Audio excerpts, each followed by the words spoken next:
They've also requested more training. And with the training then, of course, comes more travel.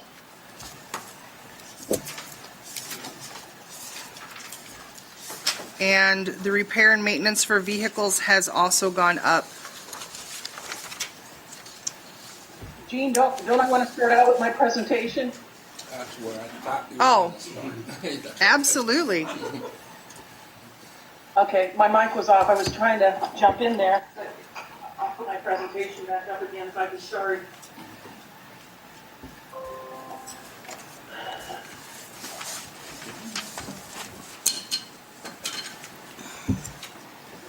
Can everybody see it? That's okay. Don't worry, Hector. Can Yes. everybody see? Okay, great. Okay, what we're going to be talking about today is the special revenue funds and the enterprise funds, which is mainly in public works. There is HERF streets, which is special revenue fund. Don't worry. Thank you. I'll talk a little about what they are. I think they and, know. I'll put it here so they can jump. Pardon? Did somebody ask a question? No. Good, Pat, just go. Okay. Then we'll talk about the grants, and then after those presentations, we'll get back into the discussion of the general fund decision. Doing a recap, I got some late information yesterday about the American Relief Fund that was sent out by the league, as well as the potential impact of the flat tax that's being proposed, specific numbers for the city of Nogales. So I am including all that information in my presentation that I'm going to be doing, and then we'll go through everything on the general fund one last time, ask any questions. We can talk about the positions, the capital projects, and just give you the whole picture of how much money we have, where's the money at, just kind of go through that whole thing again, and then council can make some decisions on that. Okay, special revenue funds, and they're called special revenue because they're special and they are restricted, and they have to be used for a specific purpose and only to be used for that purpose. So for example, highway user revenue funds, that can only be used for street projects. Same with the overweight fees, it's to be used for street projects. On grants, that's specific to the grant that you're applying for. There are many police grants, but you have to use it on specific police purchases. Even Stone Garden, for a long time, it was just the overtime. They have a lot of equipment this last year, but, you know, grant requirements changed. But we'll get into all those things later. So to give you an idea of the HERF revenue, it was about 2.6 million in fiscal year 20. In 21, we budgeted 2.7. It went down to 2.5, and for whatever reason, ADOR and the league are estimating to go to 2.5. I think that might be a little aggressive, but that's their estimate of the league. HERF revenues are going down all over the state. And as you recall, this is based on the gas tax per gallon, not on the price. If it was on the price, it would be going up, the revenues, because of the prices, but it's not. It's because people traveling as much, and the price of gas has gone up. Overweight fees, we knew this was going down because you're sharing half of the revenues with the county. So that's about half of fiscal year 22. It was at its highest in fiscal year 20. With the border being closed, it jumped down. 21, the estimated is going to be about 351, and then we dropped to about half, 176 then. Water fund is what we call an enterprise fund. And an enterprise fund basically means that they're like a business. They're supposed to support themselves because there's a product that's being sold, and so the rates are designed in order to recoup the cost of providing that product, such as water and wastewater. It's really held steady pretty much. The revenues for 2022, 3.8 million all the way back to 20, and it's gone to 3.9 last year, and we're going to keep it there about there this year. Pat, this is John. Can I interrupt you really quick for a second? Sure. The presentation you're giving out, could you email that to either me or Robert as soon as you can? A lot of the council members would like to have a hard copy of your presentation so they can write notes on it instead of trying to write notes as they're going. So is there a chance maybe you can do that real quick and we can get that printed out for them? I sent it to Robert and Jose. That was the, I think it was the wrong attachment, Pat. Let me double check one more time. But having that said, you can go ahead and go forward, Pat. Well, I can go ahead and send it I again. think I got it. Let me double check. You got it? I got the May 5th one. Well, does it start out with the grants? I changed the date on it. Oh, okay. Yeah, I'll get it printed out. We got it, Pat. Thank you. Uh-huh. And go back to presenting.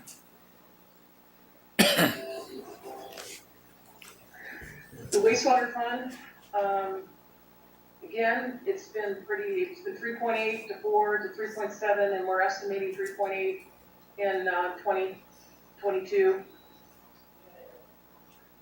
Sanitation fund, again, 2.9, 2.99, 2.88, and 2.91.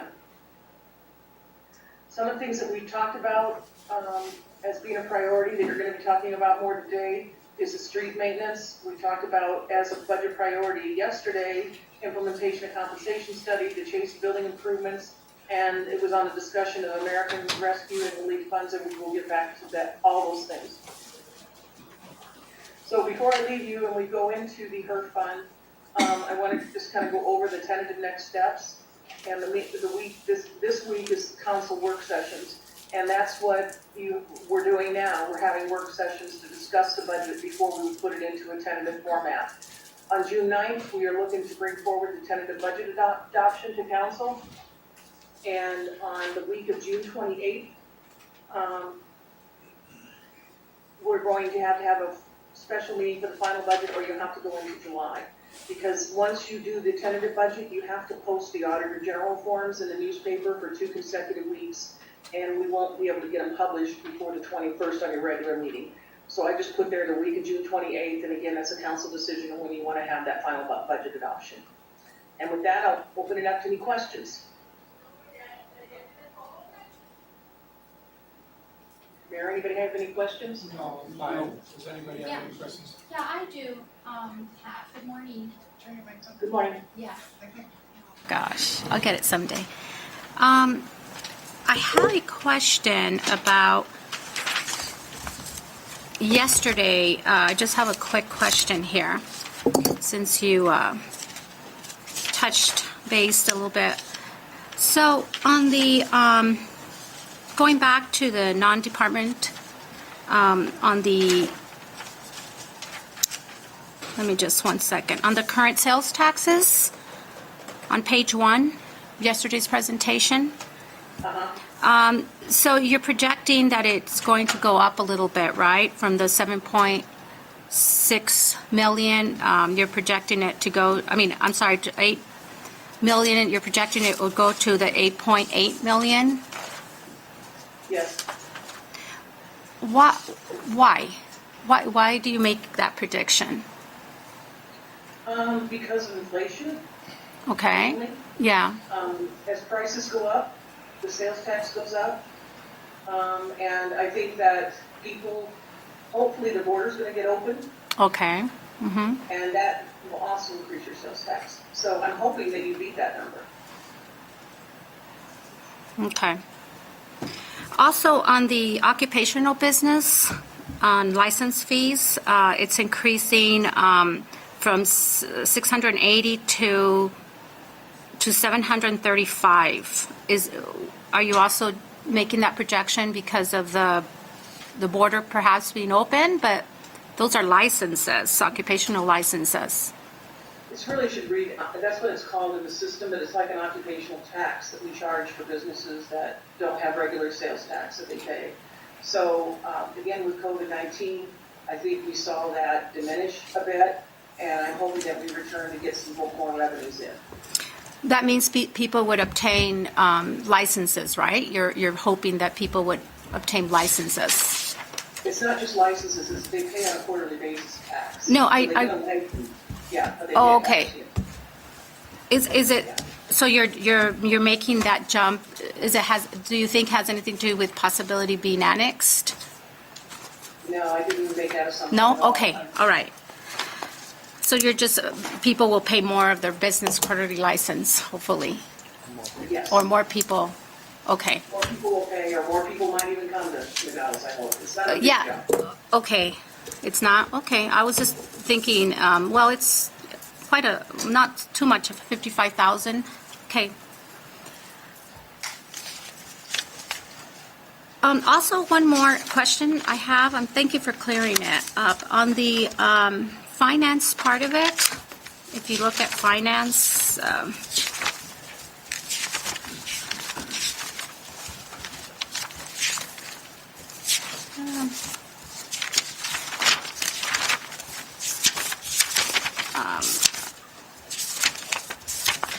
oh, here you go. Thank you, Jean. On the finance part of it, on the professional, I'm a little confused. So on the professional services, if you look at the increase from current budget 20,005, it increases to 120. Can you tell me a little bit about that? Why the increase to 120,000? You might have mentioned it already. Now, actually, I have a breakdown. Hold on a second. Might be on encode. I don't know. Now I have it. Oh, okay, great. Hold on. There's a lot of different things that are included in other professional services. And in it is Digitech. We pay for our ambulance billing out of that account. We pay for the Wells Fargo Remittance Center out of that account. We pay for the Valley Collection Service, our collection fees out of that account. We pay for Tyler Technology Okay. for income out of that account. And we do have some money in there for Bernie and myself if needed. Doesn't mean it's going to be spent. Trust me, I hope that I'll be wrapping up here Okay. sooner than later. But it does allow for some funds to be able to have some assistance because you have audit coming up again. Yeah. And just below that, the contractual services, the line item of 6899, it's also increased to 87 to 114. Again, I'll have to get the breakdown of that one. That one wasn't mentioned yesterday, but I'll get that breakdown and I'll get it to you in a written and all the council. Okay, thank you. And those are my questions. Thank you, Pat. You're welcome.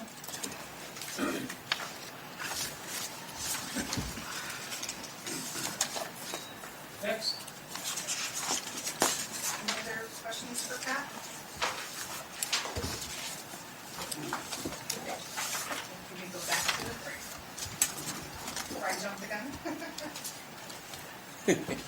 And Juan, are you here? Juan, are you here? I'm here. I'm ready. Oh, good. I'm glad you are. So what I mentioned was that the payroll had increased because he has requested some new employees, which then, of course, also increases your health insurance. He's also asking for more training. And, of course, with training comes extra travel. And his repair and maintenance vehicles has increased quite a bit. So Juan, at this point, do you want to take over? Does anybody have any questions for Juan? I'm open for questions. So, Mayor and Council, as you'll see at the end of the streets budget, there's a pretty lengthy schedule here. I'm glad that, but we simplified it a little bit. I know you have this information, I'm glad you have it, but we also handed out this information here that simplifies it a little bit and takes all the little boxes out of it and the square foot and linear foot and all that stuff. So if you notice that on Juan's proposal for our HERF major street projects, for next year's budget, he has a total of $907,787, and those are the streets that he's looking at resurfacing, right? And Juan can talk about getting into details if you want any details about the actual work that will be accomplished on those. And then if you go to your second page of Juan's budget, and you go on down to the other capital equipment, you'll see it ties out there for the $907,787. So I just wanted to point out that these two correlate to each other on your budget.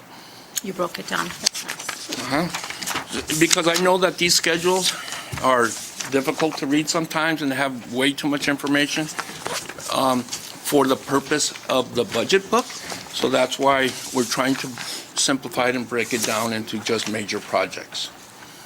I just want to make sure that I pointed out that to you.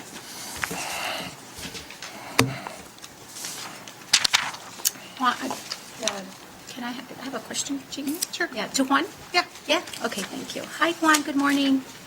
Good morning. Juan, on this sheet that Mr. Kissinger just made reference to, on the streets, tell me a little bit how you chose the streets to be worked on or surfaced and whatever else. Yes, technically the HERF projects are follow-up projects. Most of them that we didn't accomplish last year, and we are just transferring for this year. And then the other one, the maintenance projects, are projects where, I don't know if you have been aware that we have replaced the paving of some of the major roads in Monte Carlo, where the road requires other type of treatment like total replacement. But most of the streets in Monte Carlo, after an evaluation, with the chip seal project will be okay for at least 5-10 years more. But still we require to go back next year and pave 2 or 3 more major roads in Monte Carlo. Okay, but going back to my question is, how did you choose the streets that you have chosen? Was it based on a priority list or plan you have or anything of that sort? Can you tell me how you chose the streets? Yeah, this is a difficult question because most of the streets, or significant number of streets, are in disrepair, and it's hard to say which one is number one. All of these are required total replacement. Of course, there are more streets available, but there is not enough money to handle all of those streets. So again, how did you use a criteria? Did you just go out there and say this one is more in need of being repaired? What was your criteria that you used? Yes. For example, last year, the year that we are ending, we focus on the roads that we have paved in the last 10 years to extend the life of those projects where the city has invested millions of dollars. And we need to have a program from now on to any new project that we do, we need to keep an eye on those and be providing constant maintenance to secure the investment and extend the life of the paving. So this brand new paving road that we are putting here is because are also connected somehow to the main roads that we maintain, and it is somehow to keep the connectivity between roads, the main roads. Yeah, that makes sense. But you don't have a plan in place that is, a plan that's sustainable, long-term, kind of, like you said. I think you made reference to there wasn't really a plan.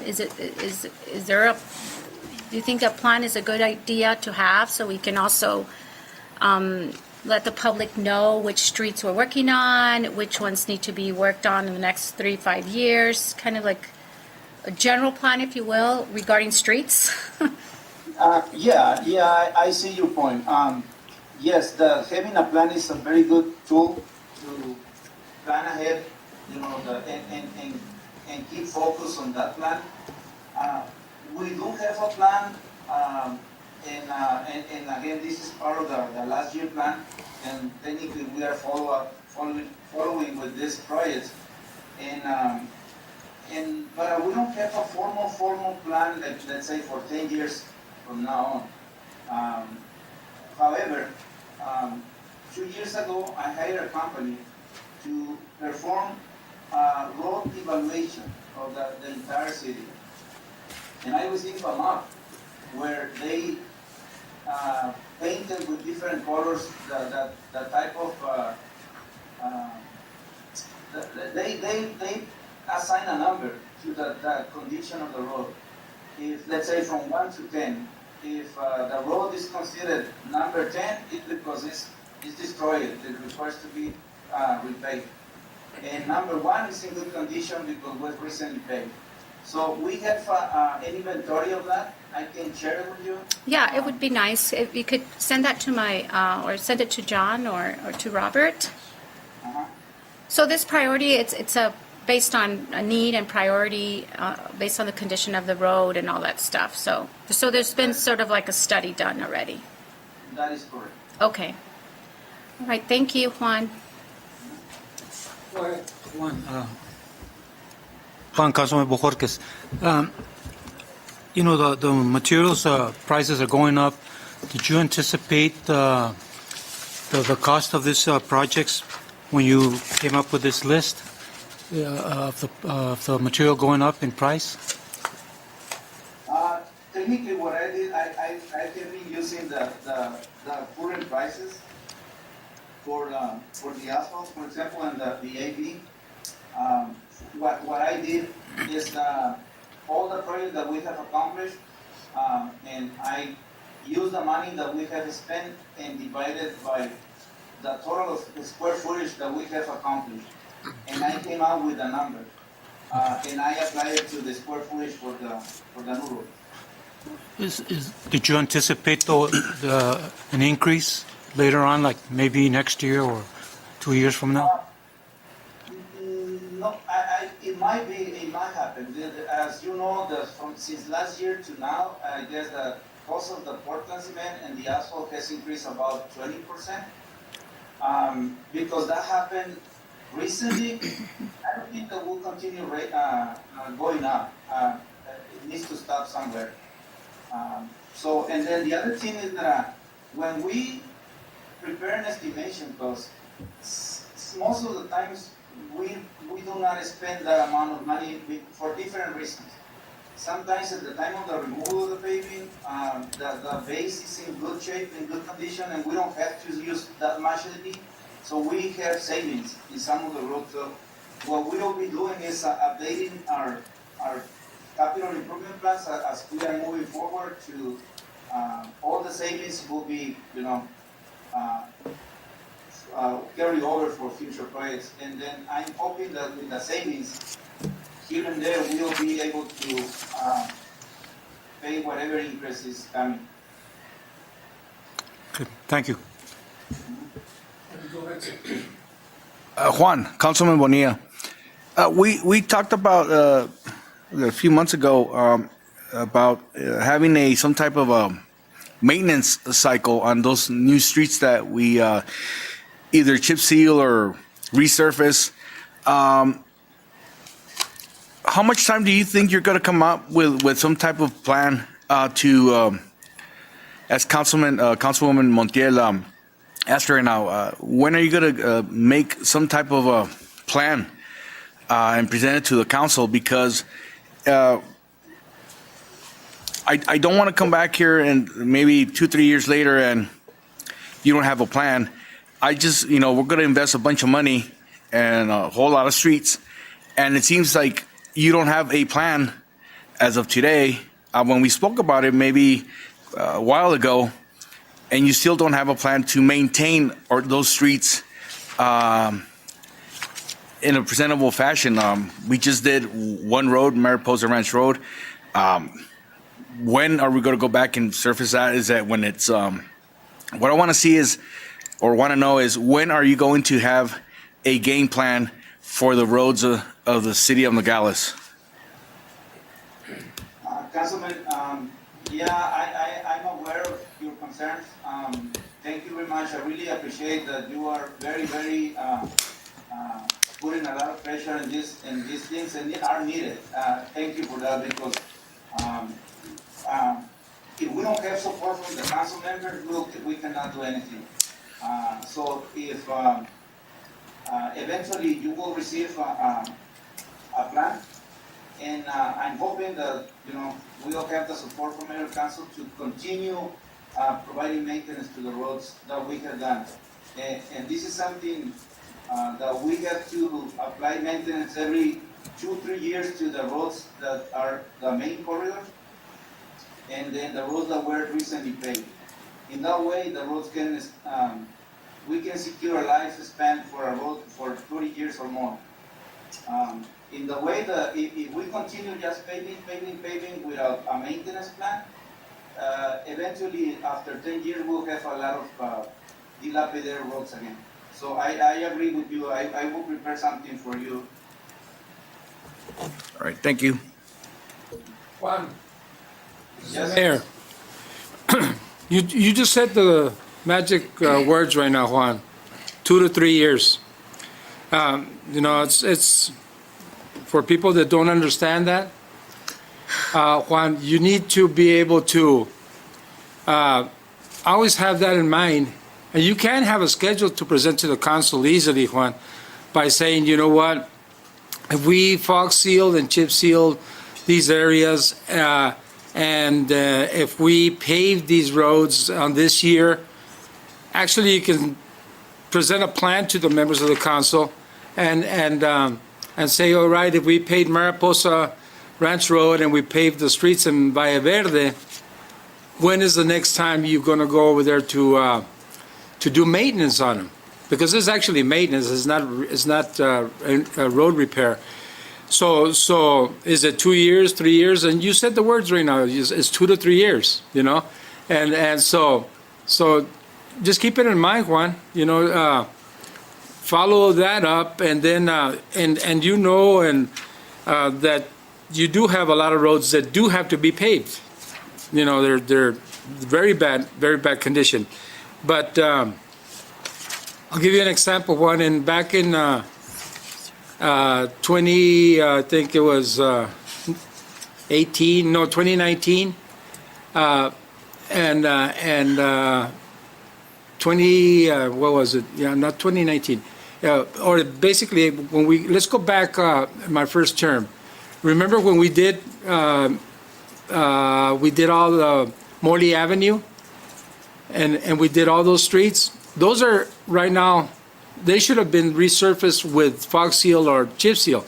Those are right now in line to be taken care of, Juan. Is it true or not?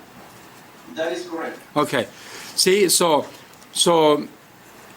Walnut, the Crawford area, the Nogalitos area, the McNabb area, you prepare a plan for that, Juan. Prepare a date or a schedule so that you can give to the members of the council so that you can have an idea, okay? So because if you do that, Juan, you can actually give us an idea of what we're going to spend next year. You know, for fog seal and chip seal and restriping the streets. So it's a good idea of what Councilman Bonilla said is, you know, if you come up with that, it'll make it easier for you and make it easier for us, Juan. Yes, sir. You know, but you guys are doing a great job, Juan, and I liked your list you have. This list that you have for Monte Carlo on chip seal and fog seal, Monte Carlo subdivision, that's going to help out a lot. Because some of those roads, that's all they need. You know, so I think it's good. And also the other one that I think is a good move, and I think we should approve, is the old Tucson Road. Putting in all our funds into that, and hopefully we can get some assistance from the county down the road, but so we can get those roads done. But yeah, it's a good list, Juan. Thank you. Thank you, sir. Does there anybody else have anything? No? Okay. Do you want us to approve this, or go on a vote on this? We need your direction on that. Okay. So Mayor, that's, this is what we're presenting to our council as our plans. I can tell you that out of our conversations, we had some conversations about asking Juan to develop a plan going forward. We'll definitely work on taking that. So I'm not hearing any major changes to what we're planning on doing next year in order to prepare next year's budget. So we're going to run with what we got, and we don't need a vote on it. At the end of the day, you're going to vote on a tentative budget, and, Yeah, but this work that you have here on HERF and overweight, this will take us into next year. this is anticipated to be spent for next year. Yes, sir. Yeah, for next budget. Yes, sir. But I mean, all this work, you'll never complete this year. It'd be nice if you could. Mr. Mayor? I mean, I'm talking from here to January. Oh, no. Okay. No. That's This what is I'm for saying. next year, Mr. Mayor. Yeah, but I mean, this starts in July. July 1. Yeah, but I'm saying it'd be nice if we could finish all this, but it's not, it's impossible. You know, you don't have the 22 people working at Public Works that we used to have in the past. You know, but this line, at least of the paving jobs and the ones that need to be resurfaced and stuff like that, this right here is this is a good plan. You know what I'm saying? Yes, It's sir. a good plan from now till next year. But I don't see myself right now projecting or coming up with a plan for 22. I'm saying 21, 22. You know what I mean? Que se acabe este aquí. You know, John, you got that look. I don't know. You lost them. I'm lost, so. No. Okay, Mr. we're going to Mayor- vote on this right now. Mr. Mayor, This is what we're voting on. what I have in front of you Yes. is my understanding what we're projected to do in the budget year that we're Yeah, for working on. 21. Okay. That's what I'm saying. The 21-22 budget? Yes. Okay. Yeah. But to end next June. I'm anticipating that they will be able to accomplish and spend this money that is in front of you by the end of next June. There you go. Thank you, John. I got scared because I thought you said, get this done in a month. No, what I was, no. I know streets No, I'm saying it'd be nice if this could be done, you know, from here to January, but no. I know what you're talking about, yes. Oh, you were talking calendar years. Yes, Okay. yes. Okay, that's where I lost you, I Mr. know, Mayor. I know. I have a question for Juan. Yeah, go ahead. Juan, Councilman Bojorquez again. We're talking about all this work, you know, paving and maintenance. How are we doing on equipment? Are we prepared to do all this work? Do we have the right equipment and? We got a list. There's a list there. We got a list of We're capital. going to be voting on that too. Gene, do you have the capital list for the streets? We'll get your capital list up, Juan. Yeah, okay.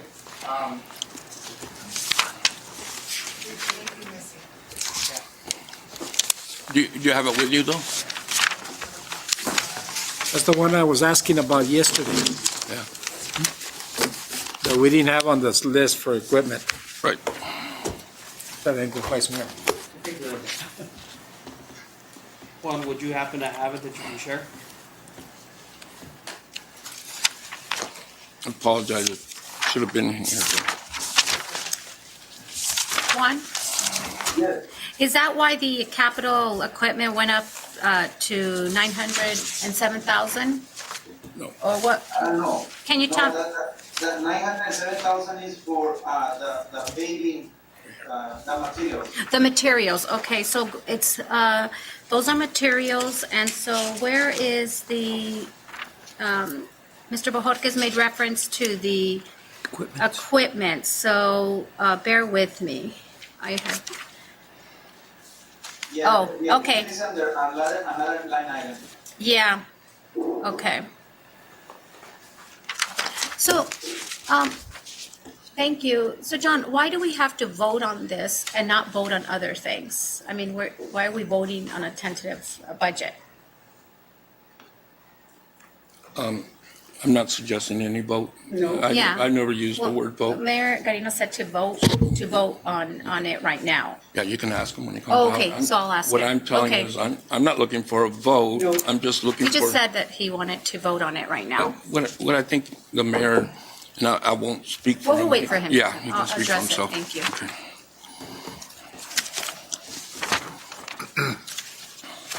Let me ask Juan a question while we have time. Juan, on the vacancies, are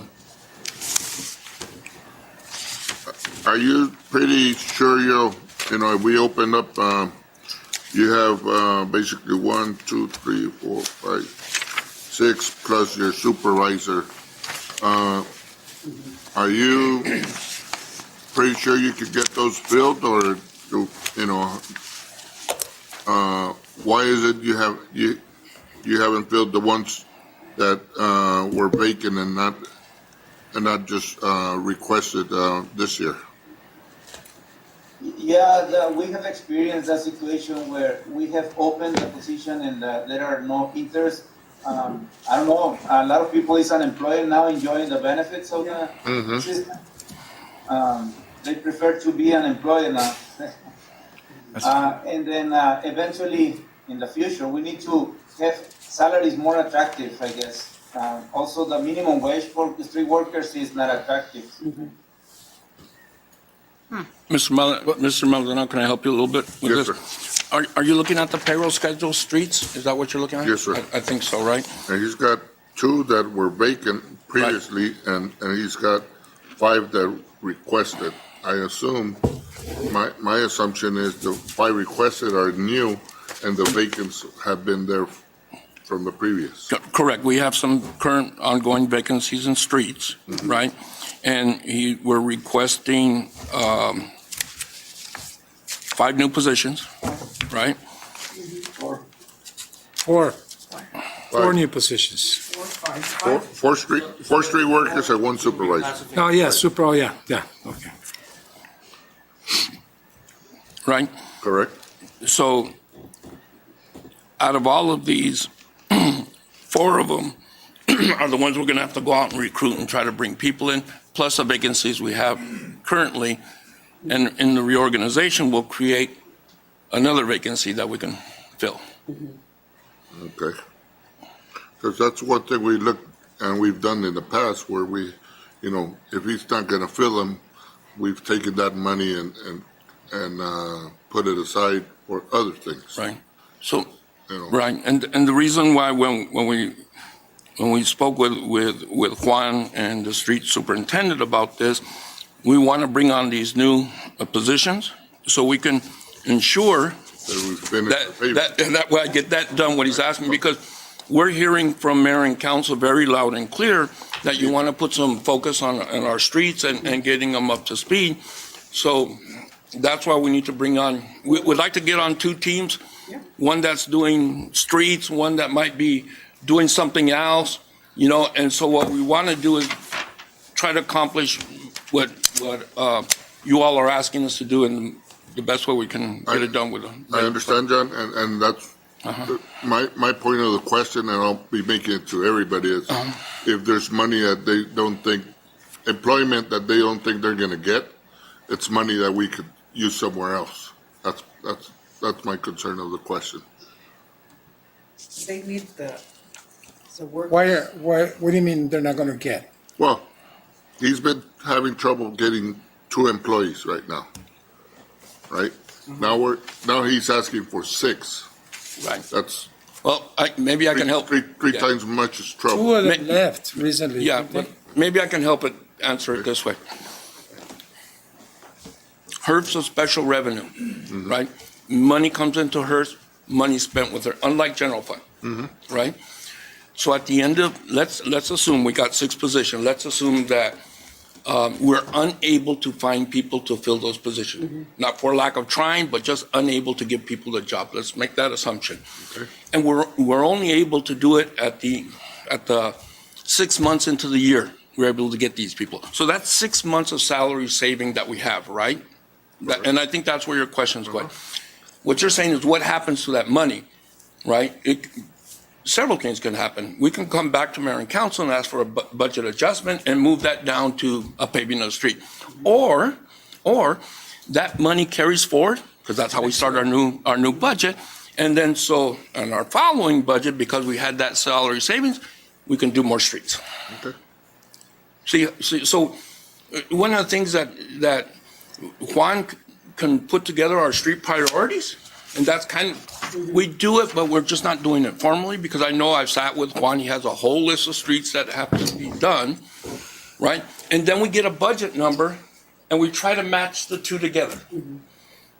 right? And then we also try to look at what can we actually accomplish in 1 year's time, right? You don't want me, because that have been mistakes that we've had in the budget in the past.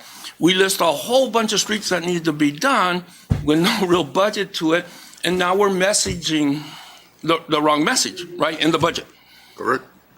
So that's why we want to make sure that we're messaging the correct message. We want to keep you guys informed as much as we possibly can. But if we're unable to fill those, the answer, if you guys approve this budget as presented with those vacancies, and we're unable to fill them for the whole year or half the year or none at all, that money will be available to us next year to reevaluate whether we want to continue to try to hire employees. Can't go nowhere. No. But it'll go into next Yeah, year. yeah, but it stays in Rolls over, HERF. carries Doesn't forward. go on. But it absolutely stays in HERF. Just like the sheet we got right now. 11 million carry forward. Like this, like. Yeah, but the $11 million carry forward, right, in general fund goes into a large pot where we can draw down on that for parks, police, fire, all these different departments.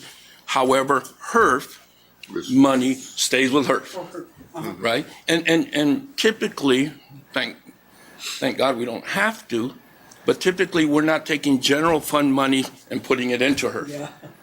Right? Because then that creates a problem over here. Yeah.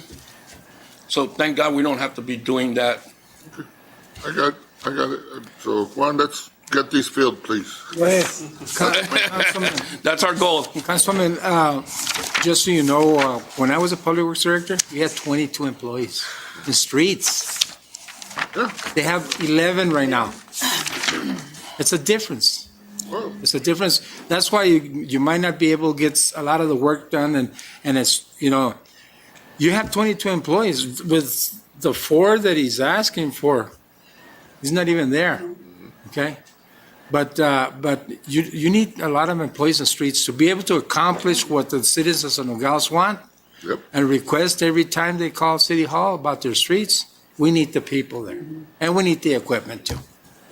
Juan, Councilman Bonilla, are you planning, first of all, what equipment exactly do you need for this year's budget? I think they're trying to go get it. Okay. Yeah. Gene went to. All right. Well, okay, let me ask you another question. Is there a plan on your department as far as going, training employees to use more of these equipment? Are you planning on training more people to learn how to use this equipment? No, the training will be more focused on traffic control and road flashing, use of new materials. But no, the training eventually, if anybody is interested to learn how to operate equipment, yeah, we have that option as well. How many employees do actually know how to use this equipment? 3 now.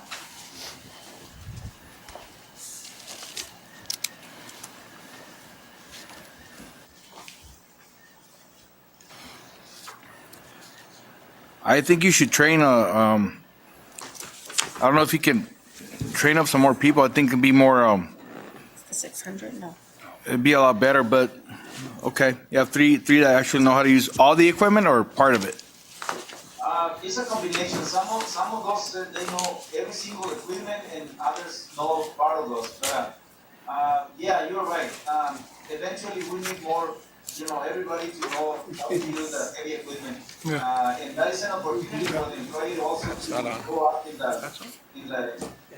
the position. Okay, thank you, Juan.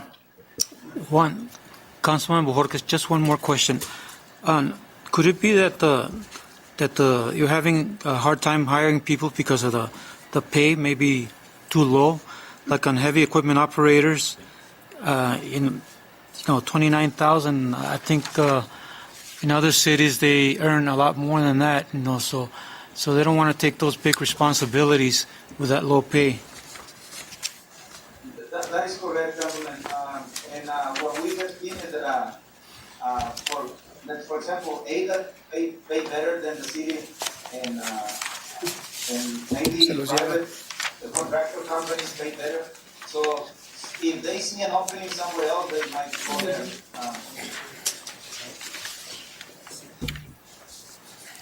Okay, thank you. I think that's a good discussion for compensation classification study. Councilmember Jorquez. Juan, I just have one more question. So I was looking, this street equipment, capital equipment that was given to us of 383,000. Where is that reflected in the budget? I thought I found it, but it's not. John says it's not that.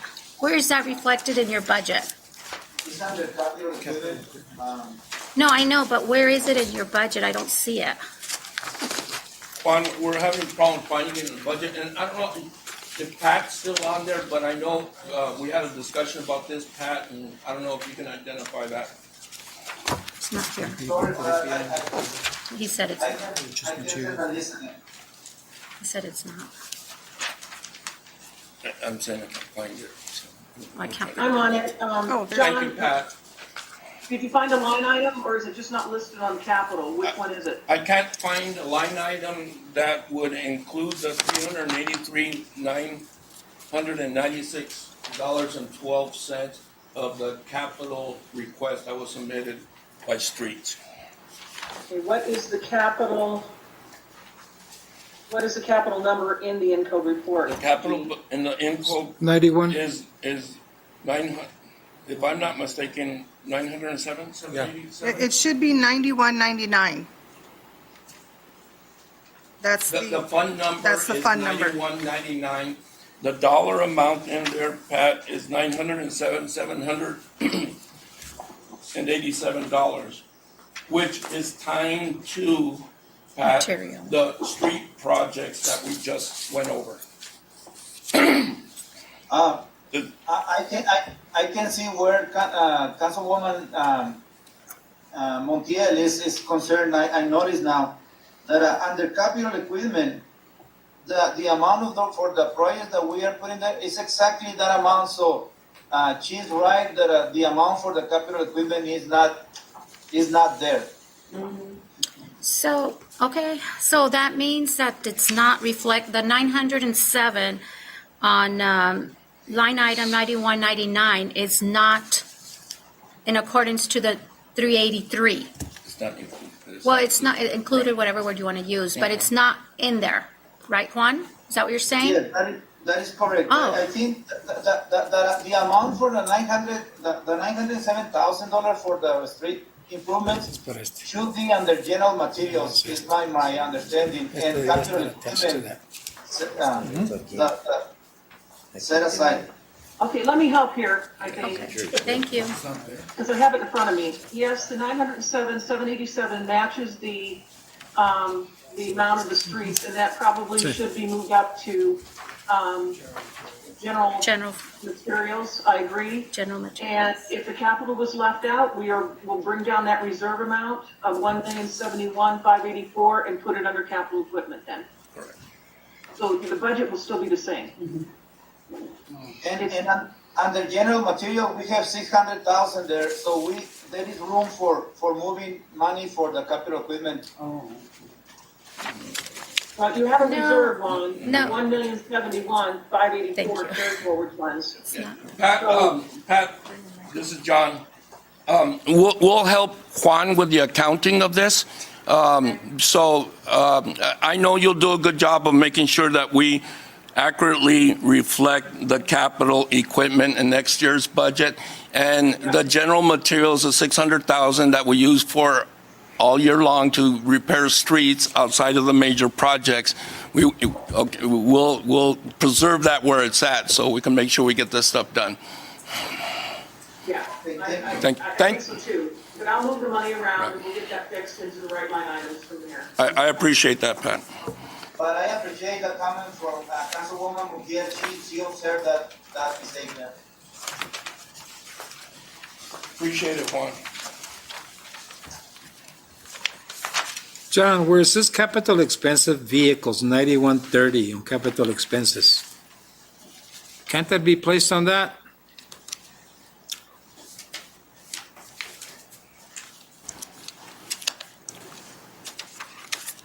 $9130. Yeah, I mean, you put that amount there? Yes. Yeah, absolutely. Because it says vehicles. Yeah, That's where absolutely. it should have been. Absolutely. That's the line item of where it should be. Right. Okay. We just didn't get it there. Oh. Because, I mean, you're trying When we had the information, when we printed this, when we got this ready, that wasn't included. It's contemplated, right? But it didn't make it in here. Yeah. And they're going to fix that immediately. Perfect. That's all right, John. Okay. No problem.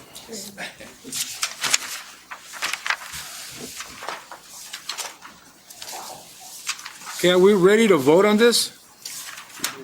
Mayor, why do we have to vote on this right now if we didn't vote on other items? Because, The hurry to vote right now on this, so we can get specific. this department completely finished. well, On other revenue. departments are just as important. Yeah, well, I'd rather vote on this one because if we have some that we're going to take away from something, this has a list of material, not only materials, but all the streets, and it's got all the capital equipment that's got to be done. Yeah, but we're here to discuss budget and make I changes. know we're here to Yeah. discuss budget, So, but today's the I'm not day that we're going prepared to be vote on voting. this issue right Well, now. members of the council, are you prepared to vote? Yes. Councilman, are you prepared to vote? Yes. Are you prepared to vote? Yes. Is it a vote? Are we here? Yeah. So, yeah, because Prepared to we vote. could, It's you more can of a- eliminate, wait a minute. We can eliminate some of the material, some of the equipment, or we can vote on all the equipment. This is what we're talking about right now. Mayor, if I can? Go ahead. I can? Okay. It's not that I am questioning the budget or any of these items. I too believe in improving the quality of life, especially in the streets, something that people can see right away if we're doing our job. But procedural-wise, is this, This is the way it's always been done. it has? Okay. Yes, Well, you should know better. yes. Yeah, This is you the way should it's always been done. know. Okay. Yesterday, the only reason we did not vote on employees and equipment is because we were voted, there was a general fund. This is enterprise funds. We're going to do one at a time, and we're going to eliminate each one of them. And then we're going to go back to the general fund, and then we're going to vote on that. Yeah, and that's why I Okay. brought it up, All because right. we didn't do it in the general fund. No, no, So now that's we're a gonna do whole it. different ballgame, the No, general fund. I and- understand that, but the voting part of it, just procedural. Well, I this is wanna the way just it's make always been sure- done, and we're going to Okay. continue doing it Just want this to way. follow the rules. All right, so is everybody in agreement with giving them all the equipment?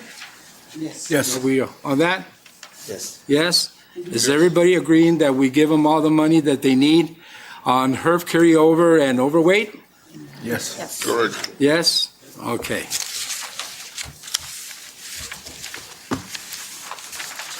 So did you vote on this, Ms. Montiel, or not? Yes, I did, Okay. Mayor. All right. And to make it clear, it's not that I'm not supporting. Like I said again, quality of life is really important, services to our community. I understand, but. I'm looking, just let me finish, I allowed you to finish. I just want to make sure procedural-wise and legally that we can vote on an item. It's legal. It's the proper way of doing it. I'm not an yes. attorney, so I don't know. Well, I'm not either, but that's the way it's always been done. Okay, thank you.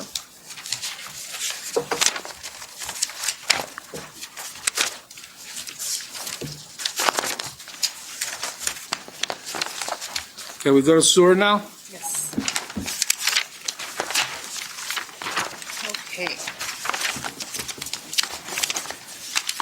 Just before we go any further on sewer, is there a list of material, a list of equipment for sewer that we're not aware of? It's on there? Okay. Behind. There was nothing on overweight, Mayor? Just We voted on overweight right now. that we were doing Yeah. the streets. Yeah, that's what it is, That overweight, right there, Okay, on the 1,999,000. okay, just wanted to make sure. Juan discussed that. Just want to make sure. Okay, Gene. Birds with one shot. Okay, so the sewer, that is Alejandro, and we have an increase in professional services. It is quite extent. We also have some rental and lease equipment for this year. You'll also notice that the maintenance and repair of vehicles has gone up. And those are the significant ones. Alejandro, are you here? Yes, I'm here. I can answer whatever question the council may have.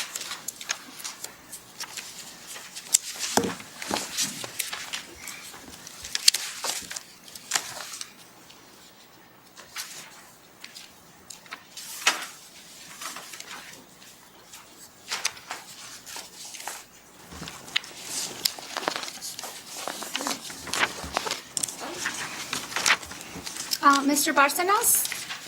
Yes, Good morning. morning. So the budget, the expenditures, the revenue expenditures decreased.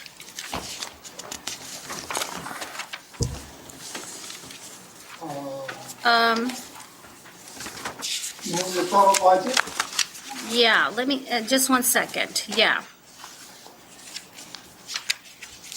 Is that accurate from what I Yeah, see here? It is accurate, it's just that some expenditures that we had last year Uh-huh, were not the normal expenditures. We have water line, sewer lines that we need to repair, and the emergency things that we did, and they were charged to the sewer. So I believe with the budget the way it is, we should be okay. okay. All right, thank you. Mr. Barcenas, Councilman Bonilla, right here on the professional services, can you just give us a brief summary of what's included in those $150,000? Yes, there are some legal fees there, because, as you viewed yesterday, legal department is working on a sewer issue with IBOC, and we need to charge that to the right, enterprise fund, and the sewer is what it is. That's part of that. Also, we're doing, some, studies to modify our permits with ADQ, for the portable parties that we need to continue to receive. And, those studies are included in that. And, that's mostly of that. The study is gonna be quite a bit of money, and the legal fees are reflected in there, so that's why the budget has increased in the professional services. So that issue with the sewer, what I didn't catch, are you gonna get that money from the enterprise fund? Yes, that's correct. I've been advised that that's the right place for the money for these legal fees should come. And even though they're getting used in legal department, but they are related to the sewer, that's why the money was put in there. Okay, thank you. Jake? Go ahead, George. On the contingency, is that where the money being planned to be picked up from? On the contingency? It's on the third page, basically. You have an increase from 163 to 710. Pat, do you happen to still be here? Yes, I'm here. Mayor, council member, that is, what we do with the enterprise funds is that we true them up, we look at what the revenues are, and we look at what the expenditures are, and what falls out, we put into contingency, because just like the general fund, if there's an unexpected emergency or revenue shortfall, then, you know, we want to be able to have the appropriation there so that he can spend it if he needs to. What was done different this year that I think is really important that council knows, and how much more work went into it this year than prior years, is that we estimated out all revenues and expenditures for each fund for fiscal year 21. And believe it or not, that's never been done. And I don't know how you get how much fund balance you have, because what you would end up doing is if you don't do that, you are leaving money on the table. So what I did is I went back to the audit, got what the exact fund balance was, added in revenue, subtracted out expenses to come up with the fund balance for every fund. And then I looked at what their expenditures were, and if there was any money left, I went ahead and put it in contingency. So that if something popped up and council wanted to move that money for something else during the course of the year, you had the ability to do so. Okay, thank you for the explanation, Pat. Yes. Mr. Mayor? Yes, go ahead. I only have a question on this rental lease equipment. You figure out it's 14,453. What's the rental equipment that you're right now using? Because it was from 2,000 to 14,000. What's the rental equipment we're talking about? So, if I recall, that was when our grader broke down? Sewer, okay, never mind. No. It wasn't the pumps? Unless they rented lift. Alejandro, can you answer that question? Yeah. Yes, the rental, we put budget there because sometimes when we have a sewer backup or something like that, we need to rent pumps, or we need to rent, we have to go and dig in a place where it's really hard and the equipment that we have is not big enough, so we go and rent. So we need to have some capital, some budget there so we can use it. That doesn't mean that we're spending it unless we need it. Mr. Barcenas, on the NAD Bank, is that some, just a question, comment, have anything to do with the railroad project? The one on Duncan that you and John and I discussed, that line up there? So our NAT Bank. I know that's a water issue, but I mean, I remember NAT Bank was it going to be used for that one or not? So Alejandro, next year's NAT Bank funding is going to be for the sewer laterals, right? That's correct. Anything else coming from NAT Bank next year? Yes. Is there anything else beside the sewer lateral connections coming from NAT Bank next year's budget? No. No? Okay. So it's the sewer laterals? Yeah, Yes. all right. You know what those are all, right? All right. Okay, thanks, Mayor. Thank you, Alejandro. You're welcome.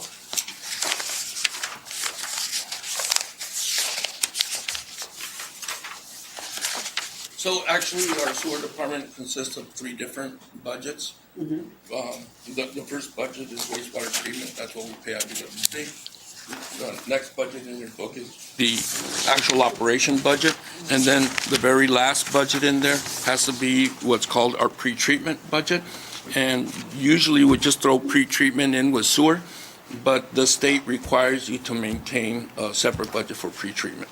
And the pre-treatment is the department that goes out and ensures that everybody who is using our sewer system is using it correctly. That's an explanation of what pre-treatment is.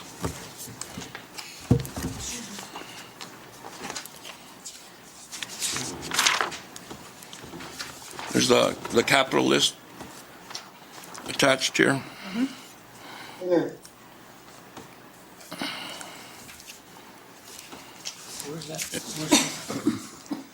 Where does it come out? Yeah. The carry forward reserve. I said that correct, right, Pat? The capital list comes out of the carry forward reserve in our sewer revenue funds. Yes.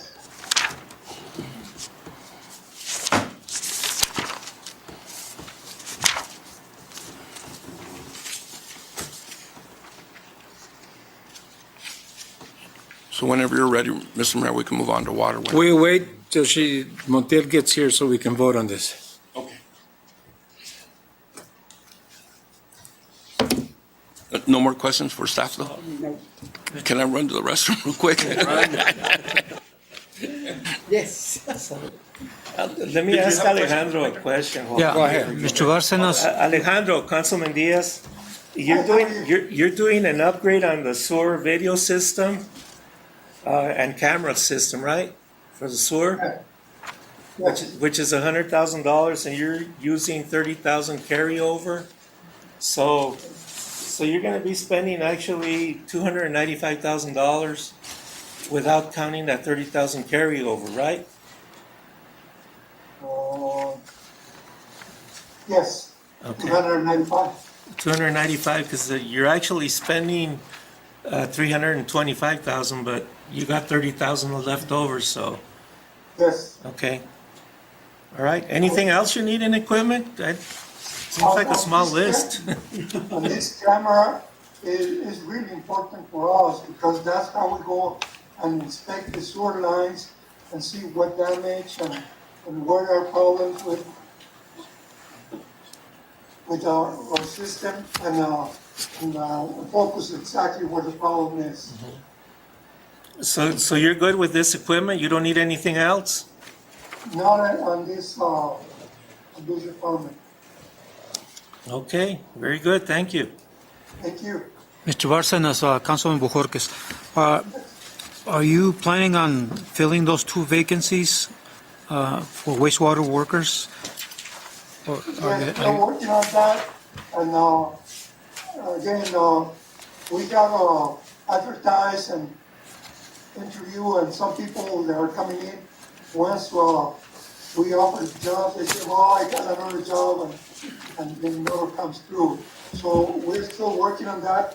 I'm hoping to fill those up before the end of the year, this fiscal year, in the next month or so. So I hope we could do it. Thank you.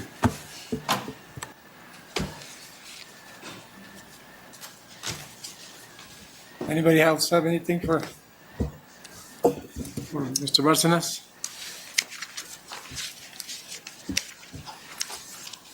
Are we good with this? Yeah? Yes. Okay. Let's go to, Does it need to be a vote on that one? yeah, they said yes. They're good. Oh, okay, I'm sorry. I'm used to hearing yays and nays. My apologies. That's all right. Going into water? Next is the water.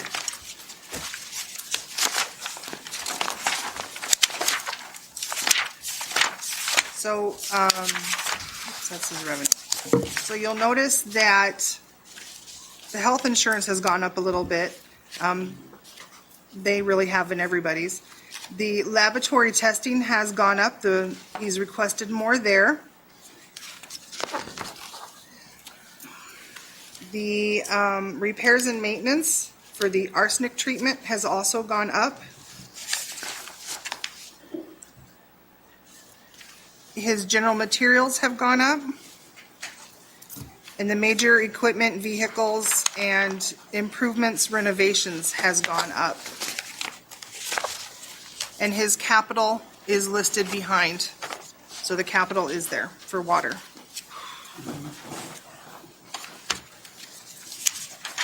That's also Alejandro, right? Yes. Alejandro, you're still on. Yeah, any questions I can answer?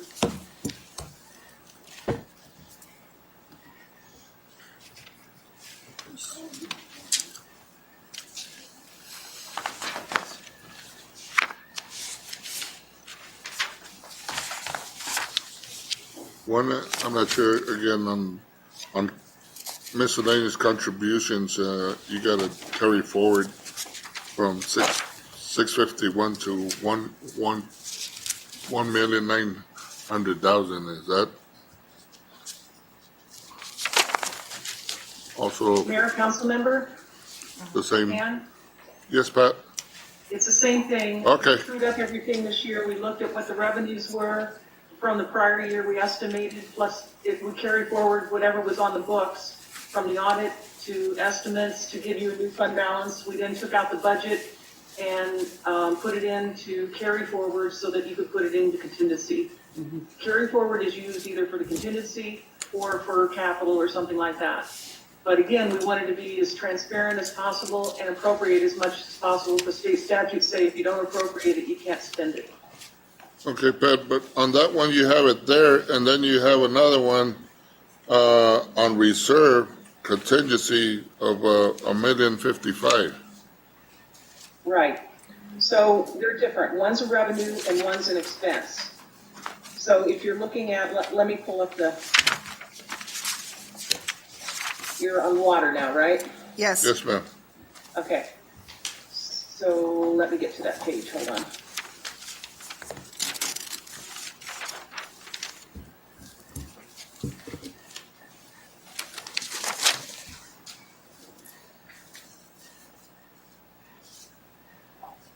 Okay, so for the revenues, we're looking at 1,911,629, okay? Mm-hmm. So you need that 1,911,629, that's the carry forward fund balance, plus the revenues you are taking in to make up your expenditure budget. And when we looked at the expenditures to count a balanced budget, what was left is your contingency reserve on the expense side. And that reserve was 1,200,000. So you didn't need all that carry forward for your budget. Out of that 1.9, we were able to put 1.2 in the contingency reserve, and the rest fell out to pay for the vehicles and renovations and improvements. So it's a revenue and expense that's going in, but it's from fund balance. Okay. Does that make sense? Yes, ma'am. Okay, good.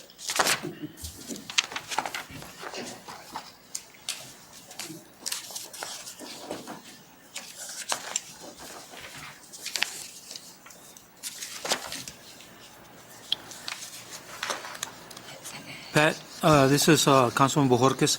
As far as the collections on the water fees, how are we doing? I know that we sent out to all the customers a notice saying that they needed to set up a pay plan. Are we being successful in that area? Yes, I think so, and especially if you look at the revenues now, coming in, I'm going to that page at the top of it. You can see that we were around 3,435,000 in 18, 3,479,000 in 410 and 19, and then we kind of stayed the same in just a little bit rounding. I mean, but 479 versus 441. We were expecting to get 3.5 million. Our year-to-date actual was 3.6. But we build a budget on 3.5. See, what INCO doesn't have here that we have on spreadsheet is what I was talking about, estimating revenues and expenditures. We have to do that separately. And it's coming in, right around 3.4 million again. Now, we have had increases in the past, so it's kind of hard to tell by the history what we would have had everybody paid on time. So I'm hoping that we see this. We over-realize revenue. You always want to over-realize revenue. You don't want to under-realize it because you won't have enough money to pay your expenses. So I'm hoping that goes up, but it did take a decrease because we have a lot of receivables, aging receivables on the books, and we're starting to see those come in now. Okay, thank you.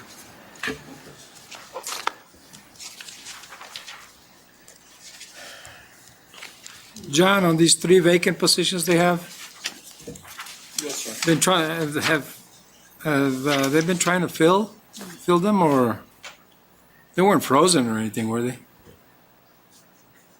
Mayor, now we are filling 2 positions right now. Okay, We still have 1 more. okay, thank you, Alejandro.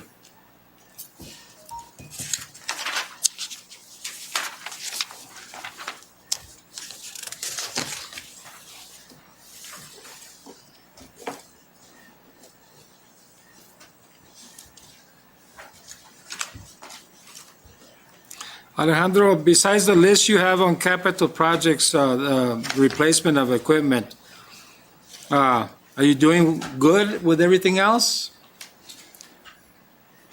Well, yes, Mr. Mayor, one thing that I didn't consider, and I thought that was put in here, paving repairs for whatever we do on the streets. And I think that we're gonna need a little bit more money.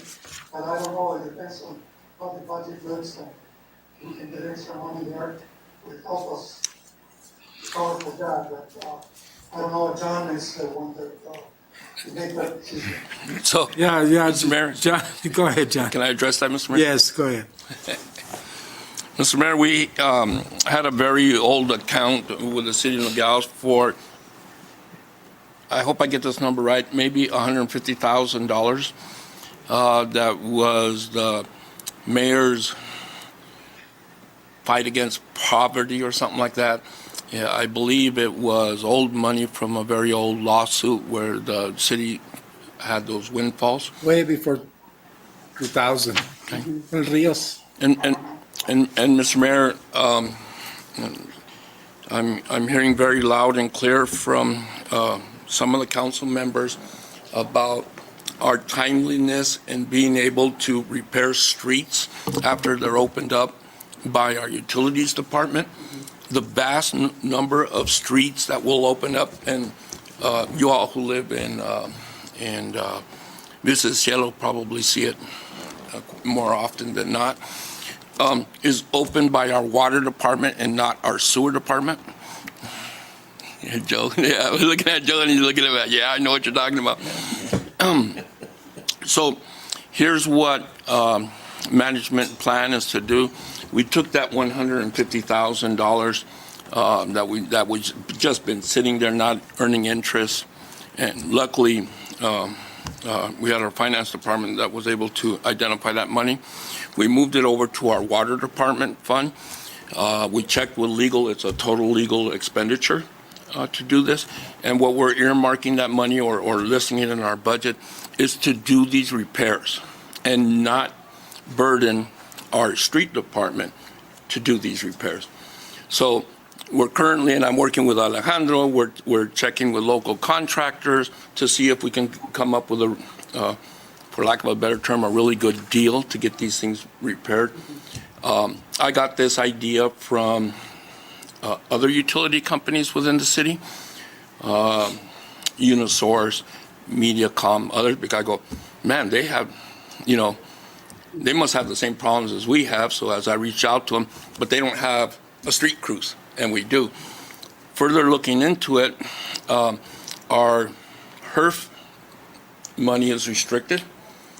And so in order to keep that clean, we need to make sure that our other enterprise fund called water needs to be able to take care of any repairs that need to be done to the streets, sidewalks, or anywhere else as they go through their water activity, to separate those two funds out, make them self-sufficient, and take care of themselves.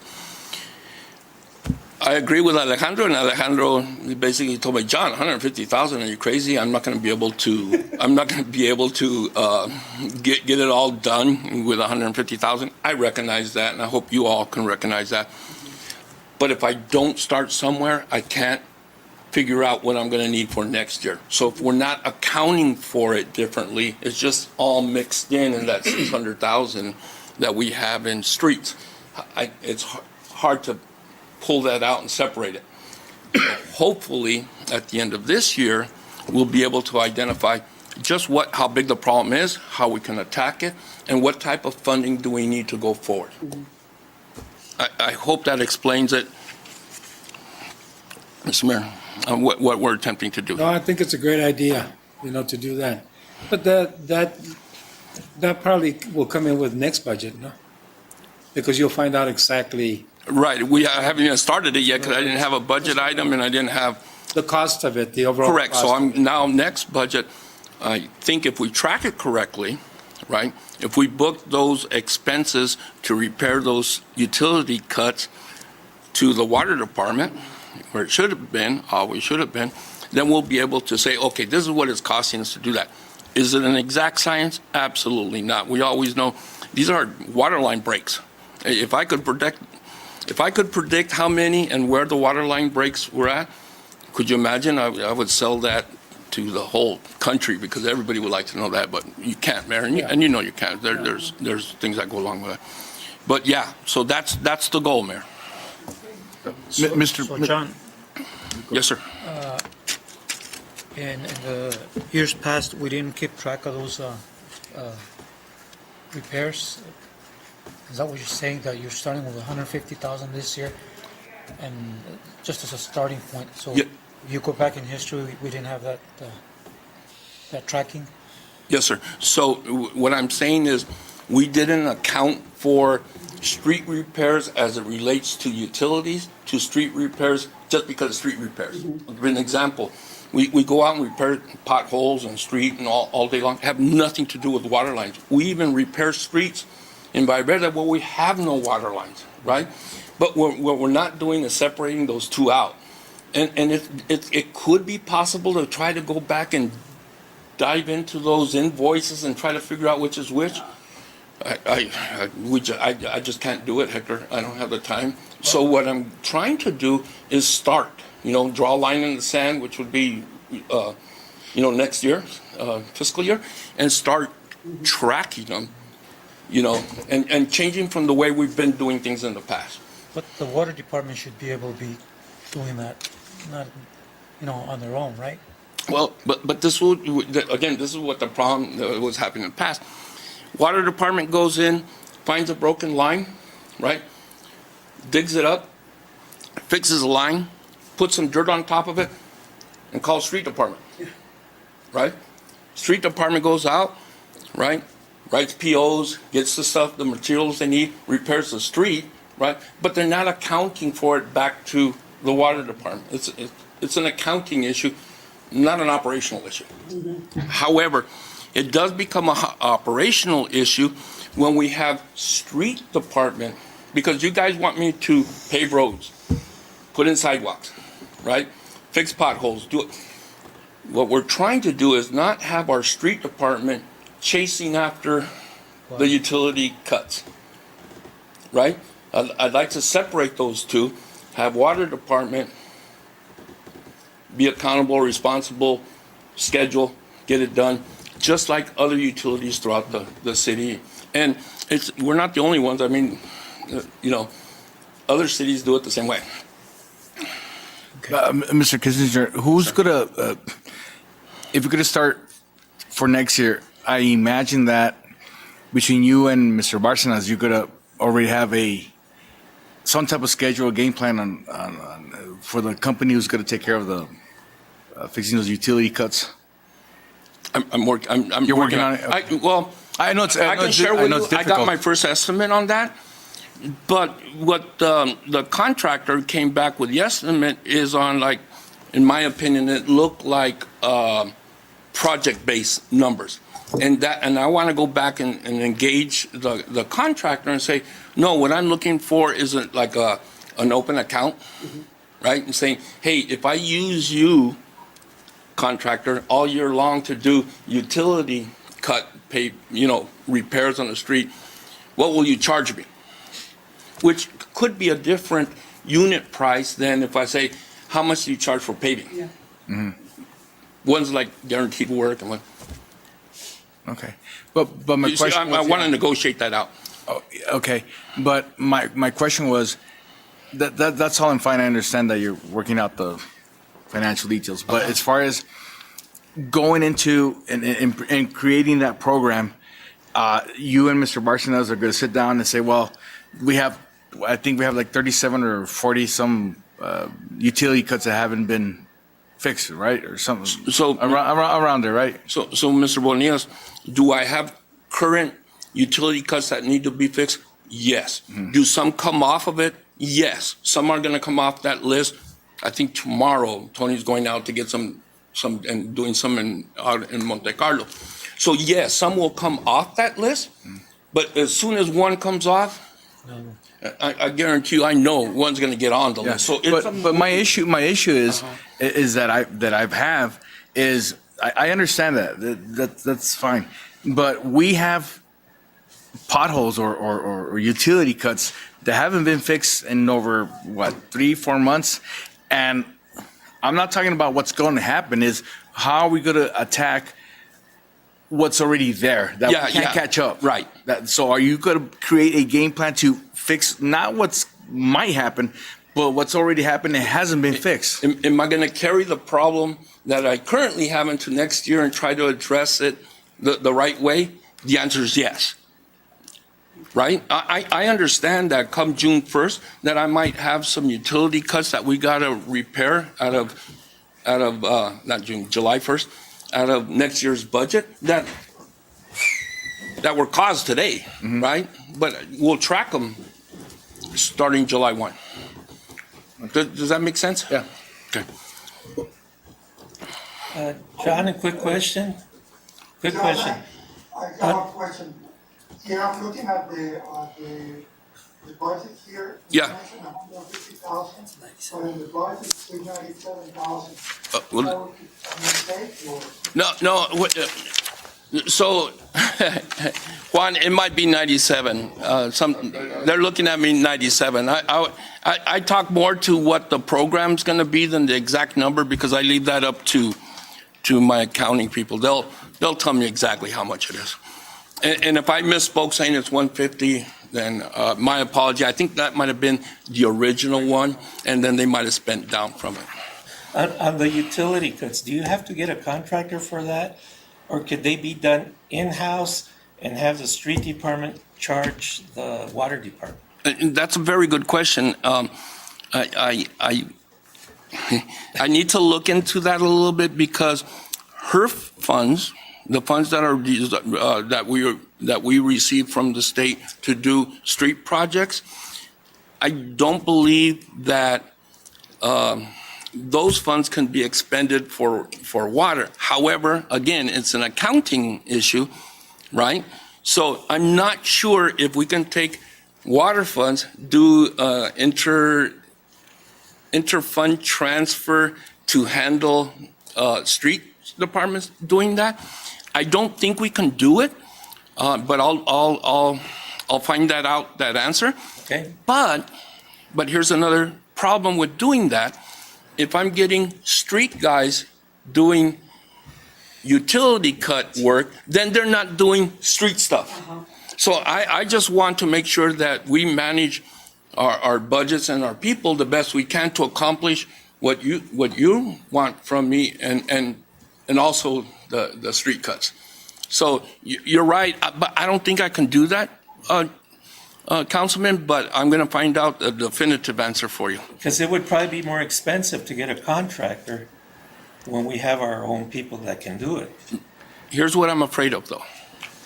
It might be even more expensive if we audited by the state and they say, you're using streets for water and pay me back.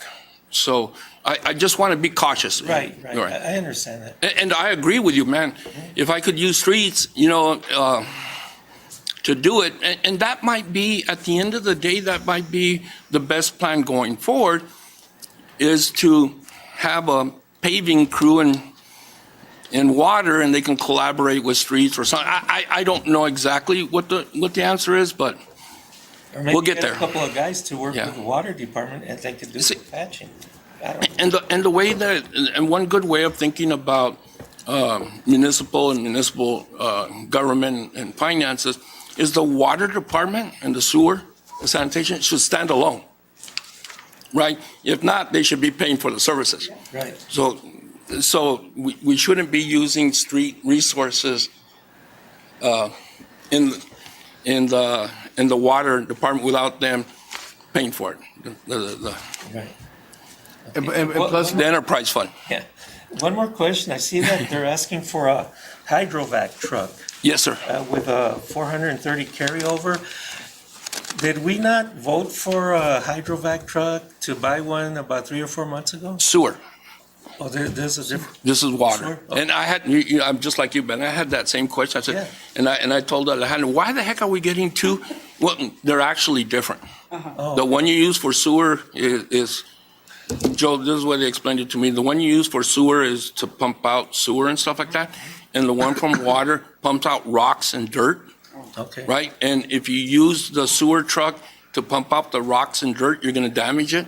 But you can use the water one, I think. No, you could use it in sewer, but there's some different attachments and stuff, right? Contamination. Right, and contamination. Yeah, cross-contamination. Just a comment. Okay, thank you. John, Just a comment, and Alejandro, talking about water, streets, and everything, and it's a comment that happens constantly. You know, I think just the communication on repairs of streets and maintenance of water and stuff like that. I think there should be, you guys should look in it a little bit closer, because unfortunately it's always seen that boom, we fix the street, and boom, later they come and break it because there's a water repair or whatever. Let's try to, I don't know how, like John said, if we could foresee breaks and all that, we'd be $1 million richer. But let's try to take advantage of repairs on, during street repairs. Thank you. Just a comment. John, how would, if we would try to have the street department fix all these utility cuts, would we ever catch up?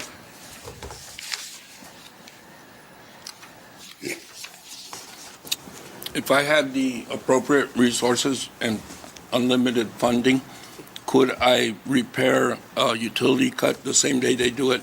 The answer is yes. But with the staff we have right now, it would be pretty much. We're struggling, sir. Yeah.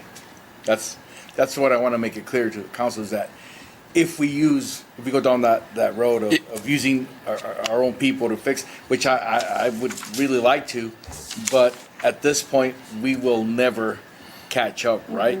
We plan year after year, we'll never even get 50% of it done. Just like the mayor told you, we used to have 20-some street people. We don't have those no more. So the same guy that's going to fix the utility cut is the same guy who's paving Valle Verde. Same guy. There's no more people. So they're doing it here or they're doing it there. Alejandro, Councilman Bojorquez, as far as the water infrastructure, do we do an assessment before we go in there and pave the streets? Yes, Councilmember. We have been working really close with streets, and when we see that they're going to be rebuilding the street, like we did in Canadian, Caborca, and Challenger, and Riva Place, we went ahead of them and they replaced the water line because exactly the comment that was made. We don't want to go and cut the street again when it's brand new street. But again, most of our water lines are really old. We have a big project coming in, replace a lot of water lines. So we have the dilemma: do we wait for the water lines to be replaced, or do we pay, hoping that nothing happens in the next 5 to 10 years, and then we go on to replace the water lines? So as much as we can, we have been going ahead of the paving projects and replace what we can, and not having to deal with the water and sewer issues after the paving is done. But again, it's limited the amount of work that we can do ahead of the water department, the street department. So Alejandro, explain to Councilman Bojorquez what is involved in replacing, not repairing, replacing a water line. Do we have to have engineering done on it? Well, it's a really complex topic. You are going to replace with a different size of pipe. You have to have the design.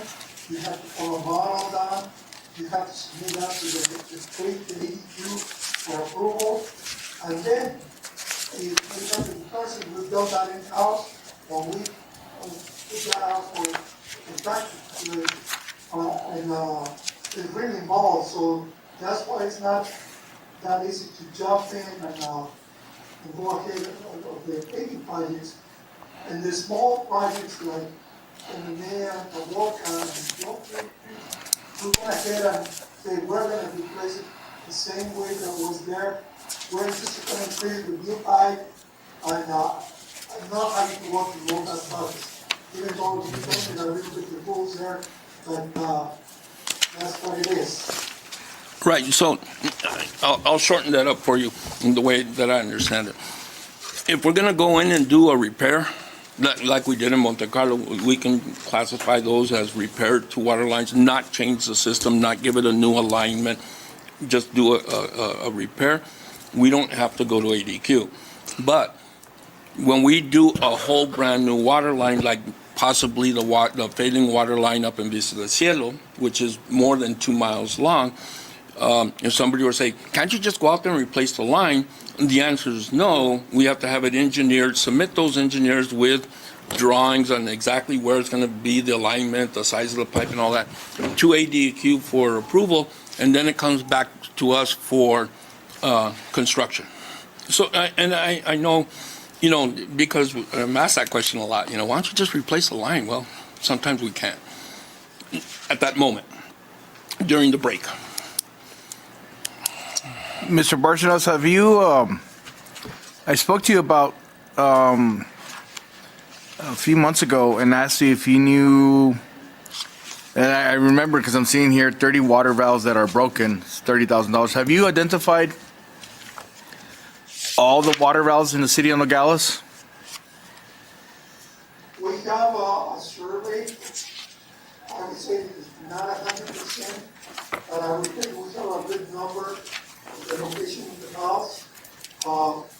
We have problems with some of them because sometimes when we contract to get the street paved and they cover the valves, we lose them.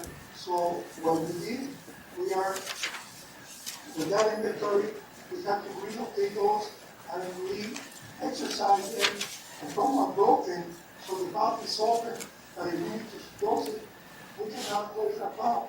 That's why I put it here, 30 valves that we need to replace, because like in Monte Carlo, we have all the valves working, we wouldn't have to impact the whole subdivision. When we have a break on the water line, we will only impact maybe a street or two. But because we don't have all the valves working, we have to go and push one valve that controls the whole subdivision, and that impacts everybody. That's why we're doing this valve replacement, so we can isolate more specific to the area that we need to repair. And yeah, that's what I saw. I think it was on Calle Caborca, right? There was like you took like a T, and I went to visit the site, and it had no valves whatsoever. So, I think you guys are doing a great job, Mr. Barcenas, as far as trying to fix past issues. I know it's difficult because I've been there. I've seen crews working at 1:30 in the morning. And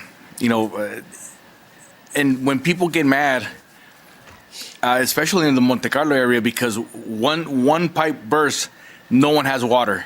But I think that you're attacking or addressing the problem very well, Mr. Barcenas, and I'd like to commend you for that.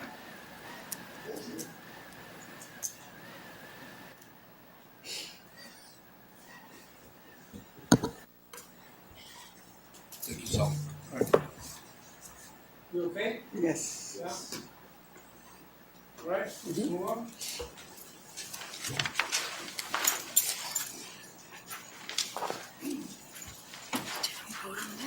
Sanitation is next. Everybody did see the equipment. Yes.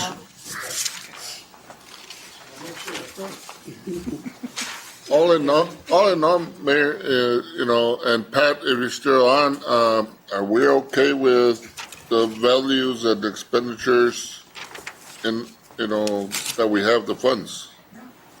The way it looks, I think it's fine. That's up to you guys. Huh?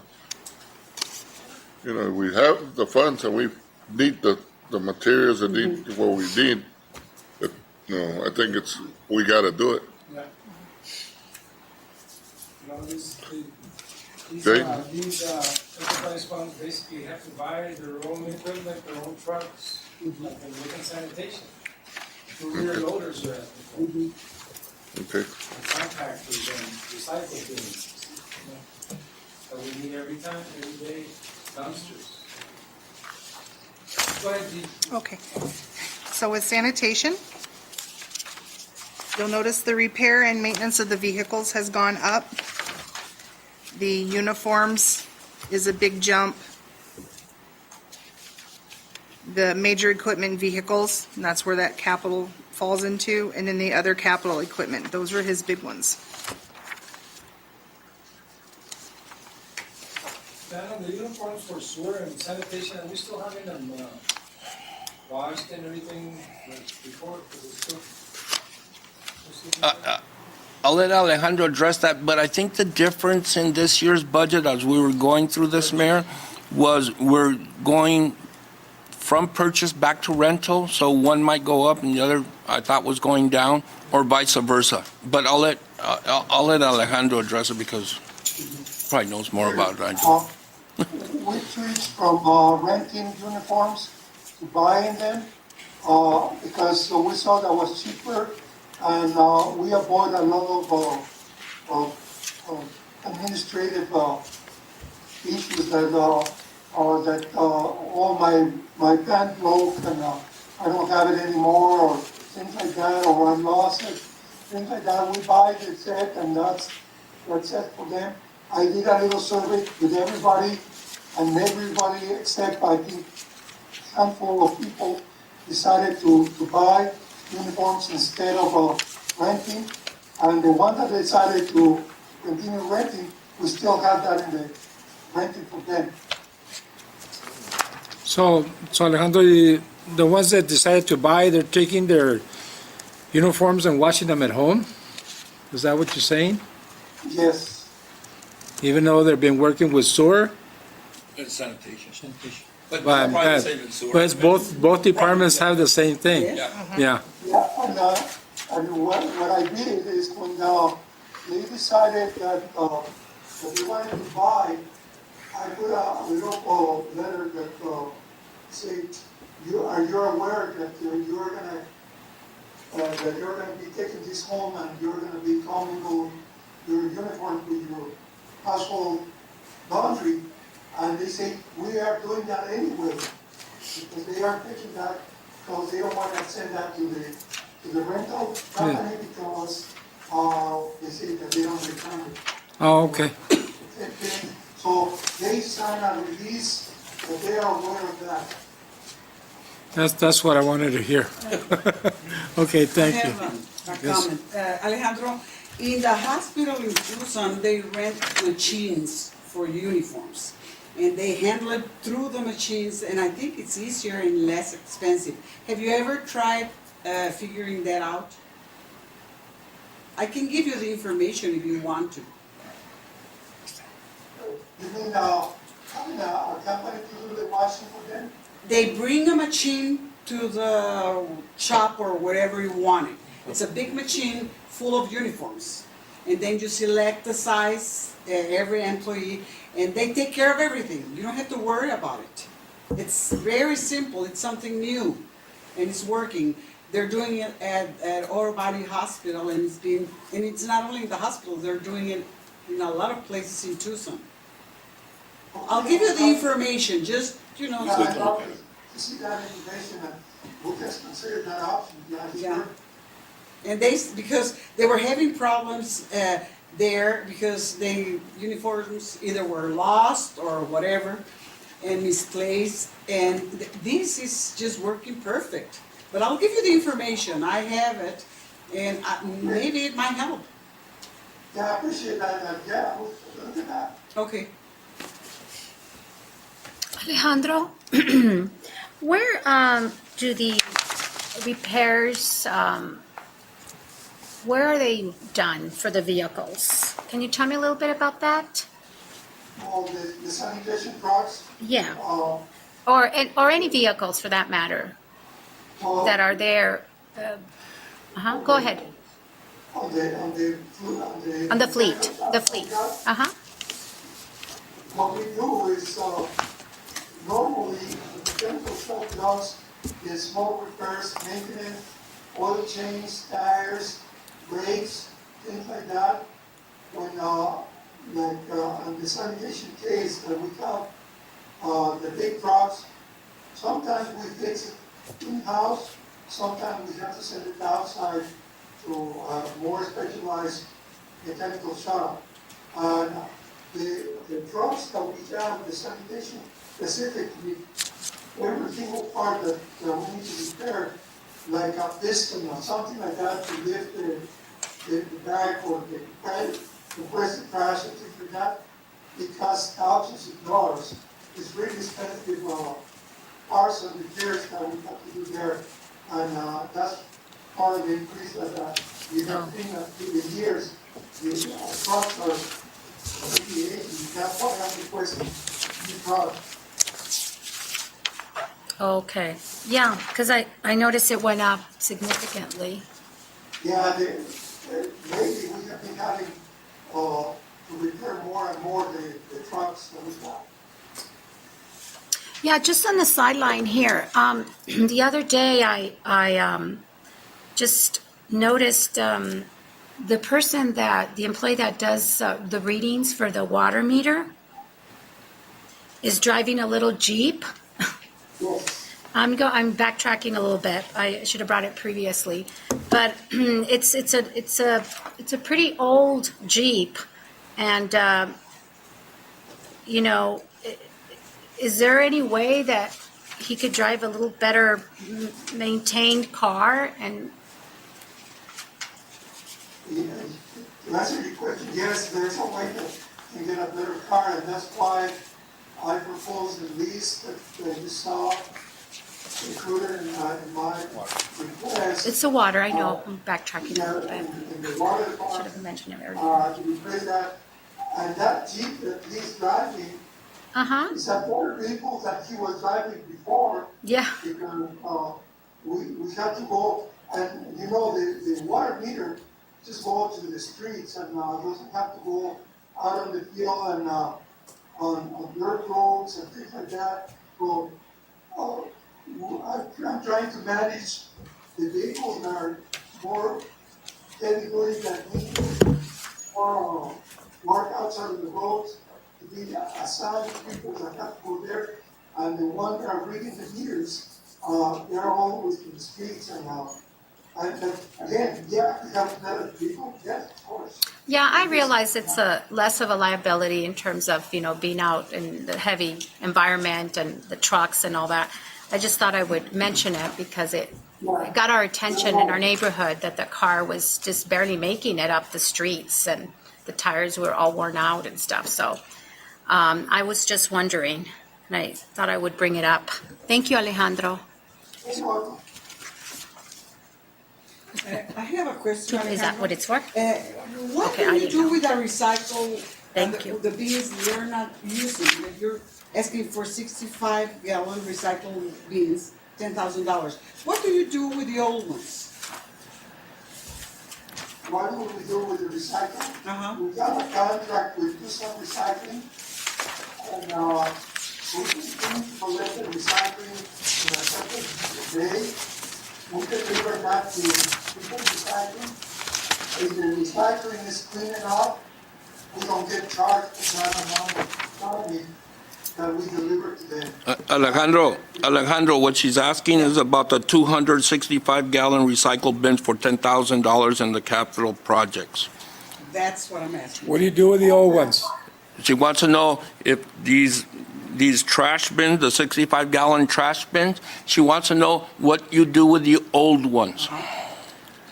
What we do with the old ones, Yes. we try to negotiate with the supplier to recycle those bins. Sometimes we get credit for that, sometimes they say, we take it, and we're not gonna get the credit for nothing. So, last time that we bought, we delivered so many cans that were broken. They took it out to, I think it's in Wally for the company is, and they reline those and reduce it, and we didn't get any credit for that. And we didn't want to put it in the trash and dispose of that, so we did that and we bought new ones. This 200 that we're asking for is to be broken down. And again, the ones that we got broken, we're gonna try to negotiate and see if we can get some credit for that. But depends on the market and depends on the vendors, if we get credit or not. Because I've seen a whole bunch in the yard before. Are they still there? Have you been getting credit for those? Yeah, we have a bunch that are in the back. Yeah. Those are the broken ones. The ones that are in front on the side of the warehouse, those are the brand new that we're using to replace everything that something breaks. We want to replace it. But we are really only short on the blue cans. That's why we're requesting to buy 200 new ones. Yeah, I understand that, but my question is, what about the ones that you have there? There's been, I have seen them for a lot of years there. So they're not being getting credit for those, or what are you gonna do with them? Are you gonna just leave them there forever? No, what happened is that, the cost is be the same, but, last time that we bought cans, I think it was about a year ago, we bought cans, and, we sent some of those back, and again, we are replenishing that pile that you saw at the back. And, it seems to be that's the same, but they're not the same cans, it's a big bunch of them, but once we buy this 200, we're gonna get rid of those that are in the back. It's just recycling. Well, Alejandro, Councilman Bojorquez has a question. On the 265-gallon cans that you're buying, are you buying blue ones or gray ones? Blue ones. Blue ones. Thank you, Alejandro. The blue ones. Oh, okay. Alejandro, can you talk to me a little bit about, or us, please, about the recycling program? Yeah, that's what I was. Thank you. I'm talking a little bit about that. The recycling program will continue. We haven't discontinued that from our system. We still deliver pick up the gray can and the blue can separate, and we deliver that to some recycling here at our transfer station. The benefit for the city and continue with the program is that the blue can, if the recycling material that's there is clean enough, we don't get charged for that, or from just recycling. That doesn't get charged to us. Once they take that recycling out to Tucson or whatever they work that out, sometimes they get money back and they pay for the transportation, but in our contract, we just get the free delivery of those cans. So, and probably you know that recycling has been down for the past few years because China decided not to receive any more recycling and the market went down. So the plastics and all those things that used to go to China are not finding a lot of market now. But Tucson Recycling is in charge of that, so we don't have to deal with that right now. We have been advised by the recycling that continues to be, and they will have to charge the city for that tonnage. But they haven't done that yet. So Alejandro, if we're not doing any recycling, why are we buying 200 blue bins instead of gray? We are doing recycling, and we are delivering that to some recycling. What we do after that, I don't know. Sometimes probably it's not worth the transportation here to wherever they have to recycle. They may commingle that with the trash, and I don't know. It's a decision that this recycling does. So let me help with that. The city of Nogales doesn't operate recycling. What the city of Nogales does, we collect recyclables. What Alejandro's saying is that when we do collect recyclables and we give them over to Tucson Recycling, there could be a discount for tipping fees.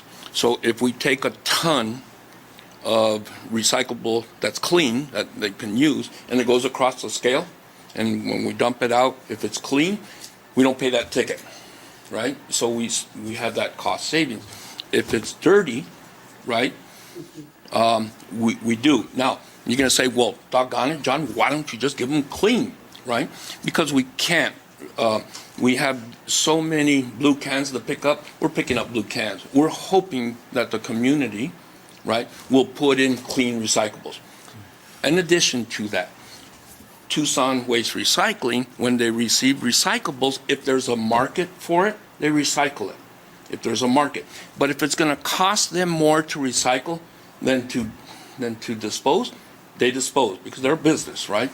If they're able to recycle and there's a market for it, then we see an additional credit, and it's within our contract, right, for a percentage of the revenues received for the recyclables. Okay? That make sense? Yeah. But for the last couple of years, the residents of Nogales are under the impression that there's no recycling anymore, so they throw absolutely trash in both bins the same. Because of mixed messaging, and that's what there's some mixed messaging going. There's no recycling. Okay, they might be 100% right. There's no recycling going on. However, should they still recycle? Yes, because if there is a market and we can save on the tipping fees, it is beneficial for them to recycle.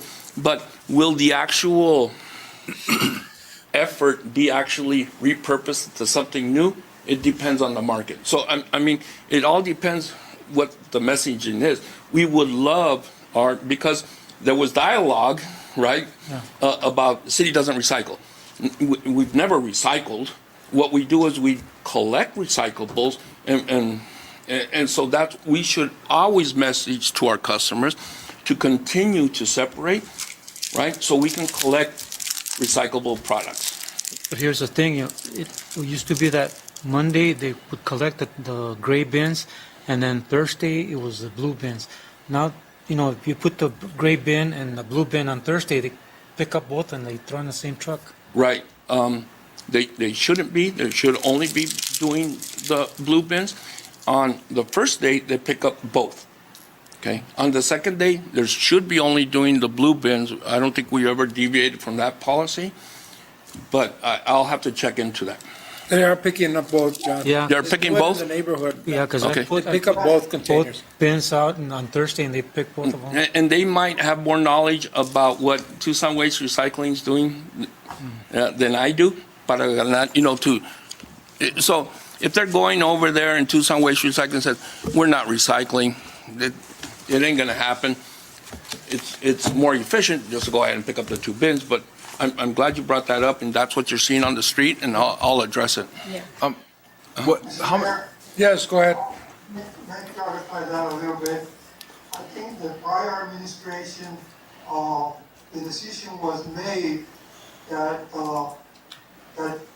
collected 2 cans on the first day of the week.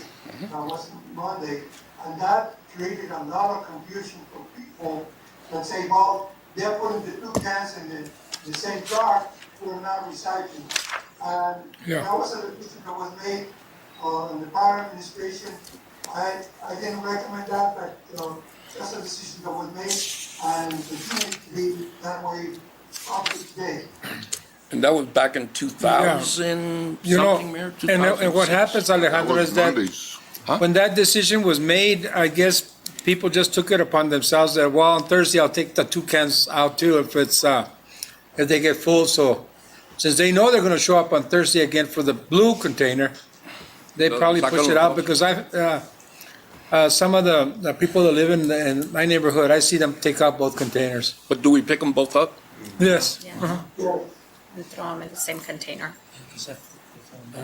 Quick question on We'll have to the deal with revenue that. side. Glad you brought that forward. Mr. Arsenault? Side under miscellaneous revenues, we're showing $8,500. Would that be part of the recycling program that we're getting refunded by any chance? Just, On the revenues? yeah, it's miscellaneous revenues, 49-50, the revenue. Could that be? Not even in revenue a good from- year. No? No. Okay. It was just an observation. You know how much they were? Let's find out. How much they were giving us on recycle? $1,300 a month. 1,300 a month? That's all. In return.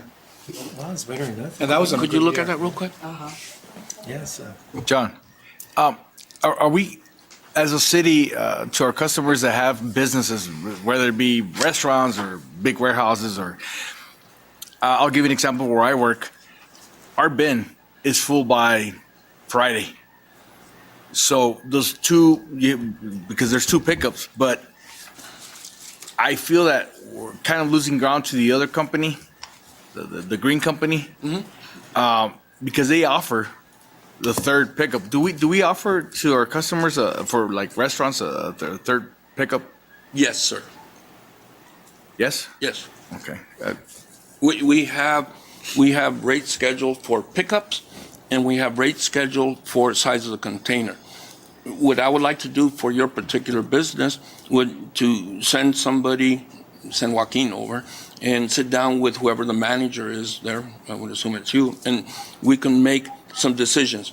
Would you like more pickups, or would you like a bigger container? Bigger container fits more trash, and we can still only go twice a week. Or same small container, we go 4 times a week, right? So we have a schedule for both size of container, commercial, and number of pickups. So we can accommodate for both. If the size of container you have is not accommodating you, then we need a bigger container. But if the size is okay, you just need more pickups, then we just need to go more often. And we leave that, we work very closely with businesses because some businesses don't have the physical room for the big container. They would rather have the small container and more pickups. So I definitely, if that's a problem, thank you. We'll send somebody over to the restaurant to sit with you, Solomon? Yeah. Sit Yeah, with you and my concern was that we didn't offer anything other than those 2 pickups a week. But I'm glad that, there's a custom a plan that can be customized for the customers. Absolutely. When you come in, it's probably a long time ago, when the restaurant opened up their account, they sat with our revenue specialist at the window and says, we'd like to open up a commercial account. I said, okay, here's our menu. What would you want? And they probably said, well, give me the 4 cubic yard twice pickup. Got it. 4 cubic yard twice, and that's what we do. Yeah, because right now. But Friday- business can get better, right? Yeah, come Friday, it looks like Mount Lemon there. So we need either more pickup, yeah. But and then here's another question. That's why I mean it's important that they sit down and analyze it with you.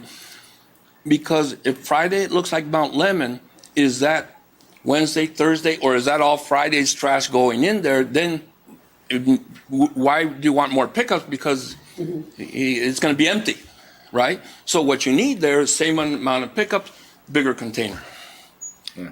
But we'll definitely can analyze it with you and give you the best option for you.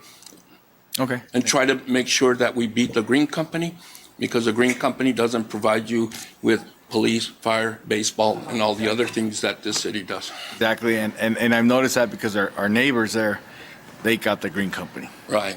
It's unfortunate that some of our businesses go that way, but I can understand why they do it. John, talking about the green business, how much business do we lose from the green business? Like how much business do they How much have we lost? have? Well, yeah, to I- date. How to much date business from to they the take away very from beginning? the? Well, I to don't date, have it. yeah. I don't have those Are numbers. I they know it's- competing pretty well with the city? I mean, or is Absolutely, they it? do compete with the city. And where they compete, where's the hardest? Where's the hardest for the city to maintain is on the major companies. I'll give you an example, Jack in the Box and these. And the reason why we struggle with them is because the green company can go in and say, Jack in the Box, I'll do the whole country for this amount. Yeah. There's no way we can compete with that, right? Even if they operate Nogales at a loss, They don't care. They're making it up so much more where there's more restaurants. So it's a business decision. But what I like to do, and I hope you all join me in doing this as you speak to your constituents, is that when you're talking to a local business where it's a local decision, that you encourage them, even though it might be a little bit more expensive, to use the City of Nogales' services, because the Green Company doesn't put on Little League. The Green Company doesn't put parks out there. The Green Company doesn't have a police officer, and all these other services that so we ask them, like they ask us to support their businesses, we ask them also to support ours. Do you ever send notices to them in their water bills, for example, encouraging them to use our services? I don't. Yeah. Yeah. Because, well, yeah, I'd have to look at that.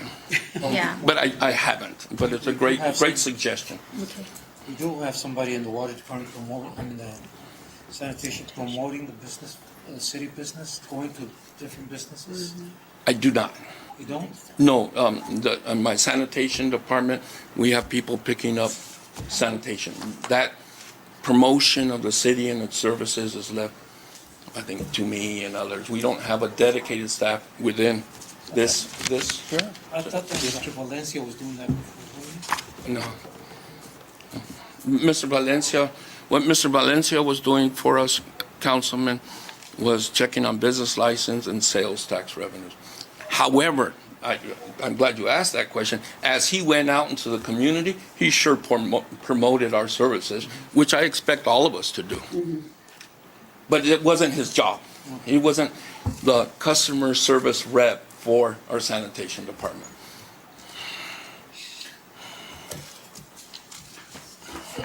Can I go back and just address Mr. Diaz's question about that 8,500? That is the revenue that we bring in from the Tucson Recycling and Waste. Oh, okay. Yes? Okay. Yep. Yeah, so- Jesus Christ. So the 8356 is what we've brought in already for 2021. So right about 8,500 is what we predict for next year. Every little bit helps, right? Yep. I just wanted to touch. Well, thank touch you very base on that much. one. Appreciate that. Thank you. Yes, you're right. Yes. That was a good year then. It was. We brought Tucson Waste Recycling on various occasions in front of Mayor and Council to explain in detail the whole sanitation process from the consumer to the end use. And just another, because I'm asked this a lot, we do not offer in the city of Nogales commercial recycling. We don't have that program. It's all residential. Thank you, Mayor. Right. Again, We okay with the equipment and everything? Yes, you have something I else? just want to make a comment again on the sanitation workers. I know that there's a one vacant and then there's one vacant frozen position. And going back to what the mayor said, regarding the wage Compensation classification. plan, yeah. I think the sanitation workers are exposed to a lot of bacteria and diseases and stuff like that, and what they're really earning, I don't think it's worth it. Same goes for the heavy equipment operator that I mentioned before. So hopefully we'll get those adjusted. They need a lot of help. Yeah, because, it's not an easy job and it's not a clean job either, so. Yeah, it's pretty bad what they earn. Okay. We're okay with that? You Yes. agree with it? Yes? Okay. Sewer connection. Do you have any questions on the sewer connection?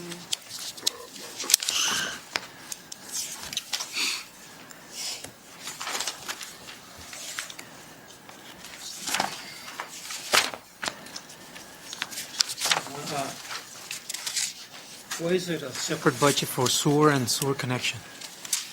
Go ahead, John. Sewer connection fees are development fees, so if you build a hotel or a brand-new home or other new businesses that aren't going to use the same sewer system, this is an impact fee on the city, so we collect those monies and we put it in this account. And then as we go through the year, we can draw down on those. There's some restrictions on what we can draw down on. It has to, I believe it has to be expended in the general service area that it was collected. I've heard arguments both ways that the entire system serves all the systems, but that's what it's for. And you'll see throughout the year, councilmen, that we'll ask for a project that wasn't listed in the budget, and we'll say we'd like to apply our sewer connection fees to that, but we need to go through our legal department to make sure that it's an allowable expense. Okay, thank you. Yes, sir. So I think there's a legal requirement to track them separately.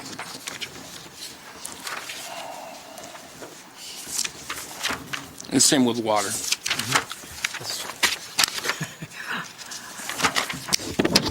Were there any questions on the water connection fees? Nope. Besides the one that was just answered. You just answered it. Yeah. Do we need to vote on that? No. I don't know. Should we wait for the mayor to come back? Yeah. Vice Mayor? So are we okay with the water and the sewer connection fees? Yes, Are we yes. okay? Yeah. The mayor wanted to vote, make sure everybody was here, so Oh, so, I think you should follow, You know, I would. just looking at this, I think we're probably safe moving on. We could wait for the mayor. There's no expenditures in here. It's just revenues. It is what it is. There's nothing we can really do Basically to change it, discussion, right? yeah. okay. But I'll leave it up to you, Vice Mayor, Go ahead. on how you want. Otherwise, yeah, we'll move, Move forward. yes. Okay, so moving on to the, is it pronounced WIFA or WIFA? Okay. We call it Wi-Fi. Just because inside my department, they've now mentioned it both ways. So I think they were trying to trip me up, just checking. They were. So with the WIFA, we have our revenues.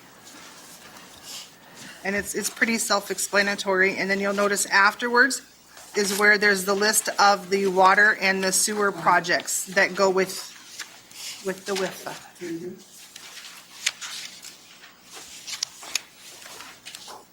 Are there any questions on this? So we were getting a bond for this, right? We're bond, a 3-year. So No, what- no, it was- it's a loan. It was a loan, it was a loan, right. It's a revolving, it's the best way to describe it, at least for me to understand it, though, was it's like a revolving credit. So we have the 10 million and the 4 million, the $14 million available to us. We draw down on it, and we draw down on it, then we're charged we got to pay back what we draw down. So like a we line of- don't, the good like a news line of is, credit. huh? A line of credit. It's like a line of credit. You draw down on it and you pay for it as you go. Right. And then another good thing about this is, well, I think it's already been applied. Some of it was forgivable, so. So the total line of credit would be 10,569,000. Plus the 4 on the next page. Almost 15,000. One's water, one's sewer. That's what we're going to spend. Everybody will. But if, and this is what I'm just trying to explain. If we don't spend the 2.3 million, we only pay the principal and interest on what we draw down. And when we draw it down. She voted for you. So the principal Thank you, George. on it. Procedures. I'm just curious. So you Yeah, can go start for it. making your payments Yeah. when you draw down on it. Yeah. And how to calculate that out, that's what they do. Nope. Goes by what you use. I get it.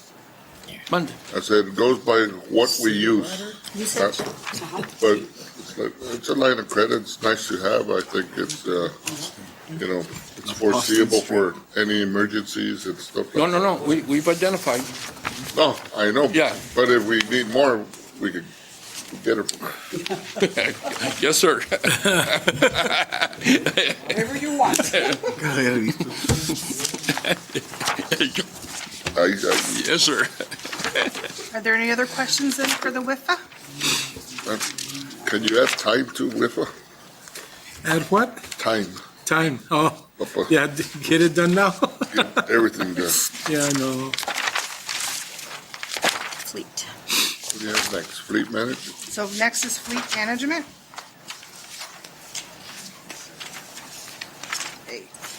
Their payroll did go up just a little bit. We have some travel that they had expended last year, they did not use yet, so they did bring that amount over. Hopefully they can travel more this year for training and such. We've increased the general supplies, and those are really their main increases. They do have their capital project, which is in the back. There's just two, which just equals 20,000. And they currently have two positions that are vacant also in their department. You actually have one vacant. One vacant and one frozen. So this total in the gas and the fuel, is that for the entire city vehicles, the 380,000? Yes, that's correct.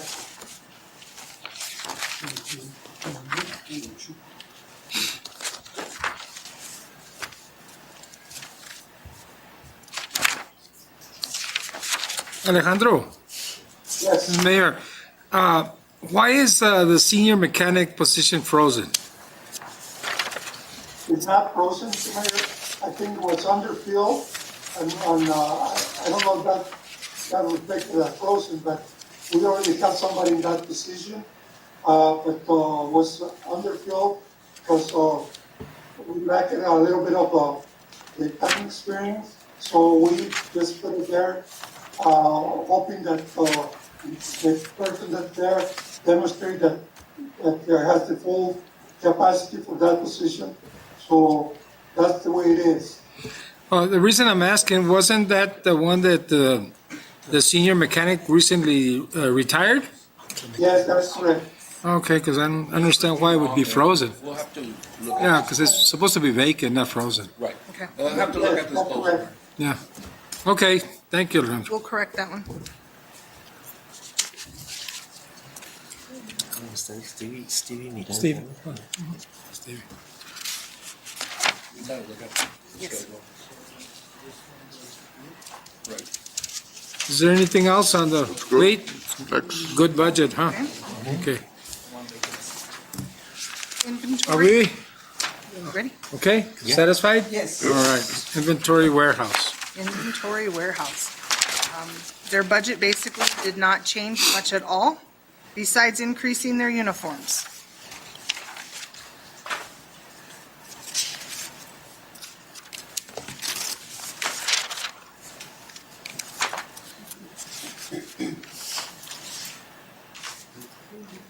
Okay, Questions on that one? we're okay on that one. Okay. Public Utility. utilities.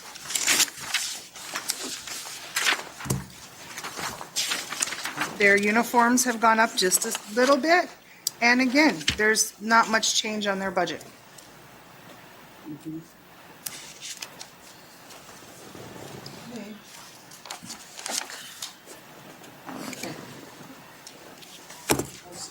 Any questions on that one?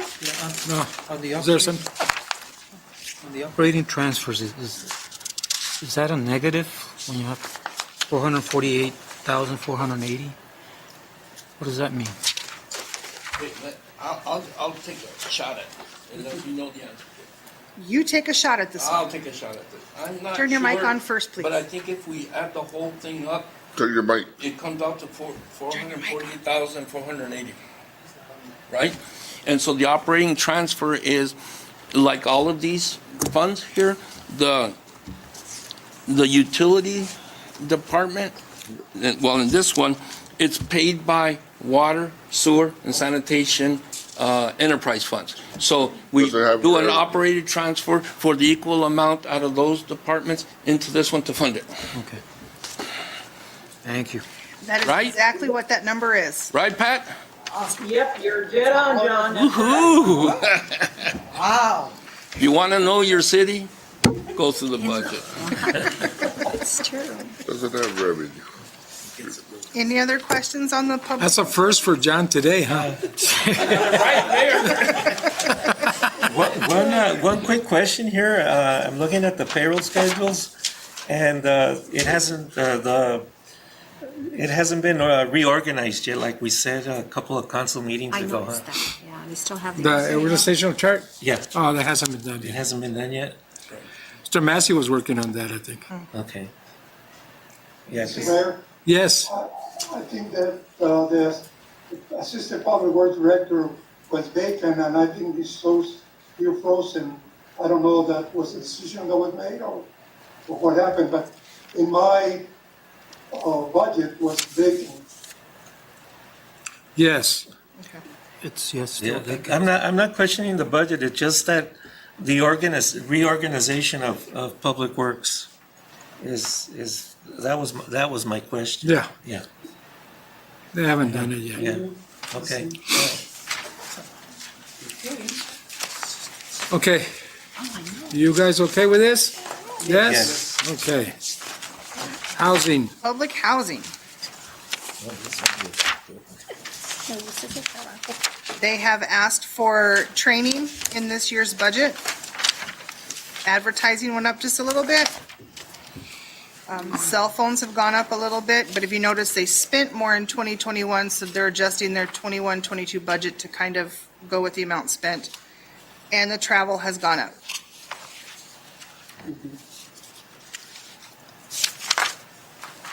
And they still don't have a director. It's still vacant. Any questions on the housing? Do you know when that's going to be advertised? What's what, I'm sorry? Do you know when that position will be advertised? Do we know, John, when that position will be advertised? Or Robert? He's shaking his head no.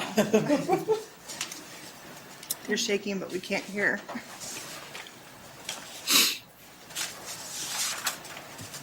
Are we okay on housing? Yes. Satisfied? Good. Fill out the vacants. Same.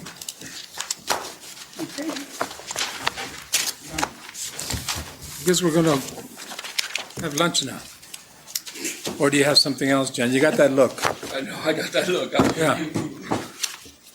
Pat, it's almost lunchtime. Do you want to go back to general fund? Do you want to take an hour and 20-minute break and then come back? It doesn't have to be an hour and 20 minutes. Or an Yeah, hour and 15 or something? Hour. Ask Pat, she's gonna work through this. Yeah. Yeah, I would rather you take a break and come back because I've been in between trying to get the slides done, so it would give me another hour to get them finished up. So that it's a smooth discussion about what you need to decide, how much money you have, and it's clear and concise, so that would be good for me. Yeah, 1 hour would be good. 1 hour or 1 o'clock, Mayor? 1 o'clock? You want to go 1 o'clock? I'd like to. That way we can make Okay, sure. let's do that. Let's We'll get. go to 1 o'clock, Pat? Is that okay? That works for me. All right, thank you, Pat. I appreciate it, Mr. Mayor. Voy a cerrarlo así para que nadie vea aquí adentro de mi cara. I can't cheat then. Por favor. Ahora resulta. Hola.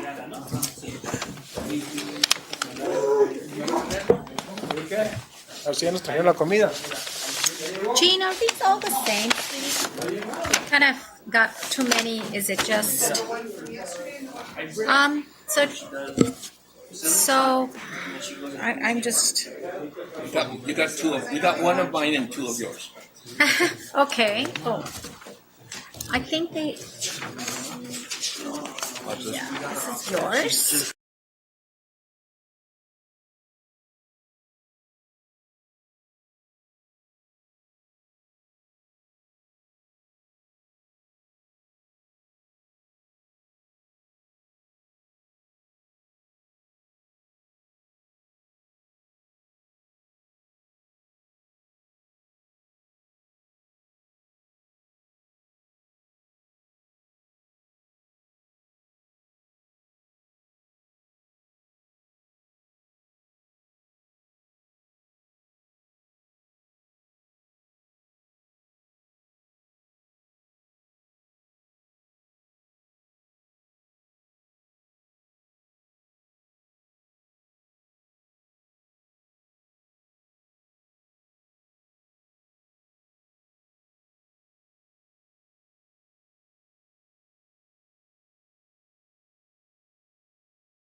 grants. That's the packet I just handed to you.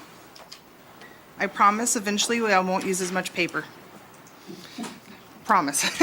So, one thing that we're gonna be working on this year is taking a lot of these grants that are all these separate grants and putting them into one fund, so each of them will have their own line item within the one fund.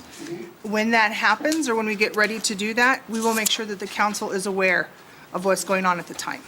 So just want to let you guys know that right off the bat. I got it right here. Yeah, he had a copy. The first one is our bulletproof vests grant. Is Chief there? No, I can handle it, not a big deal. Okay, I just can't see behind me. All right, yeah. I popped it up just to make sure who was there, who's not.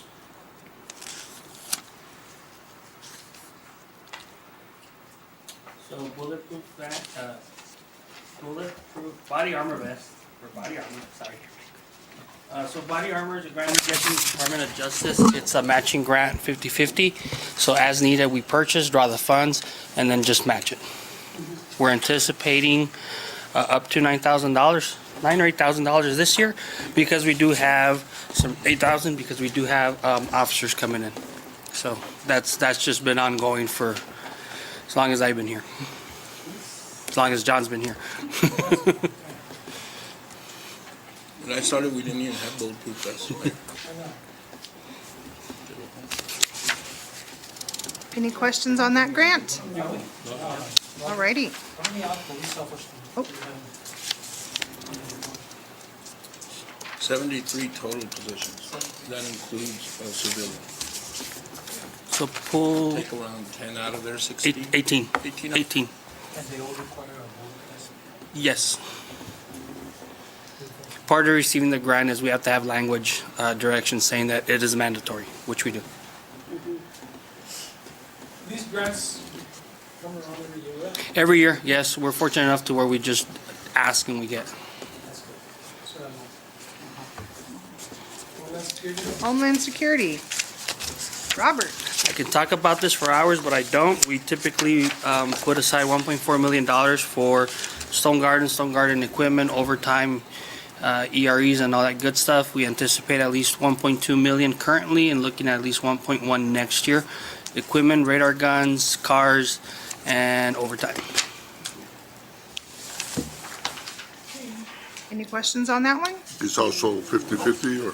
That one is 100% paid through by federal government through the Arizona Department of Homeland Security, managed through FEMA and a whole bunch of other stuff, but that's 100%. There's no matching. There is absolutely no match And on it's it. 150, You did mention it 1.5 million. EREs, right? EREs, yes, 100% of the EREs. However, there is no draw to future expenses such as pension. It's just whatever the cost is now. And is there a, you know, it just says Homeland Security, is there certain areas you could use it, you know, or, you know, because I see you had 14,34,707, and we only use 641. So why the big difference? You know, do we need other stuff then why didn't we get it? Right, so in the past, we used to draw money or ask for equipment such as vehicles, which we did. The last time we had a big vehicle purchase was in 2014. We got vehicles, equipment, a whole bunch of other cool stuff. After that, we just went for overtime, EREs and all that good stuff. As of last year, we once again started asking money for equipment, which we have. Just as an example, the current Stone Garden current Stone Garden allocation came at around $1.2 million. A little over 600,000 came in for equipment, and the rest was overtime related and ERE expenses. This year, same thing. We just cookie cut it, put it forward, and we got that. So we started asking for equipment now.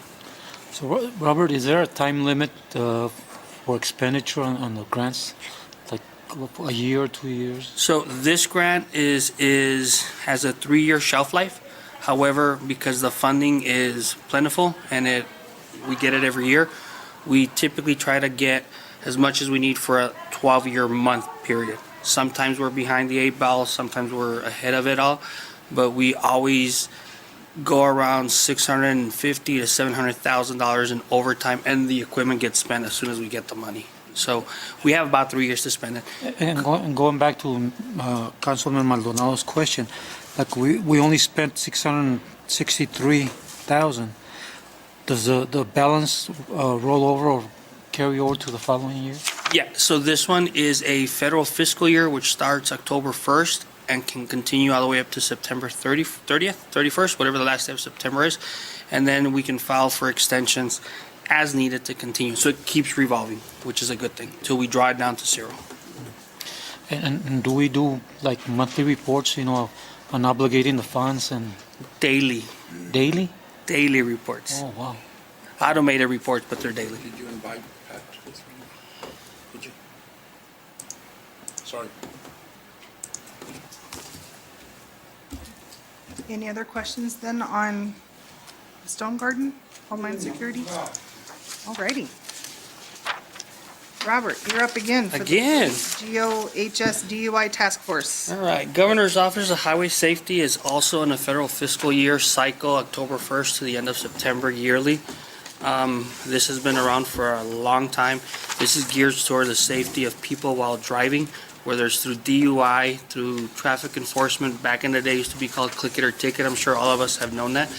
And also we have occupant safety protection program, car seats for kids. We're a border community. We have people crossing all the time. Well, we had and we anticipate them coming back soon. We provide car seats for anybody who needs one. Whether they have 2 kids, 3 kids, or whatever, we will provide those. So we usually ask for about $5,000 to $6,000 for funding on that one. 100% of that goes towards the car seats. Last year, this year, we asked for a couple $100 more so we can actually train the technicians who install the car seats. So you'll see a little bit of that in that. So we're looking at about $5,600 again this year. $5,000 for equipment, the materials, $600 for the training. So that's the car seat or the occupational safety program. Did you go too fast for us? I probably did. So I think the one that everybody's on, if I'm not mistaken, is the DUI task force. Yes. Right. Okay, because we have them all in the same one. I just started backwards. Yeah. So Started backwards? I started backwards, yeah. Okay. Yeah, because all 3 are there. They're all thrown into one? Yeah, They're the all only, in one. right. The only reason I started backward because car seats is just a quick buy of equipment that we provide for the people. Yeah. Robert, did you mention that, did you say that when people cross from Mexico to the U.S., you also provide those people with those car seats? Whoever may need one, we have no restriction on who may need that as long as they have a child in the car. Okay, doesn't We have don't- to be a resident of... Not really, no. The goal of this is to provide safety because God forbid there be an accident, a collision, what have you, and we have a child that did not have a car seat who should have had one. That's the last thing we want to do. So we're even working with the courts to when there is a citation issued for not having a car seat, we provide the car seat as well. Education all the way, safety all the way. What happens to older vehicles that don't have, the regular seat belts for a car seat? Those are few and far out there. I have not encountered one in the years I've been here, but if the car isn't equipped to have one installed, we won't be able to install it. It's just now it's a totally different safety issue. Un mecate. Un mecate, bungee cord. Any other questions on the car seats? No? I'll move up to DUI. Nogales isn't plagued with a huge DUI problem. However, we do still draw funds for it.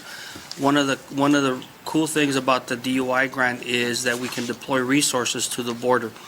We do still continue to see our kids going into Mexico. Those who are legally can consume alcohol in Mexico. However, on the way back, they really are not supposed to have any in their system. So we do have deployments on the border. We enforce that as it is. However, in the same deployments, we do still have DUI deployments throughout the years, special days, 4th of July, holidays, stuff like that. So we do still have some deployments on that. This year, through the DOI grant, we're looking at $4,000, $12,000, excuse me, in overtime EREs and everything that encompasses that. The rest would be for radar guns. What is the correct ruling on that if they drink in Mexico and walk across? So for the longest time, no, actually, this is what we call the A lot of time, everybody gets asked that question. So this is what we call the Nogales statute, because basically we kind of champion that along with other border communities. The way the law was written back in the day was in, what's the word I'm looking for? In possession. In possession, right? So you physically have to have it, and we used to enforce that. However, the statute changed and now has specific language that says consumption, in other words, in your body. And that's when it becomes unlawful. But you didn't consume it if they didn't consume it in the U.S. Right. However, it's in your person, which is unlawful here. So I'll put it this way. So, no, I can't, that's the only statute that applies like that. So yeah, you can consume it in Mexico where it's absolutely lawful if you're 18 or older, but when you cross into the United States, the statute, at least in Arizona, says you cannot be a person under the age of 21 with spirituous liquor in your body, in your system. So, Or under the influence. or under the influence. So that was a huge change in the statute and legislation about 15 years ago, give or take. So it's still unlawful for any individual 21 under the age of 21 to have consumed, have it in their systems. In other words, your testing will tell us if you actually have it in your system. I don't know if that made sense. Does that have, do you have to have a reasonable justification to stop somebody and say, test them for? Absolutely. Absolutely, Councilman Bojorquez. Consensual stops are there. Hey, good evening, good morning. May I speak to you? That's always the number one rule. However, if you do see somebody, crawling up the catwalk there, or their behavior or something that leads you to believe that that person could be under the influence, then you can certainly speak to them and build your evidence based on that, your probable causes, we call it. So. But the subject is DUI, driving under the influence, and the person's walking. Right. So that's two different things. I kind of went over to the person under the influence because Nogales doesn't have a big influx in impaired driving, in DUI driving, which is a very good thing.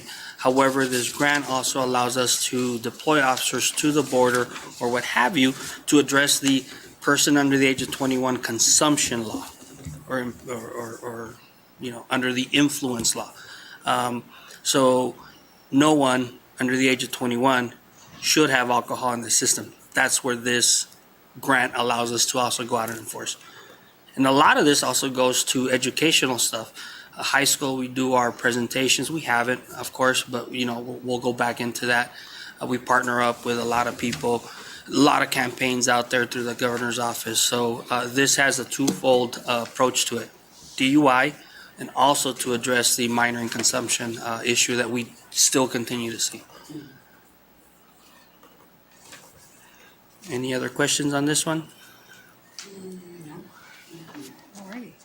Step, the last one, overtime and partially marked police vehicle that'll be used for traffic enforcement. So we're hoping that we get granted the funding for this, and it all comes up to about $115,000. These cars are getting way more expensive than what they used to.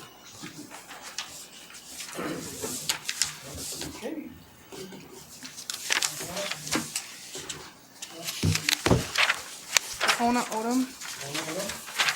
Robert. So a couple years ago, wrote a grant up for the drone program. I'm not too sure if we are anticipating anything this year. However, the max is $150,000. Of course, municipalities such as City of Nogales and any police, fire, or what have you entities have the ability to write for the gaming grant, which is across the board throughout the whole state. Tohono O'odham, being the closest gaming community, is the one who would give us any funding. We were successful last year, to to obtain funds for the drone program, which we bought 2 drone software and a whole bunch of cool stuff for mapping. PD anticipates the same. We're only asking for, be able to apply up to $150,000. If we get it, that's absolutely fine. If not, then that money will just be locked in there and we can come back and change that. So on the totem grant, you brought me the paperwork yesterday. I have it on my desk for going next year so we can make an application. Yeah. Typically in years past, the ones that were easily to obtain and to fund have been through the police department. However, it's not restricted to the police department.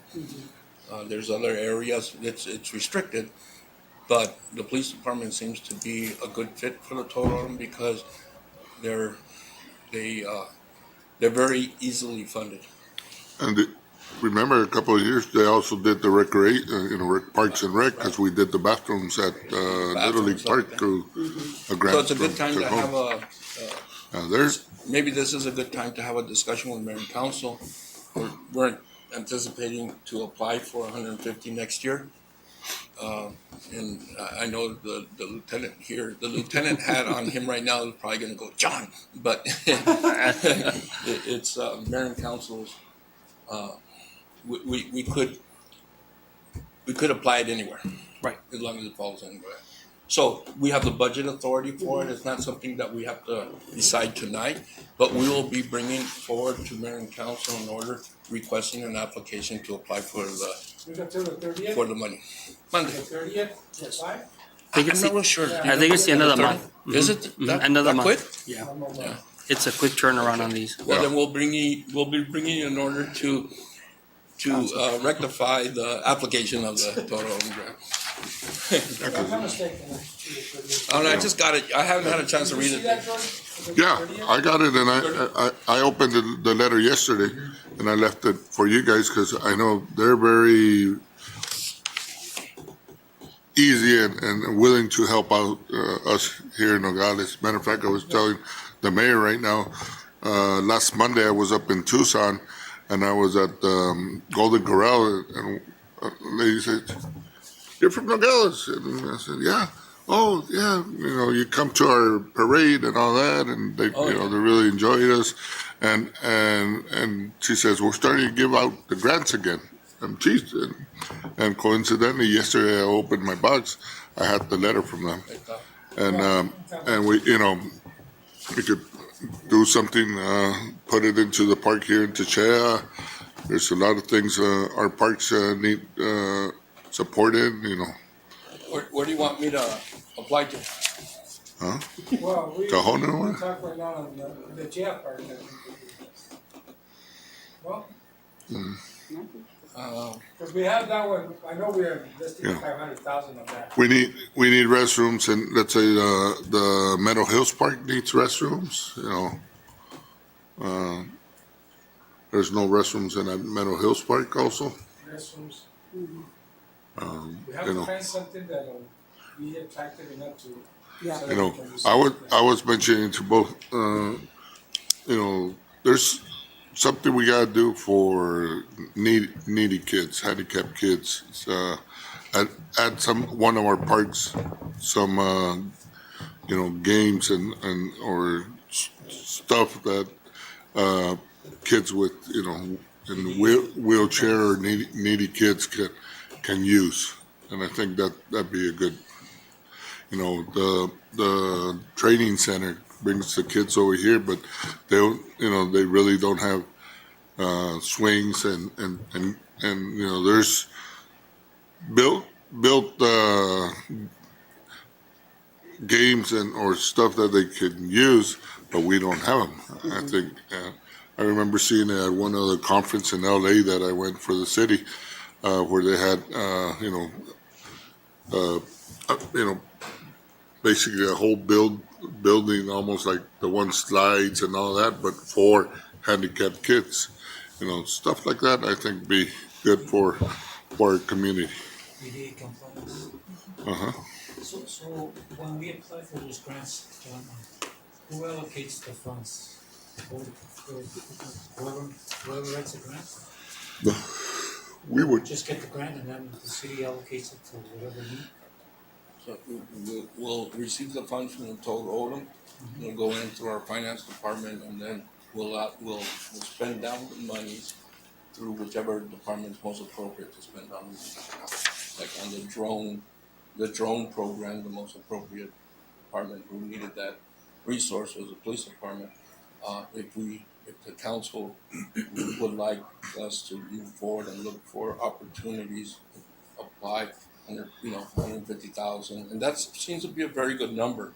I wouldn't, because I've seen in the past where we ask for a lot, and then they just, they say, nah, too much, So I think if we stick with about the 150, we have a very good chance of getting it funded.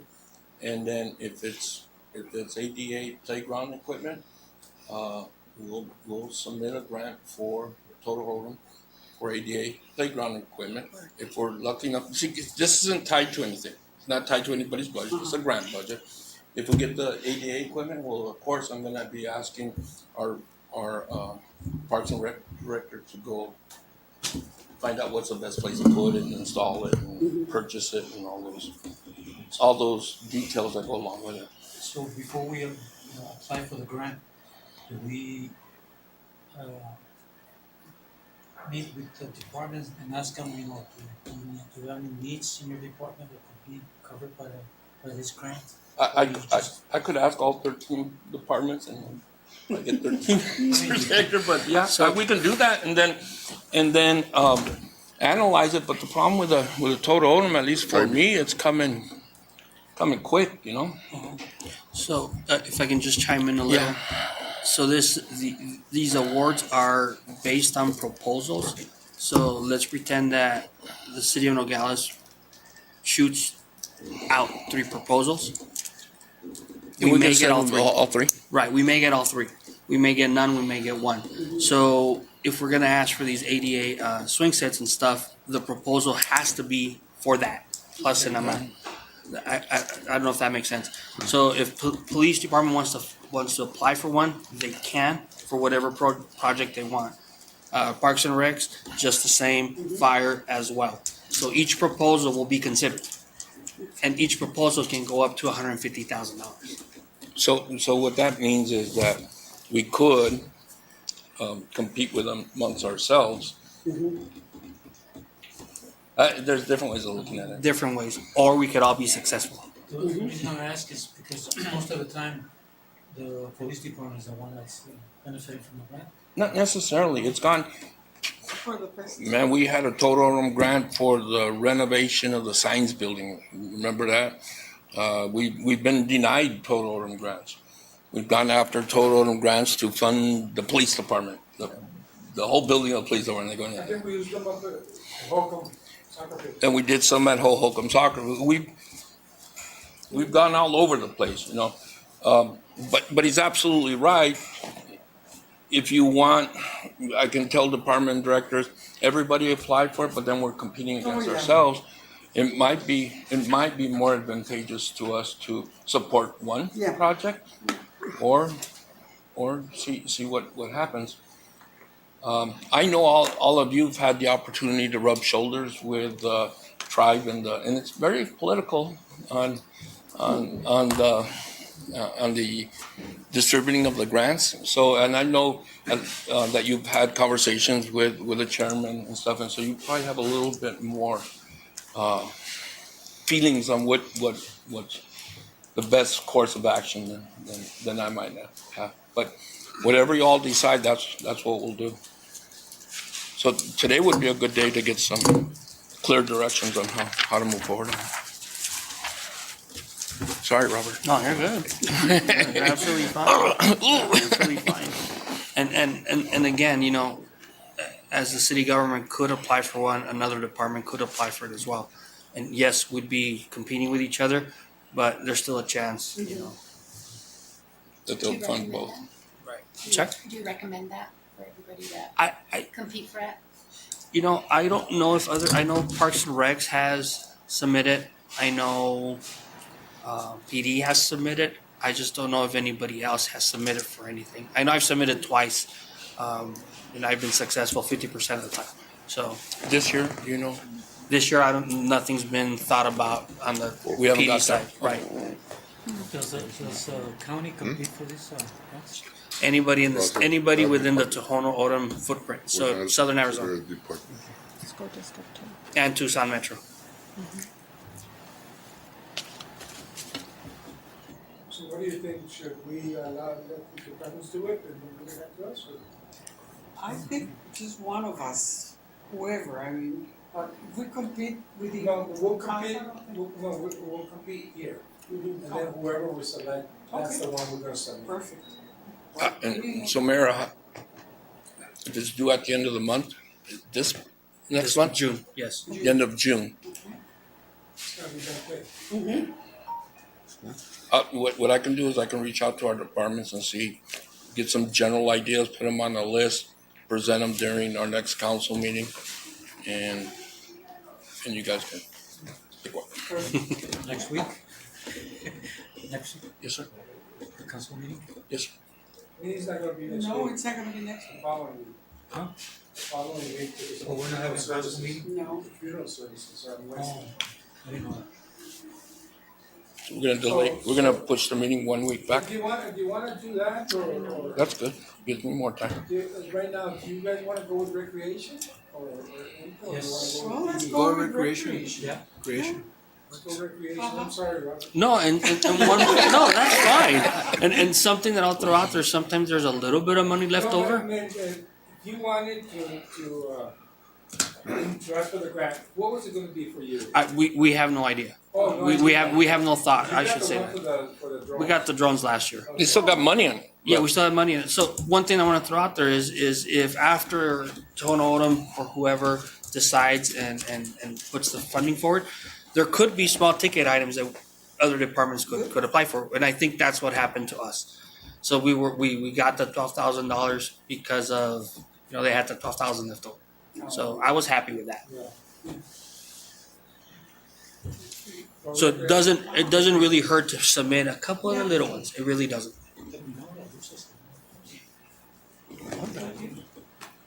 And the park, So I'm gonna focus my energy on doing, recreation, ADA compliant playground equipment. Yeah. Go ahead. And we'll, park to be determined. See where it can be, And Mayor, the reason why I want to go with park to be determined is because in that other grant that we're applying has ADA. So I don't want to say, right? Yeah, most likely we're gonna get, that type of equipment that. Uh-huh. So if we can get the grant to purchase that equipment, I'll work closely with Parks and Rec to find out, to get, if we get one set or maybe several sets, but I'm thinking that we should try to stick close to the 150,000 level because historically that's what's been granted, and if you go too big, you might get pushed to the side. We good? We good with doing that? Then again, last year wasn't a very good year for the casinos.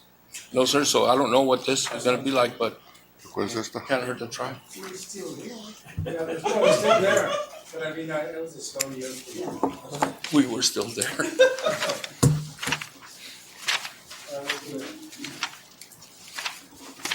Okay, miscellaneous funding, Fund 55. Do either of you want to touch on that one? Or is Pat here? So that would probably be best for Pat. Is she here? Yeah. Fund 55 is the cops grant. Hi, I'm here, just a minute, I have to get my book up. Okay, thank you, Pat. And I know Chief's on board, so he can probably talk about the cops grant too. Okay, Okay, so miscellaneous 55. yes. This is the amount that was put in last year, that was $8 million. And the purpose of it was in the event that we had some purchase orders that were gonna roll over, or if we had a grant that came in that we weren't anticipating, we have appropriation to move to a fund in order to be able to spend it. None of this appropriation will be moved unless we have a grant or something like that happens, or we got some money in. Let's say the government decides to give you another $3 million on stimulus money. We've got an appropriation there where we could spend it. The worst thing that would happen is we got $3 million and we couldn't spend it. and we had to sit on it, and then we lost it. So this is what, I brought it down to 6 million this year because this is where I put the Arizona Relief Fund. The reason I put it here is because it's still federal grant money, and it will fall under the Single Audit Act. It will be transferred into the general fund for use, and it can be transferred into the general fund for use, but I put the appropriation here. And we're gonna talk about that in detail when I do my overview for the general fund. And then the Cops Ahead grant, that's for the 3 officers, I think, but I'll turn that back over to Robert or the chief. Chief, you're still on board?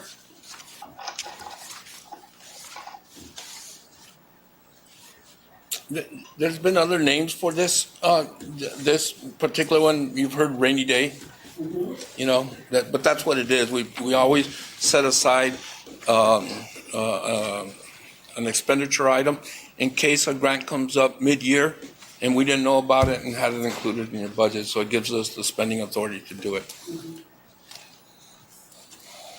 I think, Robert, this is the one where it's 100% funded this year, but they're gonna go request 3 new officers for next year under the grants? Yes. And is it 75-25 the first year and then 50-50 and then, So it's 75-25 throughout the 3 years. okay? There is a chance we may get the 25 waived back to us. Okay, but the 4th year, it has to be absorbed by the general fund. Yes, ma'am. So yeah, we will lose funding at the end of the 3rd year, and those officers should be incorporated into our budget. So the way I like to look at it is the first 3 years is really one-time money because the 4th year, you're gonna be paying it 100%. Exactly. And so you gotta plan for that. But that's what that fund is for. Any questions?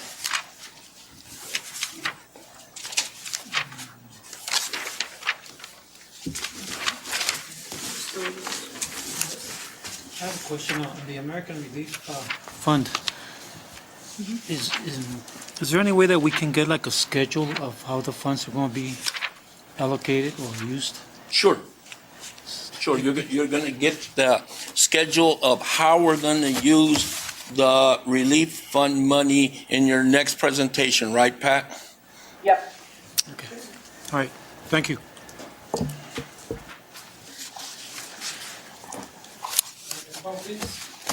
Is this the last one then? We're on impound fees, Pat. We have Okay. about half a stack to go. Okay, good. All right. Robert or Chief, do you want to? Chief, you wanna? I don't know if you're on there or not. Show his name. I just don't. Hold on, Robert. There you are. There you are.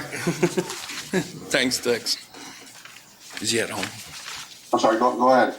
So we're up on impound fees just to talk about it. Okay.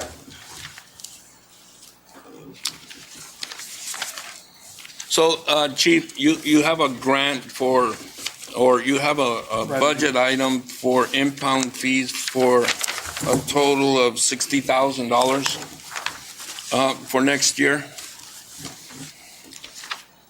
Did I say, is that right? Yep, we have the Yeah. 20,000 request and 40 carry. And we've showed council the revenue and the expenditures on it.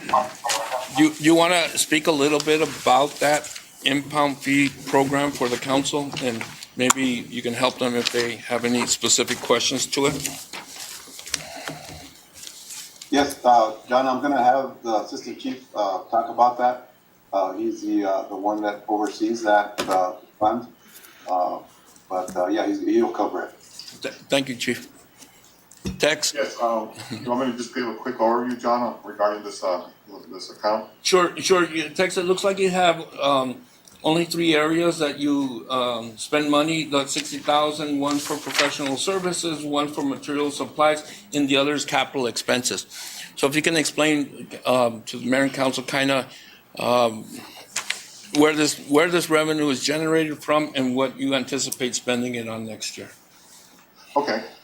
The revenue comes from as simple as what it sounds. It's impound fees. When the department impounds a vehicle under certain Arizona revised statutes, some of that money is returned to the department, and then it becomes what's called the impound fee. And that's an account that's been in place for several years now and has grown to quite a good amount of money. Just last year, I think our balance was in the 60, 70,000 range. And we did utilize some of that funding to purchase some radio consoles for our communication center. So it dropped down a little bit this year. So we're anticipating it growing again within this next year. And the three line items that you mentioned for purchases is just a breakdown within that $60,000 range. Thank you, Tex. And these impound fees are rollover fees. If they don't spend it, they start with that plus, what they anticipate getting next year in impound fees. Restricted money, that's why you see it in a separate account.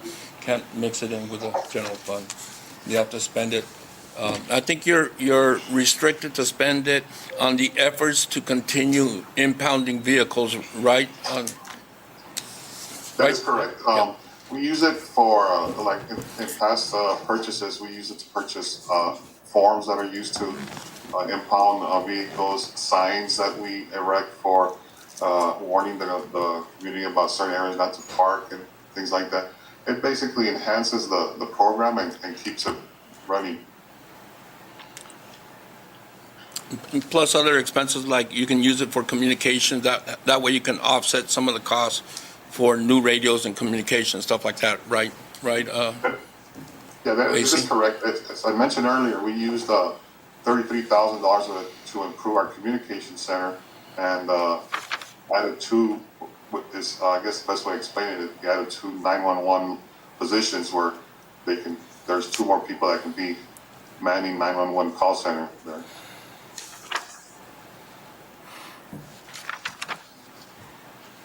Tex, I have a question, Councilman Bojorquez. What kind of professional services do you utilize here on the impound?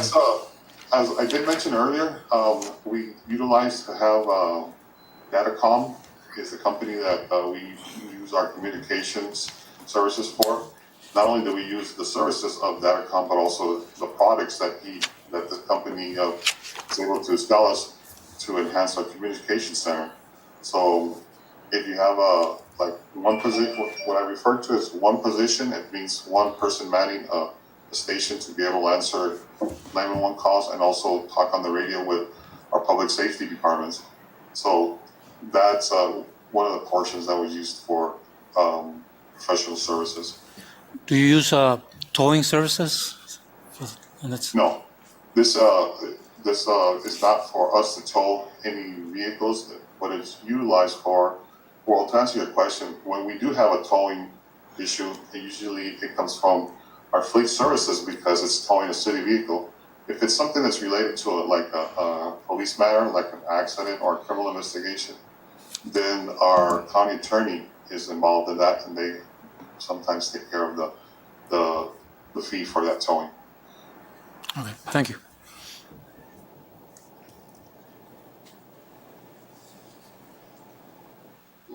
Any other questions? Thank you, AC. Thank you, Tex. You're welcome. Don't go too far. Yeah, don't go away. The SB 1398 Police Fund.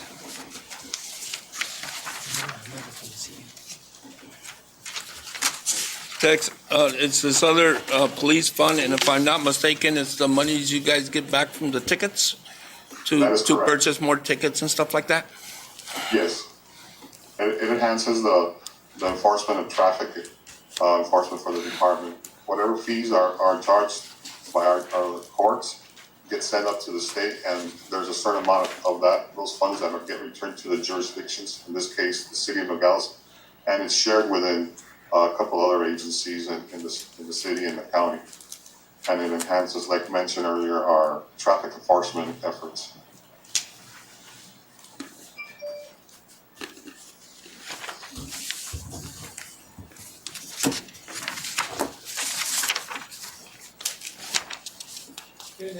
Okay. City Court, PPR, the JCEF. Want me to go get the judge? Is she, She's down in my office. She's right. okay, sure.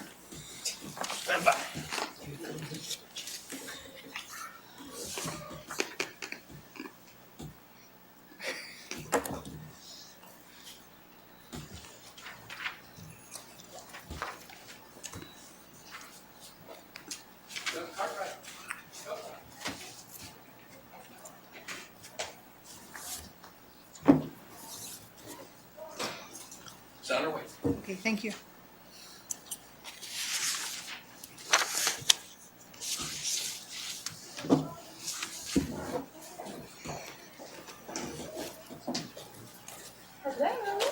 Judge.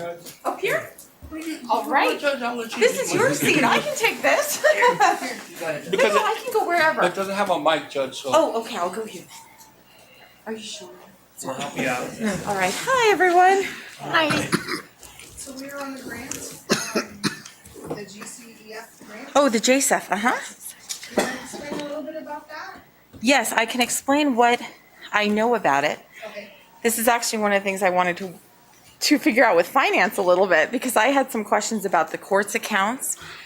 So JSEF monies are monies that the court gets as a result of the fines and fees that are generated just through payments that are made from defendants.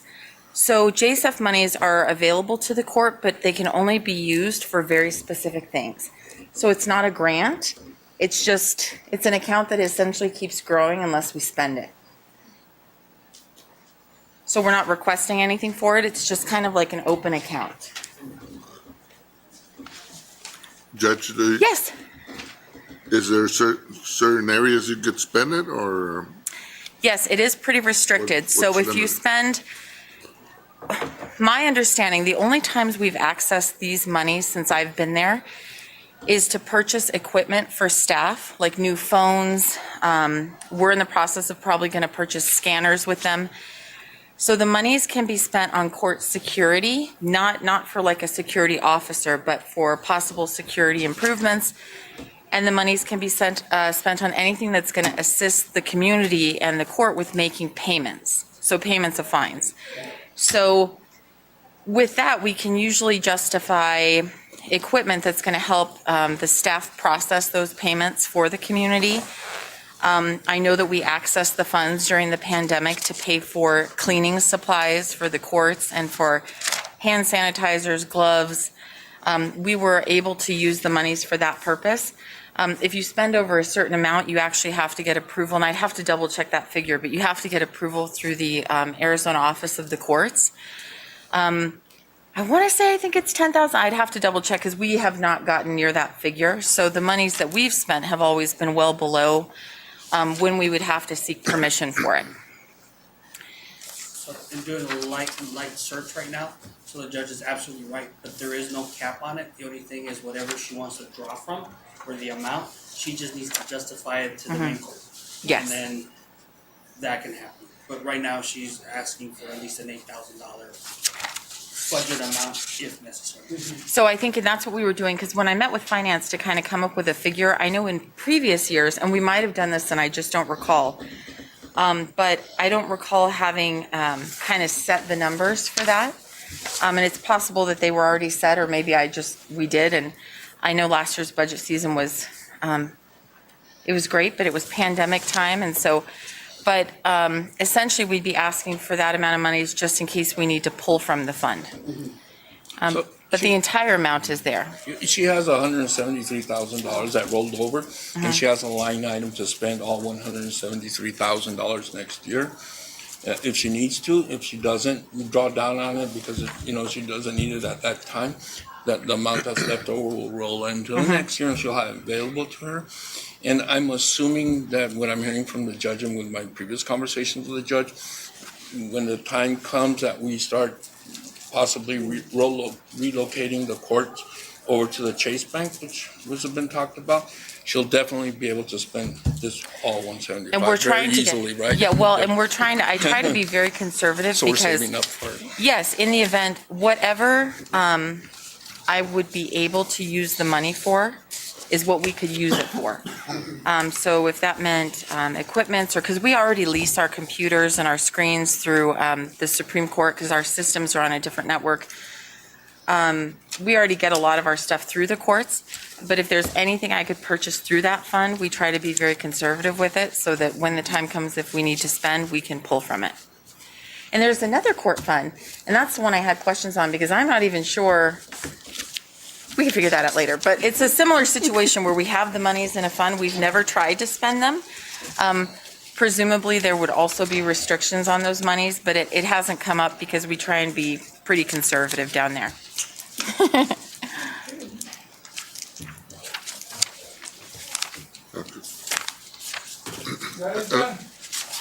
That's it. I'm so sorry I ran in out of breath. I've been listening over the minute. For the judge, sir? Yes. Yes, sir. Like I said it yesterday, John, you know, I know we have the 2.5, you know, aside for our move and hopefully transition into the new building or remodeled building.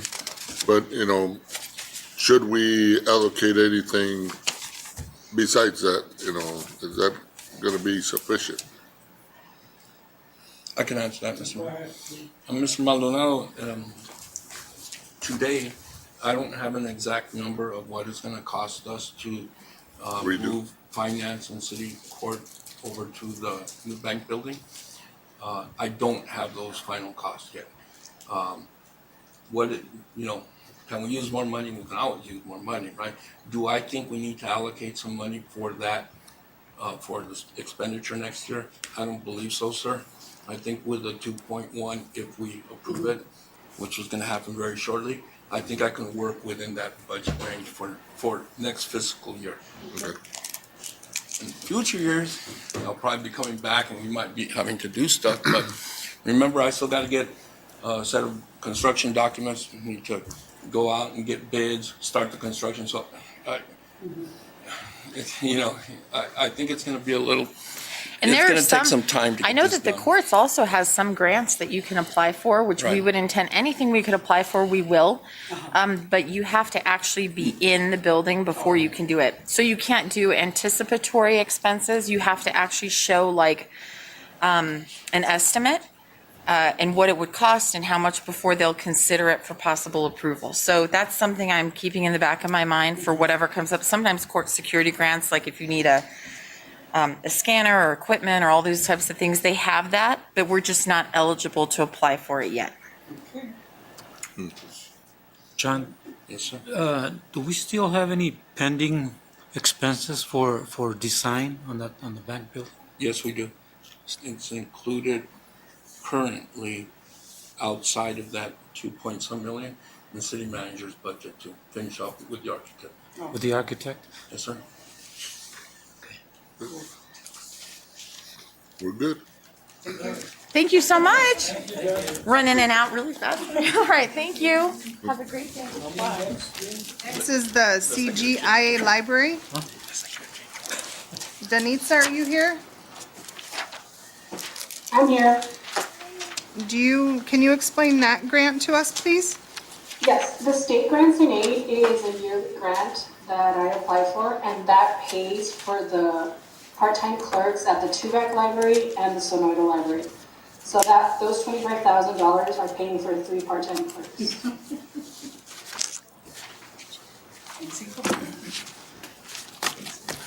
Any questions for Danitza on that one?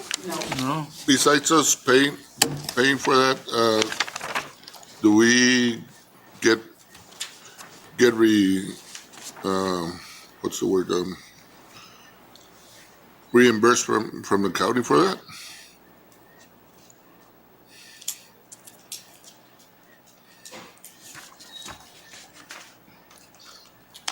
Danitza, did you hear the question? Yeah, it's a grant that comes from the state library. I don't know. It should be reimbursable completely to both city and county. So, without diving into the accounting of the library, it would be my understanding that if this money that we receive that's paid by the state for the tutors that are out at Sonoida, or not the tutors, the part-time, I'm sorry, Part-time. I'm confused. The part-time Sonoida ladies who do the Sonoida grant comes off the bill that we split with the county. Should be. Should be, yeah. That would be my understanding. That's not the way we do it, that's probably the way we should do it. How much is that amount, Danitza, that we receive? 25,000. 25,000. 25,000, yeah. And if not, I figured Jennifer would be calling me and say, what's up? You know? Okay. But thanks for bringing that up, we'll look into it. Any other questions on that one? No. Okay. Then the next one is the Federal Assets Justice. Chief, you still out there? I am here, the chief, I think, rolled out to the bathroom, but I think he's making his way back. Yeah, he's here, he just walked in, he was in the bathroom. What was he doing? Thanks. So, Chief, we're on the grant, the Federal Assets Justice. Okay. Can you explain that one to us? It looks like last year is budgeted at 200,000 and this year it's only at 20,000? Typo. I can jump on that one, chief, if you want me to. Yes, that's the account, that has right now, if I'm not mistaken, $72. And this was an account that, over the past several years has not received any further, asset sharing funds from, the federal agencies that we had a task force with a few years back, which was DEA. So we kept this account because there's probably a few cases that are still out there being finalized that monies can be coming in, and that will be the place they land. But I know that, we started with 200,000 a few years back, dropped it down to 50, and so this year we're still anticipating possibly some funds coming in, and would like to have at least that window of 20,000 for spending authority if any assets were to come in. If not, well, we don't touch it at all.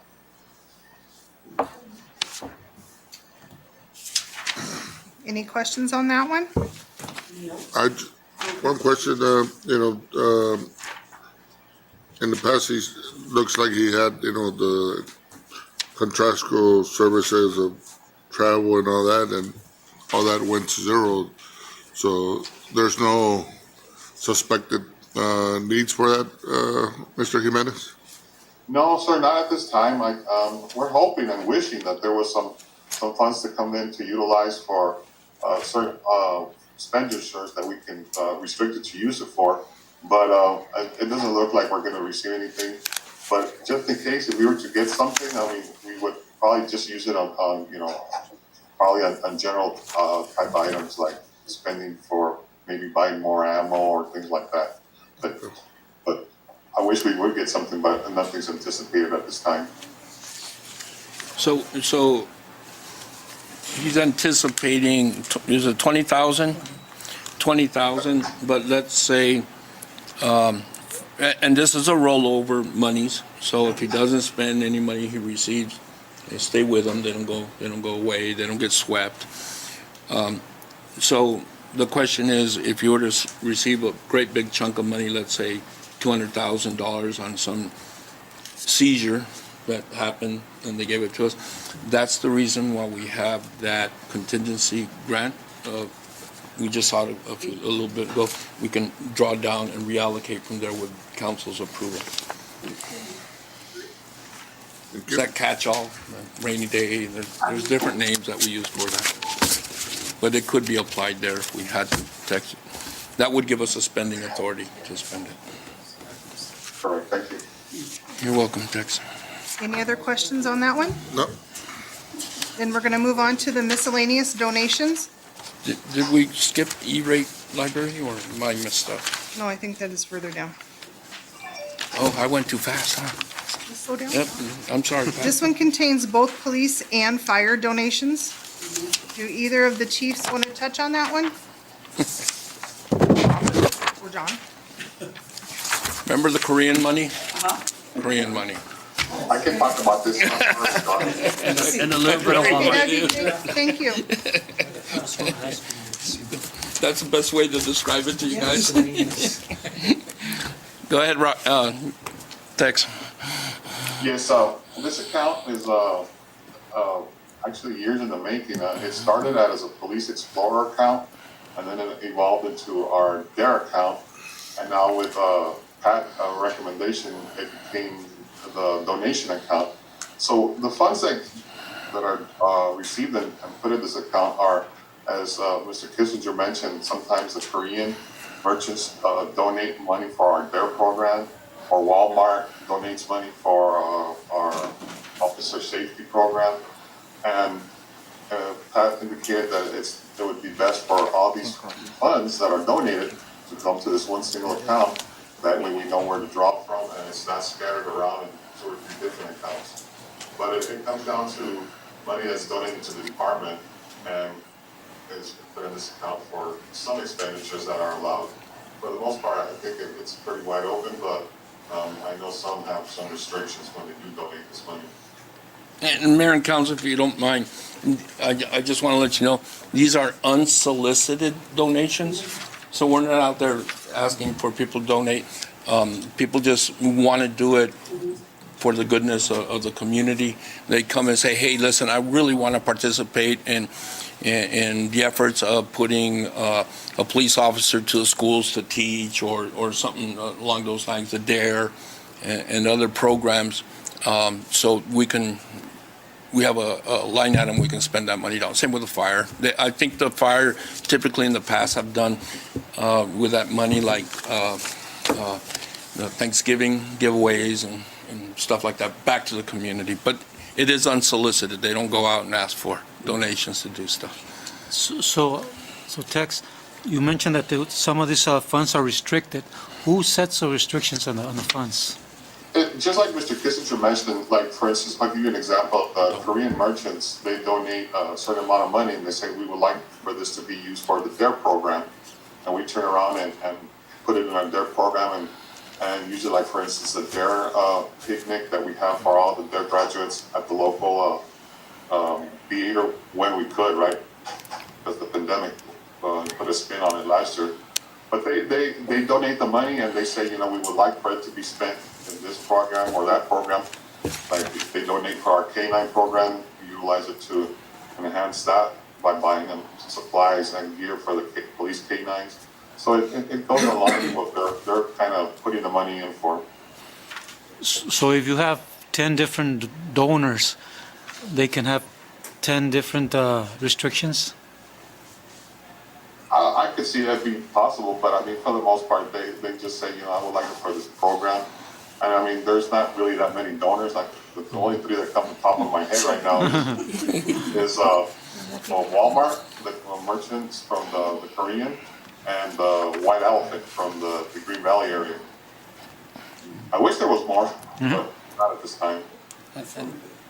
And typically the Walmart one, there is paperwork attached to it in the form of a grant. But it's just a really quick turnaround on those. Thank you. Thank you.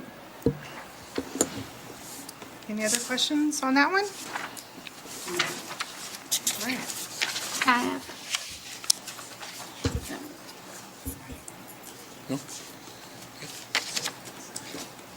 So next is the E-rate library. Danitza? Okay, so the E-rate is the name of the program that is the School Libraries Program of the Universal Service Fund, which basically means we're able to provide internet to all 4 libraries. And that is reimbursed back to the city and the county. That usually, it varies every year, but usually it's $13,000 to $15,000 that is reimbursed back.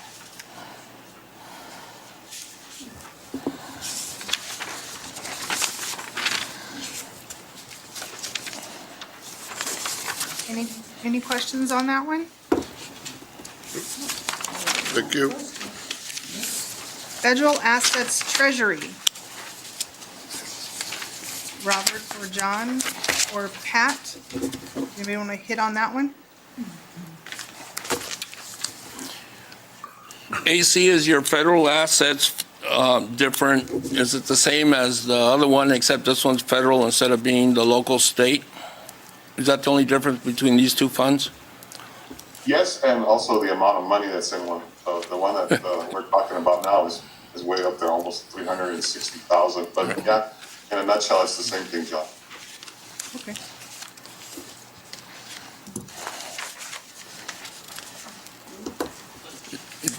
So what he just said was, the other fund that's very small is what Superior Court seizes through the Superior Court system, and this one's through the federal system. So you can see that the federal would always probably be a little bit bigger. They are very restricted on these funds, Tex, right?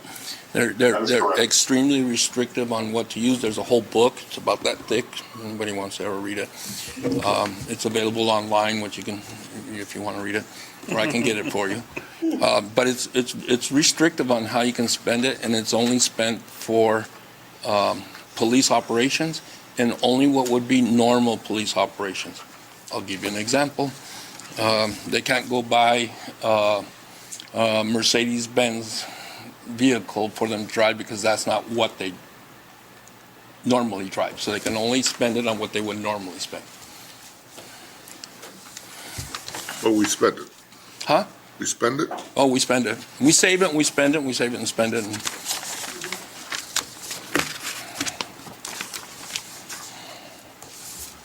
Okay. Any other questions on that one? So the next one is the Arizona State Forestry Wildland.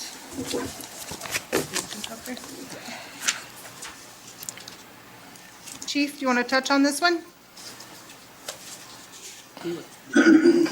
So, we have been doing wildland historically. This last year, we didn't really do a whole lot because of just staffing in general. I think there's a lot more discussions to have long-term on wildland, but for the budget, we just put in the same amount as last year. And it's expense in, or it's cash in and the same expenses out, with a little bit of revenue for use of the equipment. But I think John kind of, in our pre-budget meeting, John kind of summed it up best is put it in there for now, and then we'll work on all the policy discussion about it when we're not necessarily dealing with all the stress of the budget.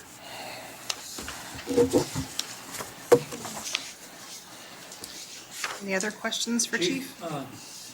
Bojorquez, have we had any problem with the reimbursement of funding for the city for the equipment and the firefighters lately?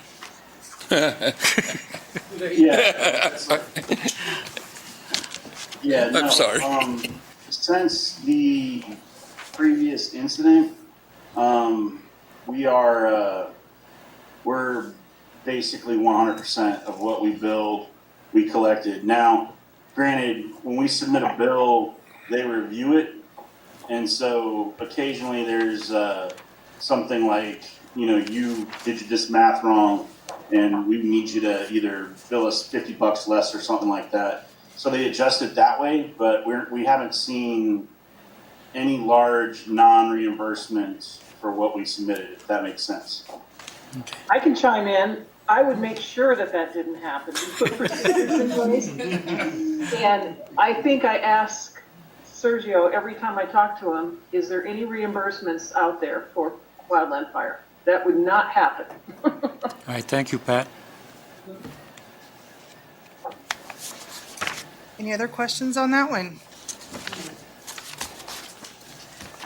Okay, back to police. We have victim rights.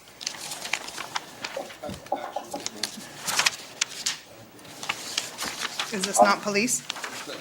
Oh, it's legal. Is it legal? I'm sorry, it's legal. Sorry, Chief. No problem. They have all the rest of them. Mr. Mayor, members of council, this is Your mic's not on. victim rights money to the tune of $5,400. in anticipated revenues for next year, and they have an expenditure of the same 5,400. I think it looks like they use it to offset some of their employee costs, and that's what they use 100% of it for. If you need some more detailed information on this, I can run over and try to grab Mr. Massey so he can explain it a little bit better. Is this from the state, John, or from the federal? The victim rights money, This is do you know what, there's a generator from the state? state, yes. So this is state through the counties to the municipalities. The county? It's such a small number, Hector. Really. Yeah. Usually the county gets a lot more just because they deal with the felony cases. So, muy poquito. Any other questions on that one? CDBG.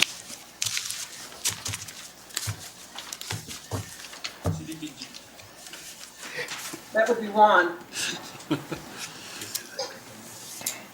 That would be Juan.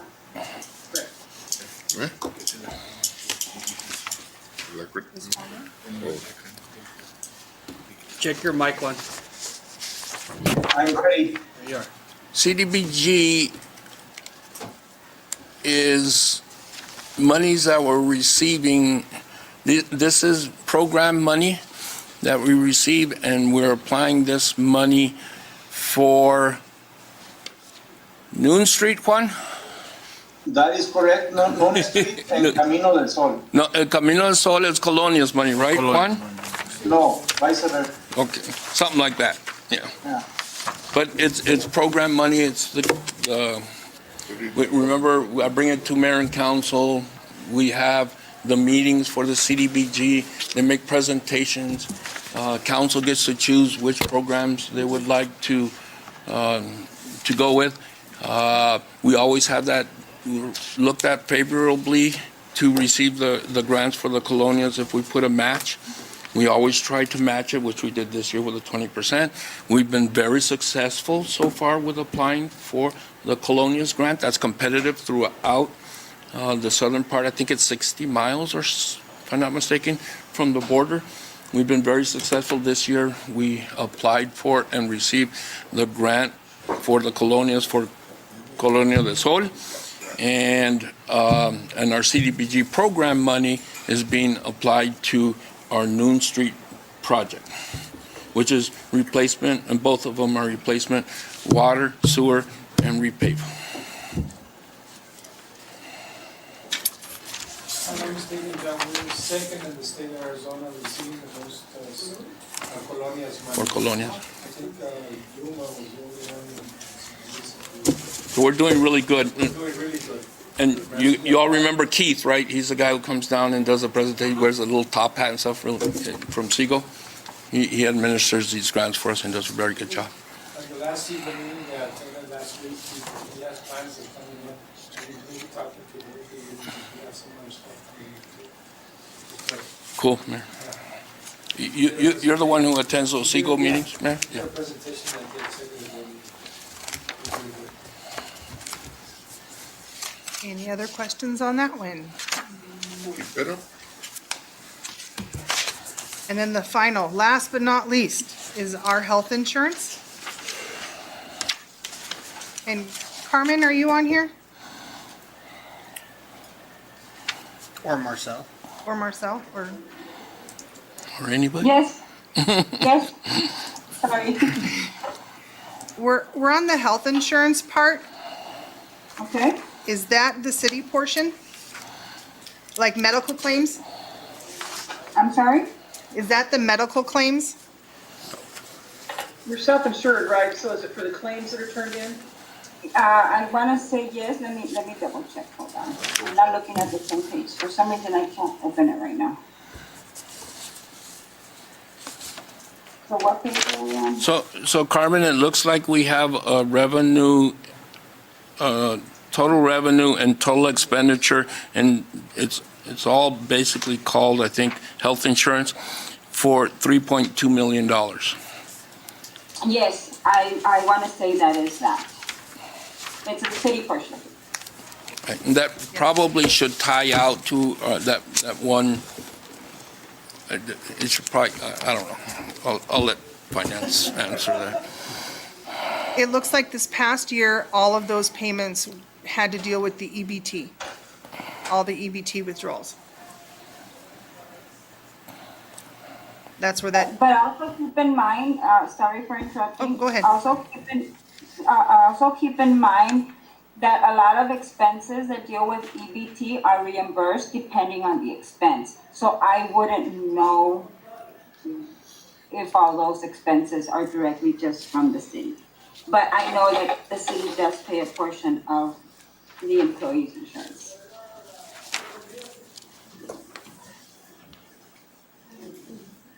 are there any other questions on that? Yes, Carmen, are we anticipating any premium increases for this coming fiscal year? No, Good. All right, thank you. no, we are not. And this was already confirmed, and our broker already sent us a notice that our forecasted rate will stay as is. Okay, thank you. Any other questions? Let's get all the directors to push on the wellness program, right, Carmen? Yes, sir, thank you. Friendly reminder. Okay, so that is the end of the grant section.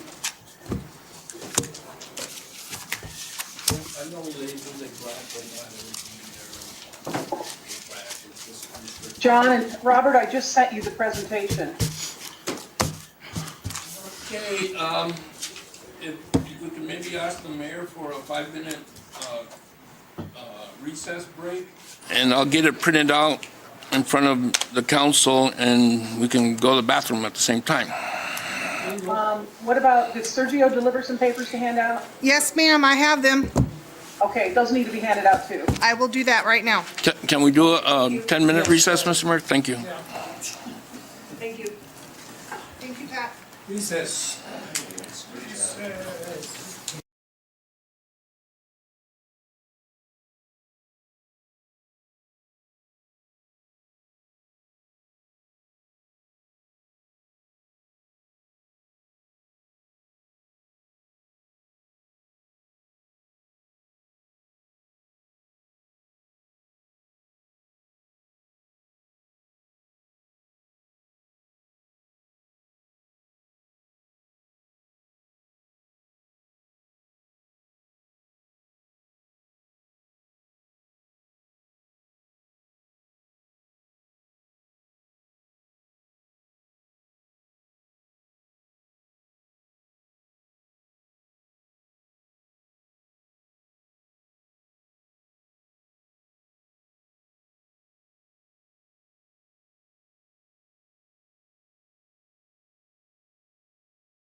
Okay, hold on a second, let me, get some presentation.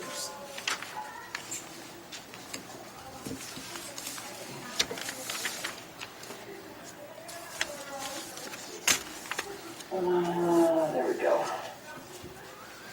Okay, Mayor and members of the council, this is where we want to end today, and I think it's a good place to end, is going through the general fund in detail.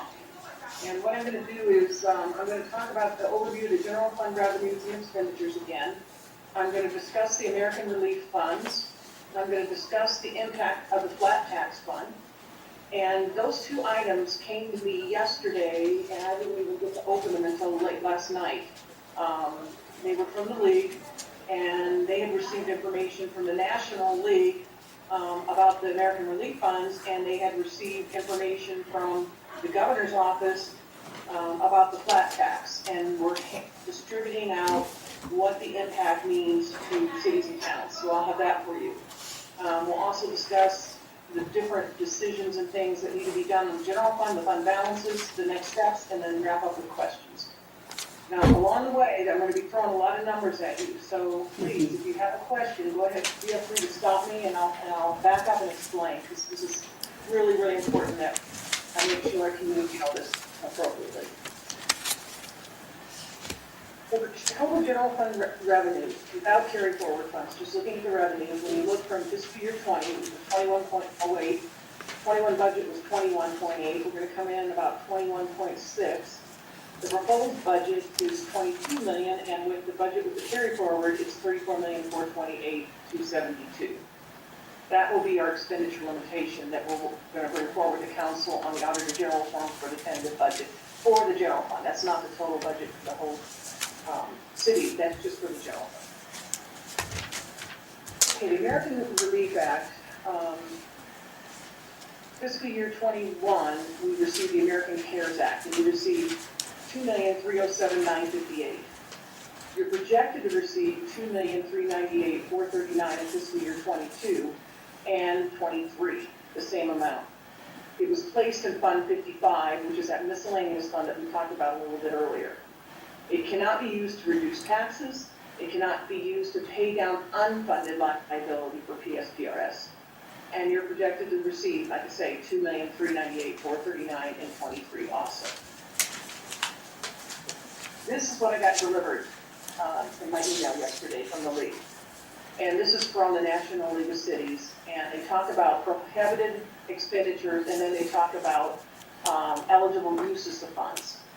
But there's about page and page and page of, when you dig into this, what you can really spend it on. And so what I look at is, what are the things that we can spend it on within the general fund, because that's where you're going to be hurting the most in the future. And so what makes the most sense? Well, this is part of the document. Like I said, I could have put up the whole document, but I'd rather send something out to council to read. But there's a lot of interpretation in this. And the thing is, you can use the money to pay the PSPRS that you pay on an annual basis. You can't use it to pay down an unfunded liability, but you can use it to pay for your ongoing PSPRS rates. In the budget, you have $1,996,574 for fiscal year 22 for the police, and $1,956,957 for the fire in fiscal year 22. As you can see, that more than eats up the CARES Act. And so that's why we're saying we're going to do a transfer to the general fund. That money will be used to pay the police and fire, let's say, and the money that falls out in fund balance that we're going to talk about. So it's going to be accounted for, but it's like the CARES Act. You had to reimburse the police and fire salaries and benefits, but then that money was freed up in the general fund because you pay for those out of the general fund. It's the same concept here. We pay for the pension liability on an annual basis out of the general fund. The CARES Act can be used for that. We'll transfer the CARES Act in, and then whatever falls out when we take revenues minus expenditures goes into the fund balance. Does that make sense to everybody, or do I need to answer any questions here? Sure. You're the number lady. Yes, that's good. Okay, next. And just when you think can get excited about, we're gonna get 2.3, and we're gonna get another 2.3. Here is what the governor's office has proposed. He wants to have a flat income tax. And if he does that, that will reduce the revenues in the pie that's distributed to cities and towns. And that's why the league is fighting so hard against it. And they did send out emails asking mayors to call legislators and everything else because they're balancing their budget on the back of cities and towns. And that's one of the things the league is always trying to prevent. For Nogales, you would lose $329,435 in fiscal year 24. You would then lose another $658,871 in 25, and then you would lose $988,306 forever from this fiscal year 26 on. That's a big hit. So I'm hoping that doesn't happen, but you know, it's sometimes when you get money in, you think, oh well, I got all this money to spend, but it's really you turn around and then something like this is hitting. So what I tried to capture here is the things that we added, that we told you about when we first started on Monday, that we had to fix in there. One was the park, and I know you talked about it when Marcel did his presentation, and that he needed to have $54,562 in order to be able to get the grant for the park for about $799,000. And he has spent about $255, something like that, so far on it. There's addition of additional leases for vehicles of parks that were added in, $39,665. Addition for roof at the library, which was $64,400. Addition for cemetery, which was $49,400. And subtraction for the city attorney's legal line item was $20,000. So when you add up those numbers and subtract out that $20,000, the total changes was an addition to the general fund expenditures of $688,027. Pat, Yes. did you not add the extra, I think it was in sewer, or what was it in, excuse me, with cemetery, we added 20 on the change of the vehicle? Yes. Well, it was, no, I didn't get that one. I thought it was, Instead of 30, it was gonna be 50? no, I didn't get that. I got that, the last thing that I had was $47,000 for the vehicle and the census. And then there was like $29,400 for operating costs that were added to the. Because the vehicles, we changed from regular trucks to dump trucks. Well, we discussed that this morning, Pat, when we were talking to Alejandro. Okay, I didn't hear everything. I was trying to get the presentation ready, so that's okay. We'll talk about that to the end when we get to the bottom line. So it's 20,000 more you want to add to the cemetery. Is that correct? Yeah, it's a change on the vehicle type. Right. Okay. We'll make a note of that then, and I'll talk about that at the end, okay? That's why we're going through this. So the bottom line, as of the audit, your general fund balance, which becomes your beginning fund balance for July 1, so you enter your June 30th, and July 1 of 2021, it's $15,664,943. Well, then I had to look at what are the estimated expenditures, what are the estimated revenues, and when I did that, it looks like you're gonna add $2,997,803 to your general fund. And you say, wow, that's a lot we're adding to our fund balance. Well, out of that is your CARES money, because you didn't have to pay all those public safety costs because you got credited back for that CARES money. So you do 2.3 of that number is because of that. The other portions of it are just a combination of things of revenues that you received in the general fund that, and the biggest part of it is that you didn't expend everything that you said you would, which is normal in budgets. Usually if you have vacancies, your personnel costs won't be as high. If you have, one-time type thing, and you didn't get it purchased, I mean, that's not abnormal. But the bottom line is, based on the estimates that we did, you're gonna bring in another $2,997,803. So for fiscal year 21, we're looking at $18,662,746. With the American Relief Funds being transferred in and paying for PSPRS, we're gonna be able to add another $2,398,439. So your fund balance will have $21,061,185, okay? We're not putting the CARES Act in the fund, and I wanna make that very clear because that is a prohibited use. You can't just stick it in a reserve. It's falling out because we were gonna pay for PSPRS. And that money then is freed up to go into the reserve. So for fiscal year '22, that carry forward line item that we have in the budget under general fund revenue, in order to balance our budget, and by law, you have to have a balanced budget in Arizona, thank goodness, that we can't go in the red like the federal government. But we have $12,355,795, leaving a balance of $8,705,390 not appropriated anywhere.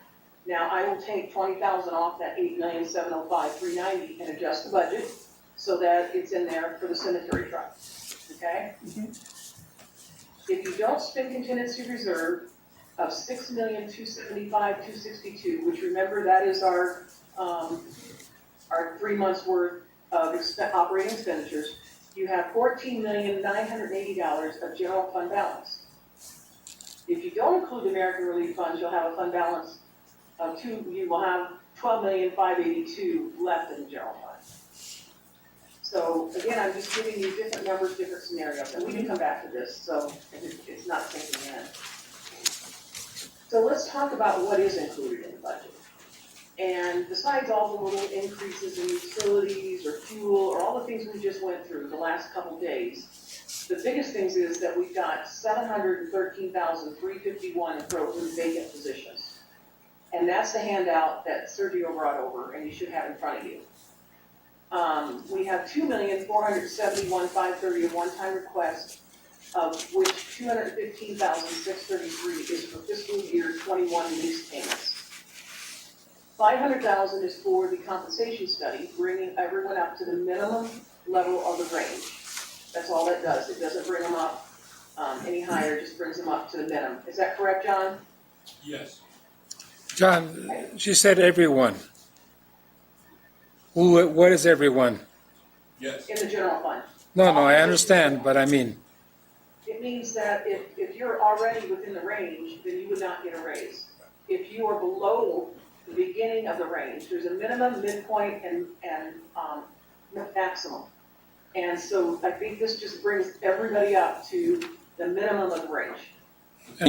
Everybody, I didn't hear you. Affected. it brings everybody, this amount of money would bring everybody in the general fund schedules who are below the compensation study minimum to the minimum.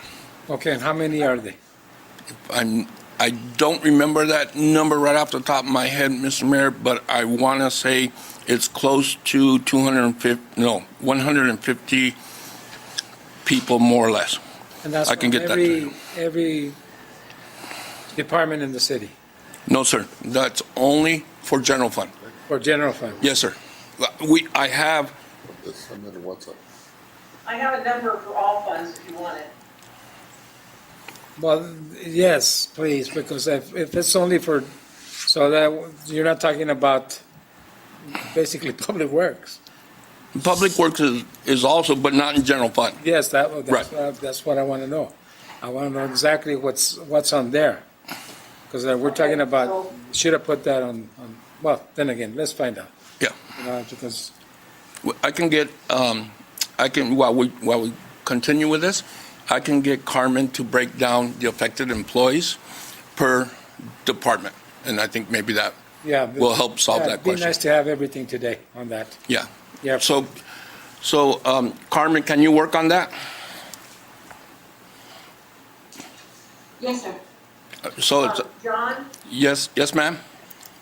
I sent you the spreadsheet with the comp study numbers in it, and I had calculated what it would be for her, HUD, fleet, warehouse, public works, sanitation, water, wastewater. Yes, ma'am. But did it include the number of employees that it would affect? No, but he was wanting to know what the numbers were for the other funds, and so I'm saying that you could copy off that bottom part and it will show them. I can read them off, but if you copy the bottom part, it will show how much the comp study is in each of those funds. Yeah, and I have that in front of me, Pat, that I can talk to him about. But what's not on the spreadsheet that me and you worked on is the number of employees that it affects per department is what the mayor is asking. Oh, okay. So- That's all he needed. I thought he was asking for the total, so. No, I have that also. I have that, but that's not what the question he asked, right, Mr. Mayor? Yes. Yes. I want to know how many and, People yes. it affects. Okay. So Carmen will work on that number, and let me just go double check with her, make sure she gets All it. right, thank you, John. Yes. Okay. Okay, Pat. And then we put in $2 million for the Chase Bank improvements, and as you know, that is just an estimate at this time. It may be not enough, it may be too much, we don't know. Getting back to this other slide where I said, we have $8,705,390 not appropriated anywhere. I would never recommend that you bring that number way down.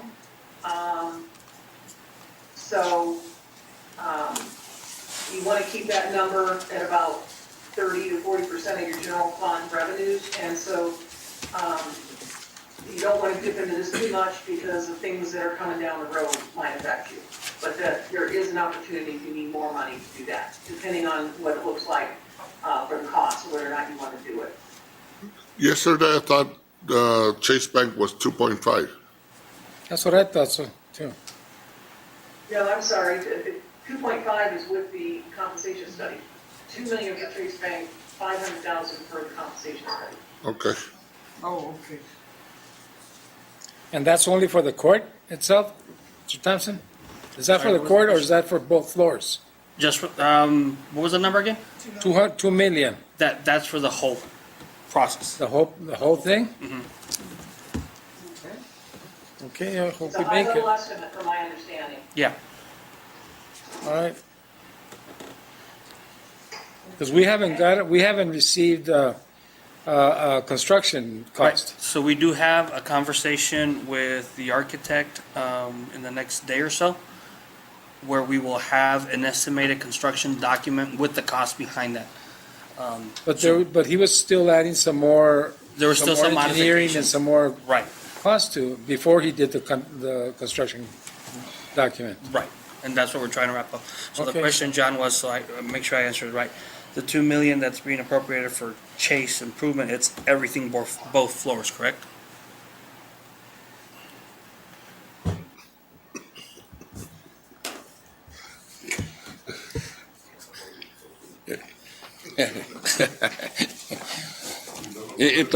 Yeah. Right. If the question is to renovate both floors of the Chase Bank is going to cost us $2 million, the answer is, I don't know. If the question is, do you believe you can spend, is $2 million an appropriate number to have in the budget for next year only to do bank improvements? The answer is, I think we won't spend more than $2 million over there, Mr. Mayor. Okay, The construction numbers per floor haven't come in, remember? that's what I was. We were trying to focus mostly on the top floor first in phase 1, and then the bottom floor in phase 2. But some of the redesign or reconstruction or remodeling of the building, regardless if you do top or bottom floor, need to be accomplished upfront. Okay.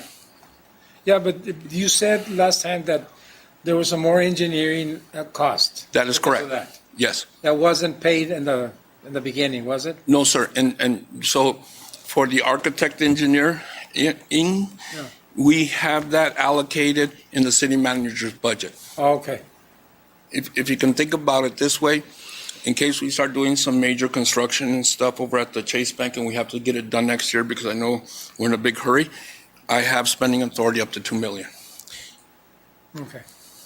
Let's do it. All right. right? Okay, John. And I anticipating bringing it back to, before I spend any money, bringing it back to council and letting you guys know where we're at. Does that? Yeah. Okay. Okay, Pat. You answered that.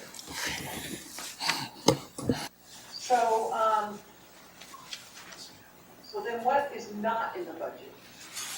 What is not in the budget is the new positions. And this is including new positions as well as unfreezing positions that are already in the budget. It's 987,477. I did it without the P and Z economic analyst. I took it out, it'd be 913,018, because based on the discussion, it sounded like it was in two places. So we don't need it in two places, it just needs to have a further discussion of where it's gonna end up. Am I correct on that assumption? Wait a minute. As analyst, what are you talking about? Because he had two positions there. He had a tech and then somebody that he considered economic development. Is that the one? The economic one you're talking about? One that he turned in from Yeah, but he said he wanted also a technician? Planning and zoning? Mr. Mayor? Yes. Mr. Mayor, he has a tech on his salary schedule. Yes. That, if I'm not mistaken, and I wish we had that list in front of me.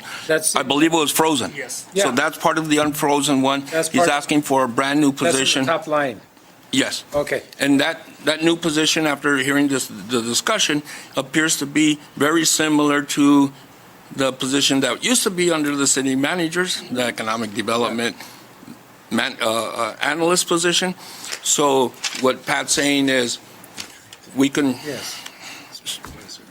Yes. for the purpose of the budget, we just need to know if that's where you want to move with that position, and we can apply him to whichever budget we need to apply him to. But to balance the budget, we just need to pick, if you want one or two, that's all. Yeah. Well, it doesn't, yeah, go ahead. Carmen's still online? Carmen's working on getting me the numbers, Pat, for the number of employees that will be affected, to bring them up to minimum by department. Okay, I get that, I just thought maybe she was still listening. I'm here, Pat. Okay, the list that you just went over with Sergio and tied everything out with, I thought that there was no frozen planning person on there. There isn't, from this current fiscal year, no, there isn't. So it's not a frozen position, so if they want a new planning technician, then that's something that will have to be looked at then. Because it's something that wasn't frozen, Yes. okay? Okay. So of the new positions, 390,898 is for new money, for new positions, and 522 would be just releasing the positions that are frozen. And I would like to go over that list. You should have that in front of you. Let me speak on this, and I'll have to pull up another spreadsheet.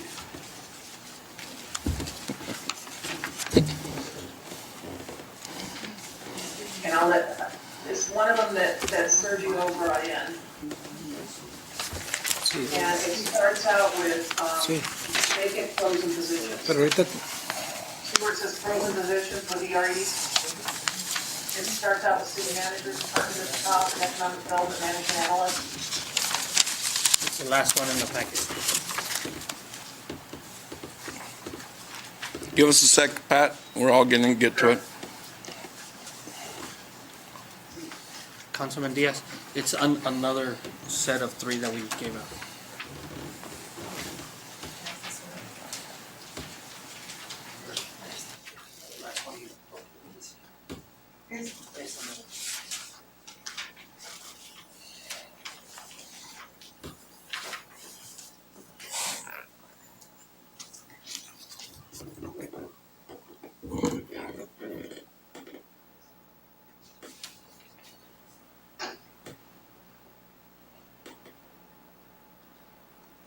Everybody got it? Pat, everybody has it. Okay, so you see the economic development management analyst, the salary 60,000, what's frozen with the EREs and benefits, 83,631. You've got an senior engineering technician, 74,362. A library assistant at 44,553. You have 4 frozen police officer positions, a communication police officer, police corporal, and then a police lieutenant.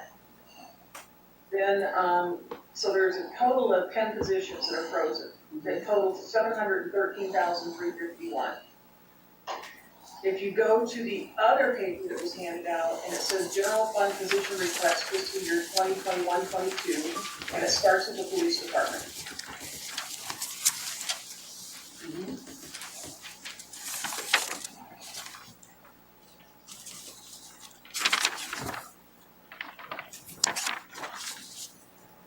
I believe they all have it. Okay, so we've got, the first three are frozen positions. They're asking to unfreeze the police lieutenant, corporal, and 3 police officers. In addition to that, they're asking to fund 3 new police officers. And this is the total for 3 officers. But as we talked earlier, there'll be some one-time savings. You know, there'll only be 25% of this 1 year, all the way across, be 75, 75, 75, and then 100. I think that's what these new positions are, correct, Robert? Chief, you're up there? Chief? I just want to double check that. And also, you're meeting with Mrs. Brinton at this time, so can you clarify that question again, once again, Pat?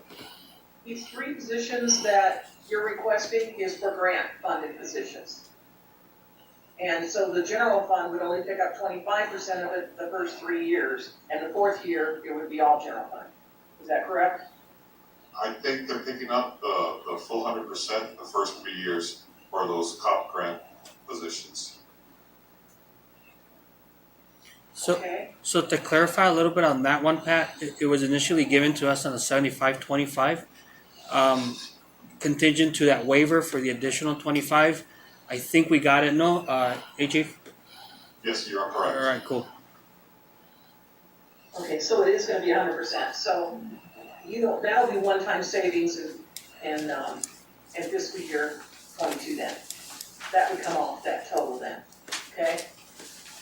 Then we have a senior engineer as a frozen position, they're requesting to unfreeze it. A fire inspector, public educator, part-time position, new position by the fire department. We have a library assistant, new position request. Park and recreation, 1 FTE for groundskeeper, heavy equipment operator. This is a new position request. This is the one that I said is, if we labeled economic development management analyst, a new position. That's what the only new position we had, and that's what I was tracking off, because you had the one up above in the manager's department. And council could have, or on the other page, that council could decide, you know, take that one and fill with this and decide later what department it's gonna land in. And then 2 groundkeepers for cemetery. It's new position in the cemetery that used to be budgeted in the parks, but it's no longer in the parks. So it's new money coming into the general fund. So the total requested positions for 2021 is 987,477. But if you take out the P&Z, it's 913,018, and then I gave you the breakout of what's frozen already in the budget and what would be new to the budget, and that's what was on that slide that I'll go back to. Is there any other questions before I go back to the slideshow? I have a question. In here on planning and zoning, we decided, well, we talked about that economic development going to the city manager. So is it not supposed to be here, huh? In planning and zoning? It was requested in planning and zoning as that position, but if you look at your frozen vacancies, there's a position like that, I think it's even named like that, in the city manager's department that's frozen. Okay, so then if we decide that we'd rather have it with the city manager, because, well, my opinion is that it should be in the city managers, not in planning and zoning. What would be the difference?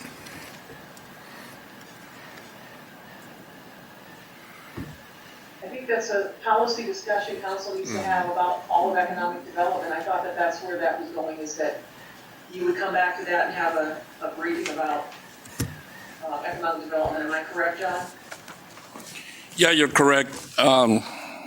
Yeah, it's wherever council desires to put it, I'll manage it. the best I can either way, whether you have this position over underneath Sam, if you have this position under me, or whoever, the gentleman that's gonna, or lady that will take over that position, or, you know, you wanna have in both, you know. But do we get to take action now? You don't have to take any action now, but this is what we need from you now. We need a number. We need a number. Do you want one or two? So let's say you say you want one, right? Have one. Just one. So let's run with that. So if we say one, and we want to fund this at the tune of the 74,004, or do you want to fund it at 60,000? Is one question, right? Plus EREs, right? And then the other question is, so you have it right now in both places, right? So what are we going to do with the extra 60,000 that's currently in my budget? You know, do you want to put that into fund balance? Do you want to move that money somewhere else? There was discussion about moving it last year and a little bit this year into the mayor's office so he can use radio spots and sign. I forget all the stuff that the mayor did. So I think that's what the question that Pat's asking, so she can prepare your tentative budget for you. So that's a decision that we need to make. Right. Is it right, Pat? Yes, you're correct. And then, let me go back to the slideshow here. I just got one quick question is, why would a economic development in city managed be 60 and one in planning and zoning be 74? I don't know. I think that it wasn't, when that position was frozen, it was frozen as the last person that left that position, if it was ever filled, or it was an estimated time. They may have looked and just guessed at what level this person would be at. And so the main thing you need to know is that the council has $83,000 in your current budget, $83,631. So if you wanted to fund up to the level of that level, you could do it, you can unfreeze it. This position was asking for new money in 74,459. So if it turns out it's 74,459, then you've got a little money freed up because we have frozen 83,631. So that's just the difference. It's just whether or not they use somebody that was in it before, and that was their salary, and that's what was frozen, and then they looked at a different salary grade when they did the other one. Obviously, they didn't know that there was one frozen and another was we would ask for the same one. Okay. I have a question. Okay? Go ahead. John, Yes, sir. let's say we decided to take the position up to the city manager's department. Would that economic development person be able to work with the planning and zoning director because I understand Mr. Paz has some experience working with economic development in the planning and zoning area. Would that person be able to work in conjunction with the city manager and work with the planning and zoning? That would be my understanding, especially if we're going to be tasking this economic development person with doing incentives. So if we're going to start looking at redevelopment incentives, or I think it's redevelopment, I forget the other terms that are used, but those are very closely tied in with land use, very closely tied, and there would need to be lots of coordination with our P&Z director. Just like back when Aaron was sitting there, they worked basically hand in hand. So there's a lot of coordination and work, but not only with the with the planning and zoning director, there's coordination with mayor and council, city manager, housing. They basically reach out, this person would reach out with many departments to do economic development citywide. And there's a lot to it than, there's a lot of activities that can go along with, That's what it's supposed to be. Right. Yeah. right. I mean, there was cold, I used to help Aaron, Yes. as part of my job was helping, and I would help Aaron, we'd make cold calls. Cold calls when we call up Forever 21, main headquarters, let's call them, so we'd call them up and say, hey, listen, there's some available space here in the shopping center. What do you think? Can we help you do a market study? What do you think about moving here? We're lucky we got them to move here. Those types of activities. Bringing in restaurants, so there's lots of activities that can go with this. It's not just strictly figuring out how to do those types of incentives. So what would be your recommendation, or to keep it at the city manager department? Well, to me, Hector, it's half a dozen one way, half a dozen the other, I know either way works, but. Either way, I can manage it. It's, this is an accounting issue, where what fund do we pay him out of and stuff like that. I mean, if what would help me better today to make the decision right now today would be to say, yes, we want to fund that position, and give me the opportunity to have some conversation with staff to come up with a recommendation on how best to organize the city. And I'd also like to give the opportunity and the respect to the city manager going to hire, to give him the opportunity to weigh in on how he wants to organize and run a city. I think that's a fair thing to do, especially if I'm able to provide him that opportunity. Okay. Good answer. I have a question. Did Mr. Paz ever collaborate with you and talk about that position that he is requesting? Sure. Yeah. No, he had the conversation with the city manager on that. So- He hasn't had the conversation with me. Well, city manager. Yeah. The city manager? Yeah, he didn't okay. personally have it with me. He had it with Robert. Oh, okay. Okay, are we ready to go to the next one, or this is where it's gonna get harder, but this is where the question comes up. And I wanna remind everybody, and I went to this slide presentation way, I forget because I who's wanted the to city manager show, all the time. we're gonna be talking off the number of 8,705,390 that we have that's not appropriated. So anything that you want to do, unless it's a posing position that you wanna unfreeze, will come off of this number, okay? So we've got 8,705,390. So, getting back to what the questions are, and I've broken them out as we go through. We're missing that. I don't have it. Pat, Yes, you're talking about this 8 million, and that's probably the little edit you did that I was worried about, because council's lost and can't find it on their presentation. no, it's not an edit I did. Okay. It was on the slide that started out with, I think it's slide 12. Fund balance used for fiscal year 22 is 12,355,795, leaving a balance of 8,705,390, and it's the one I got up right now. Uh-huh. I presented that a little while ago. Okay, I got it. We went back. We went back a few pages, Pat. I just wanted them to keep that number in mind as we move forward and make decisions. Okay? Write that one down. We're gonna start subtracting from that one. Unless it's a frozen position, okay? Right. So They're already in there. New position in mind. So the question is, what new positions, add or unfreeze, do you approve for fiscal year 22? So going back to that worksheet that we had, and I don't know if you can see my screen or not.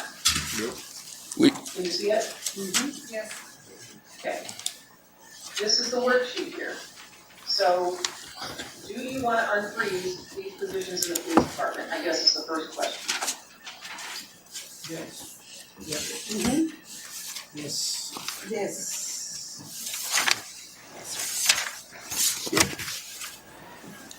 That's pretty much a unanimous yes, Pat. Okay, so that won't come off that 8 million because those are already in the budget. Those are just unfreezing the ones that were in last year's budget. Okay. And then the 3 new officers for the grant, that's gonna fund it 100% for the next 3 years. Do you wanna add those? Yes. Yes. Yes. Okay, so what's gonna come off of that, John, is the 181. They'll come off because they're not gonna pay it for 3 years. It'll come off in the 4th year. Okay? So we still have 8,705,390, right? Okay. Do you wanna fund the senior, or unfreeze the senior engineer? Yes. Yes. Yes. Yes. Okay? Do you want to add the new position of the fire inspector, public educator, part-time position? Yes. Yes. Yep. And because I can't see, because I'm looking at my screen, I'm assuming it's a majority and we move on, right? Yes.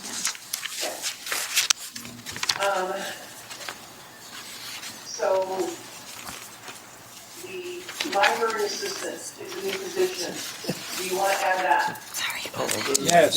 Is that a frozen one, Pat? That's a new No, one. it's a new one. That's a new It's position. a new position. And you know what? Might Not be, a frozen one. Mr. Mayor, you know what might be Yes. helpful when, I'm just thinking as we go through this, because since you can't hear, if anybody like opposes to doing something like that, I mean, yell out that you're opposed to it, and that way, if not, we'll just assume that you're all in favor of making these changes. George, it says new position right here, request. Yeah, and the other one, it says, including budget as frozen. Oh, okay. So maybe it was different? We're in library? The library. Okay. Do we have any frozen positions in One library? library assistant. One Yeah. library assistant was Yes. frozen? Yes. That's why. So the question is, Pat, we have a frozen position in library, and we have a new position in library. So they're asking, are you asking the question to unfreeze and add the new one, or both? I guess I would ask that the library director answer if they were requesting one position or just to unfreeze the other one. I was just asking to have it unfreeze, that's it, just one. Okay, That's what I thought. Okay. so that doesn't hurt the That won't come budget. off the number, unfreeze. Is that the one?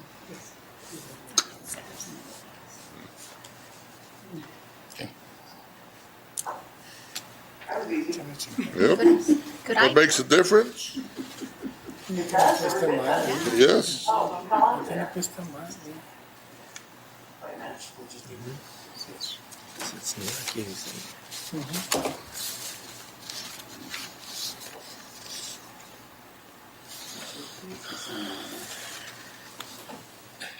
Okay, so then next we have a new position request for Parks and Recreation for full-time groundskeeper, heavy equipment operator. Yes. Yes. Equipment operator on that, I don't know how that title got placed on there, it's just a groundskeeper.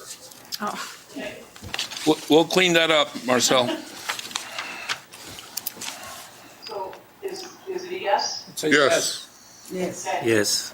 Marcel, is the salary for the groundskeeper the same as they had it here for the equipment operator? Yeah. Was it 25? 25,000. I'm sure it's the ground. It's for the groundskeeper pay. Well, it was 43,546. That's including benefits, Pat, so Okay. they're good with a 25,272, which sounds like a new groundskeeper entry-level position. Okay. Then we have these economic development management analysts. As we just discussed, this was posted as a new position, but you could unfreeze the one in the city manager's office, which is this one here. You could either unfreeze it and keep it at its higher salary and fill it at the higher salary, or you could lower it to what this is. But I don't know, again, where the, Sam got the number from. I would It would make more sense to unfreeze. I would say. unfreeze and Unfreeze the Is that, And what? with the city manager. That's what it should be. Yeah. Yeah. Keep it in the city So manager. if I could make a suggestion to mayor and council, let's unfreeze the city that position in the city managers, and put the salary at the 74,459. From what it is now. City Yeah, manager. right now it's 60, but let's put it to 74,459 of spending authority. Okay. Spending. So I can't go get one, or the new boss can't go get one for more than that amount, There. Okay, let's do that. right? But John, Okay. 74, that includes benefits. Right. So, That includes the EREs? Yeah, so I guess it is a 60 Oh, it plus says- 14. with- Yeah. It's including benefits. Right. Pat, did that change? I mean, No, yours is 60's the salary, was on screen, yes, and with benefits, it was 83,631. and P and Z was what? 7. P and Z was 74,459, that's with benefits and everything. With benefits and everything. So it's a lower. No. So do you know what the salary would be? 51? Let's keep Well, it. then I just messed up, man. Let's do the 60, yes.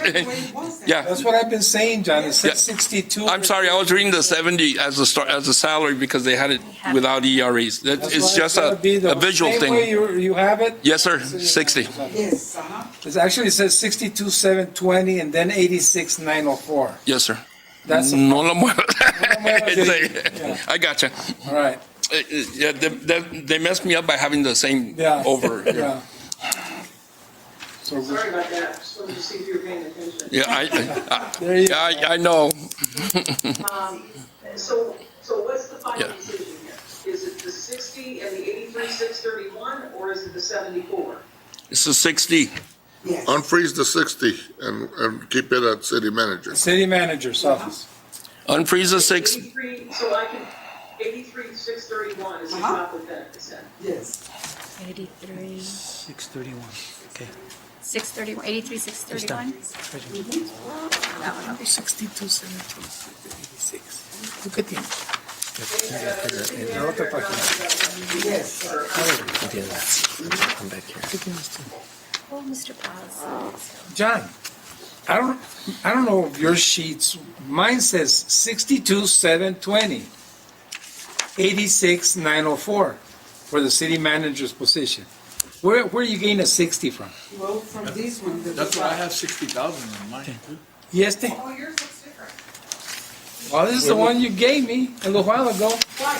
Look at what the budget said. Why are you getting it different? Well, he's got it too. Yeah, I got it too on this one, but then we have this new one. Also, they reduced Are you it. there? Yes, I'm right here. We got this one Why a don't you while ask ago. Sergio if that number changed, because I went through one by one with Sergio on the phone. Yeah, because if you changed it with this one, this is the one we had, you passed us, this Right. sheet, yeah. But there should be, See, it attached with on this those? one. okay, Okay, see on this one. 62,86. and is there anything behind that one that has a paper clip down here on top of your book? Oh, this one, this is. Anything on that one? No, that's, This is the first, no, this that's the new one, it does not have holes in it. okay, let's see. Okay, So let you me have look, one that let does me not- look for it. Okay, there's, Mayor, your In the salary schedule for the city managers that was handed out yesterday, right? It has 62,000, Yeah, okay? Your numbers are- On So this who sheet changed it here, it today? has 60.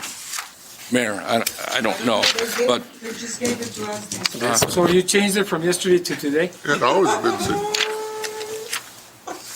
No, I'm just asking, because, Mr. Mayor, we can fund this position in the city manager's office for 60, or if you want to cap it at 62, you want to round it up to 65, she can do the math to make sure that yeah, well, if you're gonna get a good economic development, I suggest you stay at 62 at least. 62 it is. 62, 62,720 Yes, sir, and 86,904 with Benny's. with the bennies.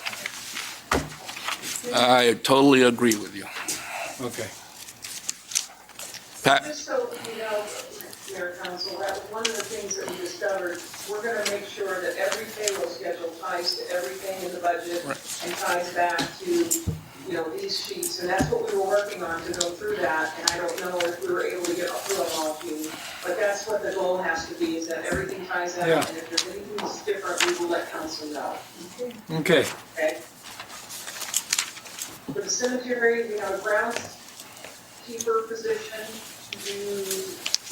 These are new positions, but they were in the parks years ago, a couple years ago, and they totaled for 2 groundskeepers, 89,816 with benefits. Do you want to fund that? Yes. Yes. 2 new people. 2 new people without removing the The ones ones that at went. parks. Yeah, these are brand new, Okay. just like we discussed yesterday. Yes. Brand new young people.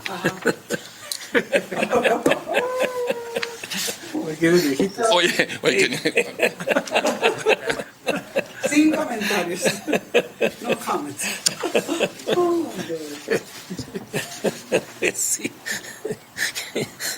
Que llegue alguien como nosotros con bastón. Really low including So what we're gonna take off of this is 75,934.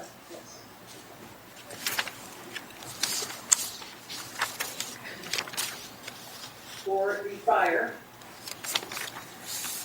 And then the new position request for the parks is 43,546.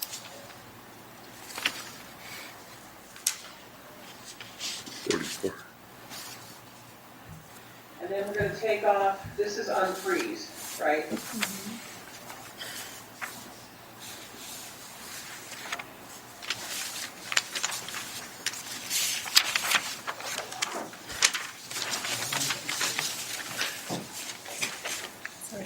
again.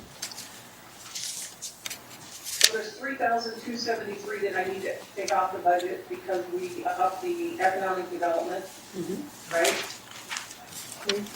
Minus.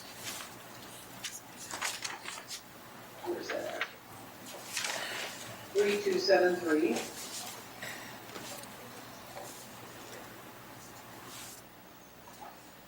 And then I need to take off the groundskeepers of 89,816.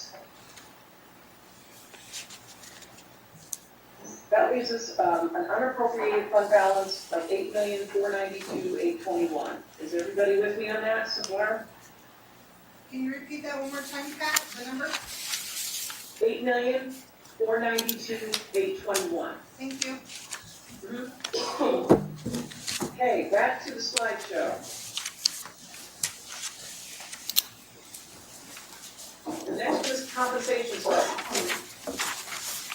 Do you want to wait to get to that, John, because it's not done the position yet, or do we need to wait? She's done with them, Pat. Okay. So And Pat, and it rolls out to about 463 on the spreadsheet that we did, but I left it at 500 because positions come and go. You know, vacant filled, so I wanted to have a little room. If you don't use it all, it just falls into the, to the reserve with the other contingency reserve. But that's the portion that's the general fund. Do we want to move ahead with that to bring every employee that's not in the range up to the minimum of the range? It's the first step, because there's a midpoint, and that can be talked about later, but this is the first step, right, John? that is correct.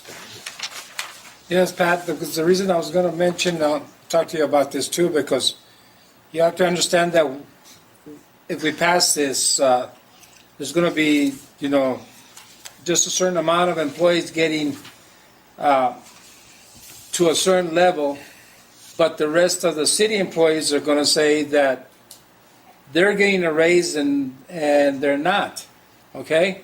But we have to make sure that the city manager puts out information that is to get these people to that level so that when we do a complete compensation classification study, hopefully next year or sometime in the next budget, that we can discuss so where everybody gets something, you know, if it's across the board or whatever, that gets them at least to a certain position where they can at least say they got something, you know.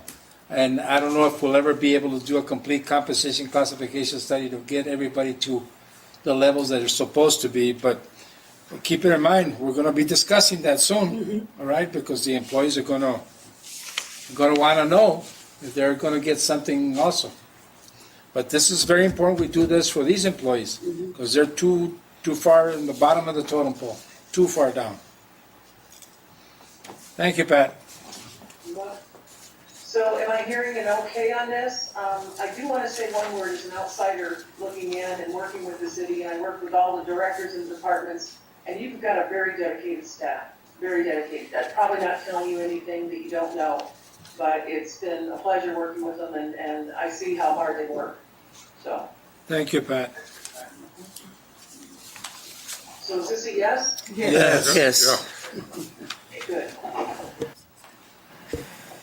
All right, the next thing is whether or not to purchase vehicles outright or lease them, because leasing ties up ongoing money, and the thing we just approved is ongoing, and if you want to look at possibly implementing more of the compensation study the following year, any money we can free up is going to help that, okay? So we did our research and we looked at what the police vehicles leasing agreement is. And right now they do pay an 8.6% sales tax and they pay 0.0278% interest on it. So leasing an ongoing cost in the general fund is $215,633. If you purchase it up front, it's $1,078,165 of one-time funds.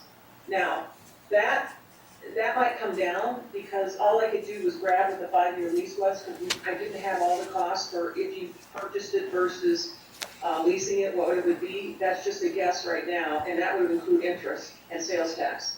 So, but it might cost more to purchase it by the time you do purchase it, so that's a ballpark number right now. But that's the question. It's a policy decision on whether that makes sense to lease and tie up general fund ongoing money, or just to take some of your 8 million, this number, the 8,492,821, and lower it by the 107,865. Pat, one question. Yes. You know, is there, I know time is in a sense, if you do the whole study on on the lease terms, what is it, 5 years? What's the amount of, in comparison to spending compared to the 1.78? Well, that's what's on this spreadsheet here. That was the other thing that we handed out, was the general fund request. And as you can see, like the police vehicle, it's 101 for fiscal year 22, but then over the next 5 years, it's 509,840 for the entire 5-year period. But if you purchase them, you know, you're still gonna have to pay sales tax and you're still gonna, but there won't be that interest, and the interest is really low. So it's really a decision of how you want to do this. And that's, a lot of people do it because it spreads out the cost over 5 years, and then it kind of builds in a replacement. So the 6-year, you know, you have the money in your budget to replace it again. So that's a concept that people have. I'm going to lease because that's going to be a line item in my budget in the next 5 years, and when the 6-year hits, I'll go out and get new cars. So it is a policy decision. Awesome. And it's a financial decision. Pat, I have a question. When you lease a car, is it part of the maintenance that they, contract? Do they take care of the maintenance in that period of leasing?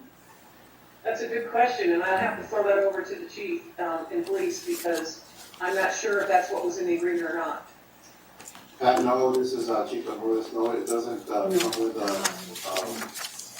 maintenance contract. However, the maintenance will be minimal, and we're looking at just oil changes every 3,000 to 5,000 miles, and that's basically it, along with gasoline that uses.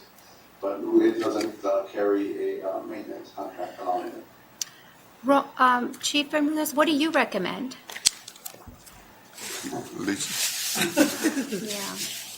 Yeah. Well, like Pat says, I think the lease, we're getting more for our money per year. However, I also agree with Pat. If we purchase it outright, it frees up the money for, year 2 to 3, to year 5. But again, it's really up to you guys, whatever you guys think. However, we're in the lease program right now, and we've never tried it before. We're leasing 2 vehicles right now, and so I guess I can tell you how it's working as far as the financial part of it. And then for these other 4, it's just a matter of what route you guys want to take. But my thing behind that is that we're only 4 vehicles under a questionable price that we would pay if we pay outright. However, that's for 5 years versus pay outright. We're done with it, they're ours, and we move forward. But that's totally a financial decision on your part, Councilwoman. Okay, Mayor? thank you. Yes. Did she say mayor? Let me just say it this way. The thing is that $8 million that we've been referring to, that is now at $8,492,821. I can't predict what your next year one-time costs are gonna be, but let's say it's around $1 million. You are still getting in $2.3 million in the CARES Act next year. That's one-time money, because then it goes away. The CARES Act won't be here anymore. So anytime you can free up ongoing money, because that's what you want to do, is use that ongoing money either for positions or raises or something like that. If you use one-time money, you're paying your mortgage with your savings account, and you don't want to do that. So that's why I'm trying to direct you to the difference of one-time and ongoing. So really the decision is, because I think that the numbers, I'm not sure, how far apart they are. But, if you want to go ahead and say we're going to pay cash, but we want you to bring back an analysis before you purchase them on what it would be, how much it costs if we're going to buy them outright with taxes and everything, and do that comparison. But for the budget adoption time, go ahead and just take it out of one time. That can be a decision. Or Pat, just leave it in as a lease, and they can come back. But if we don't have something in the budget, you don't have the flexibility to decide that you want to pay it outright. So my recommendation would be to For this put it in the budget, and then you can lower it. Maybe we up the contingency reserve like you're gonna buy it. Take off, that amount that was for the lease, and put it in a reserve, and then make the decision as after you get a more thorough analysis. That makes sense. So, right? So right now, you would put it as an expense of 1.78, and then we'll come out with the analysis and get a final decision. Correct? Right. Yep. I myself, I'd like purchase it upfront. I think it's my idea also. Yeah. Me too. Might as well Right just now, buy I it. think that's the best option. Yeah. Right? Listen, There's no service plan included anyways in the leasing, so. Average cost of any one of those cars would be anywhere between 68 to 70, just planning on inflation, and that's at the high. That's right, no, Chief? I don't know if you have that quote in front of you.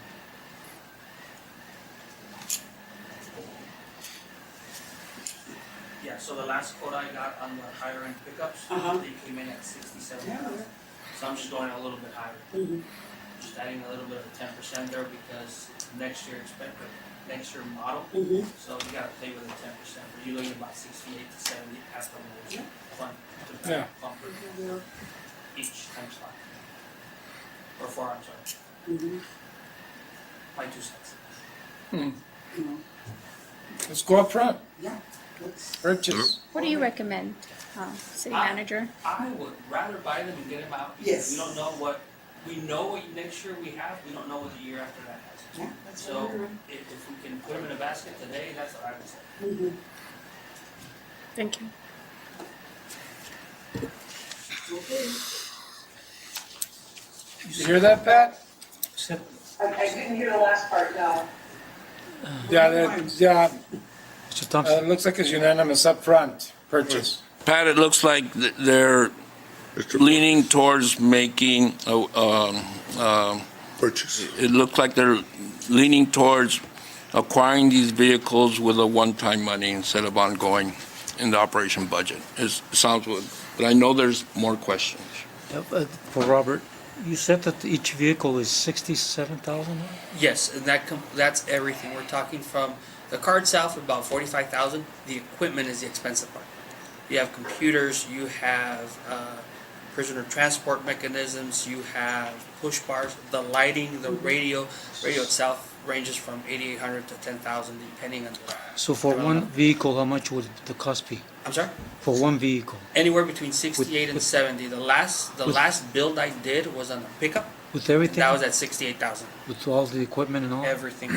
So if you multiply 4 times 60 some, It's easier that way. it's only 269,000. So How much is your lease? So why are we paying 1,078,000? Oh, because it's more than just the police department. What? It's, Pat, our decision is more than just police department vehicles, right? It's all vehicles. It's all the vehicles, right? All vehicles. To include 2 ambulances, right? Right, 2 ambulances. 4 vehicles for 1,078,000. He's got that other hat on over here. Sorry.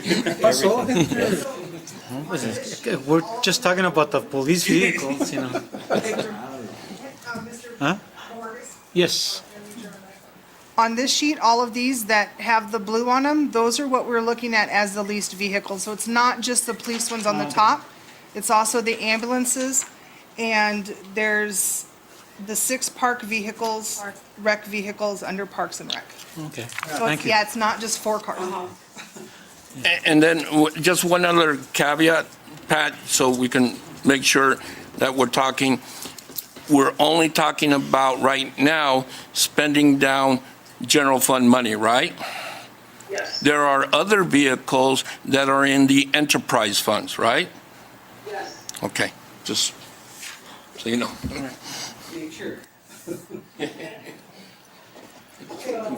I hearing a yes on putting enough aside to pay cash? Or do you want to, let's go through each one.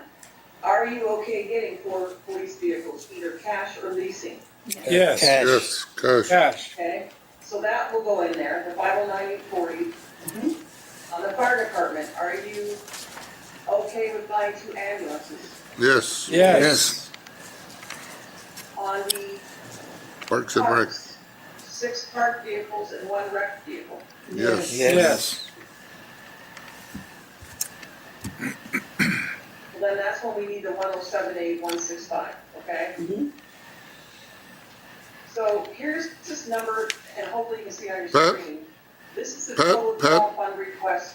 Pat, Can you see it? hello, Pat? Yes. You're missing the cemetery vehicle. The $50,000 one. That was already gonna be purchased. It's not up yet, looks like. So No. We have to add the 20,000. We already added it. We already took it out. Previously, yeah, we did. That was already a straight purchase. That was not part of this leasing question. Okay, Yeah, Oh, okay. Okay. it's been addressed already. okay, thank you.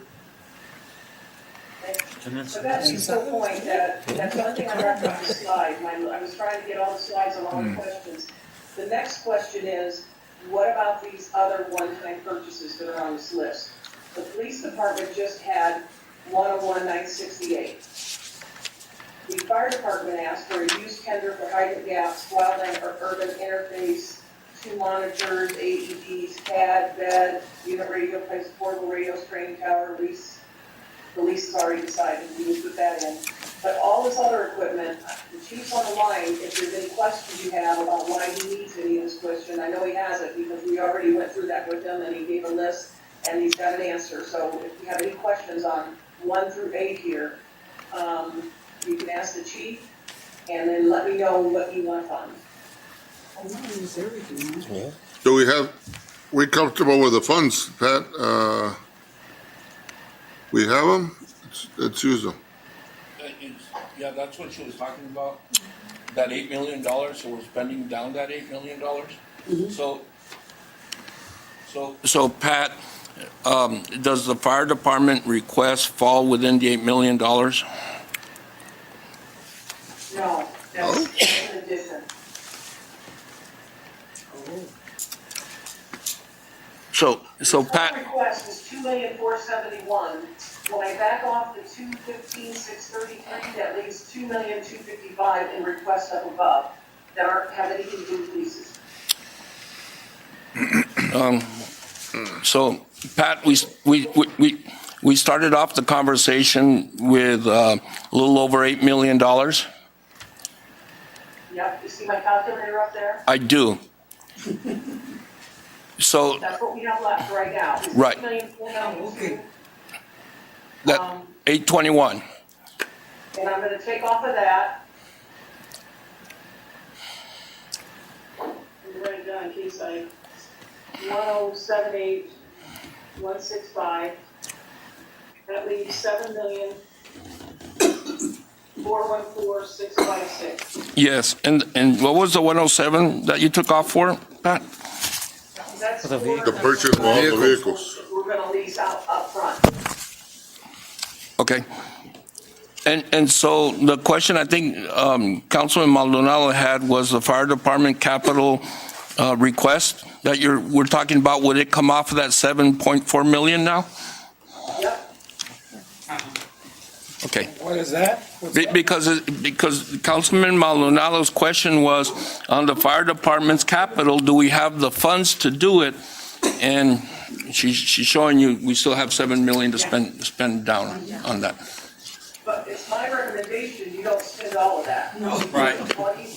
All you have is your 3 months reserve in contingency then.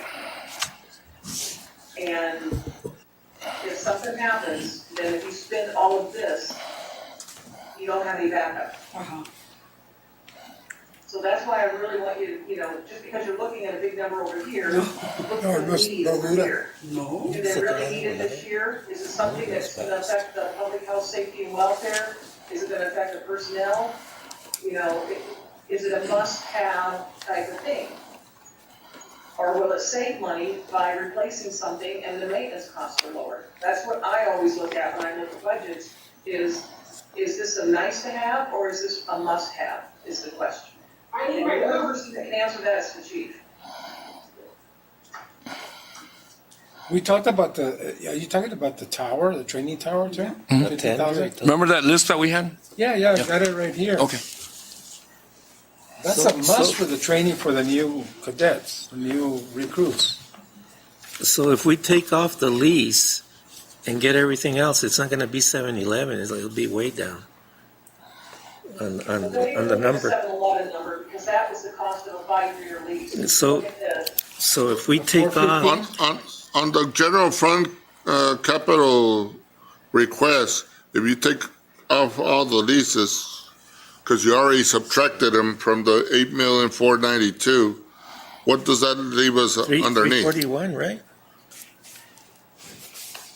That would be 341 for all the other stuff.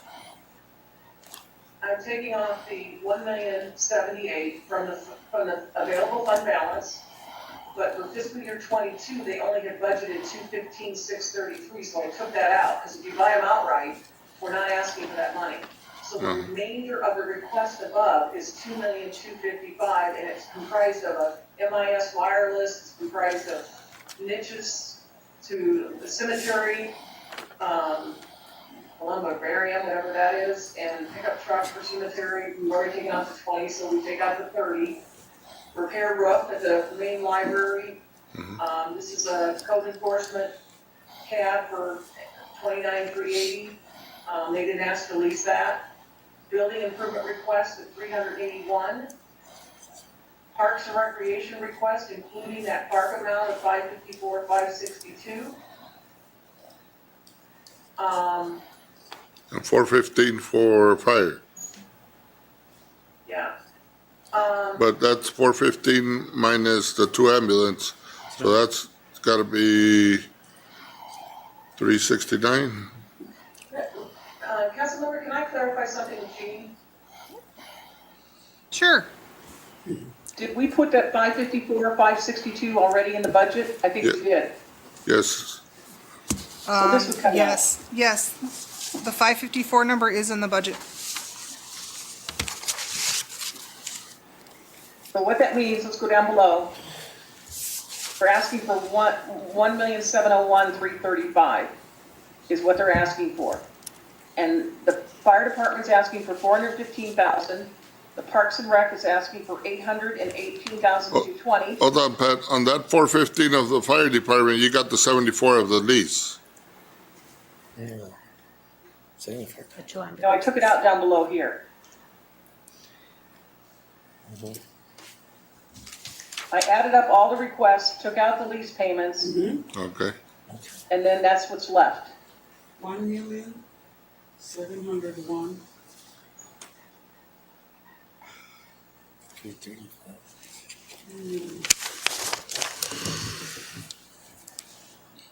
Let me go through another number here with you. Those positions that you unfroze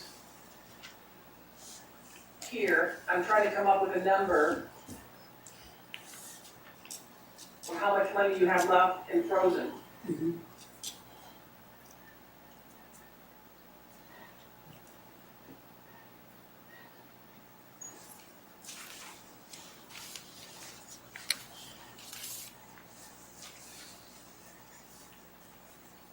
So did we unfreeze the senior in engineering? Yeah. You guys approved that. Yeah. So you don't have any leftover money then? Okay, I was just double checking that. So that money would, that total here, 1,701,000, if you said yes to all of these, 1,701,000 would come off of that 7,414,656. So do you have any questions of the departments? Do you want me to include all of it, or do you want to discuss which ones within each department you want to include? I think we already discussed. We went through all of them individually, and I think we were all agreed to go ahead. So that would leave us what? 1,700,000. No, 680. So a balance of over $6 million.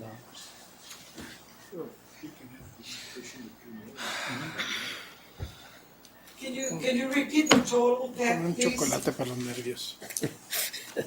The total of the request, Please.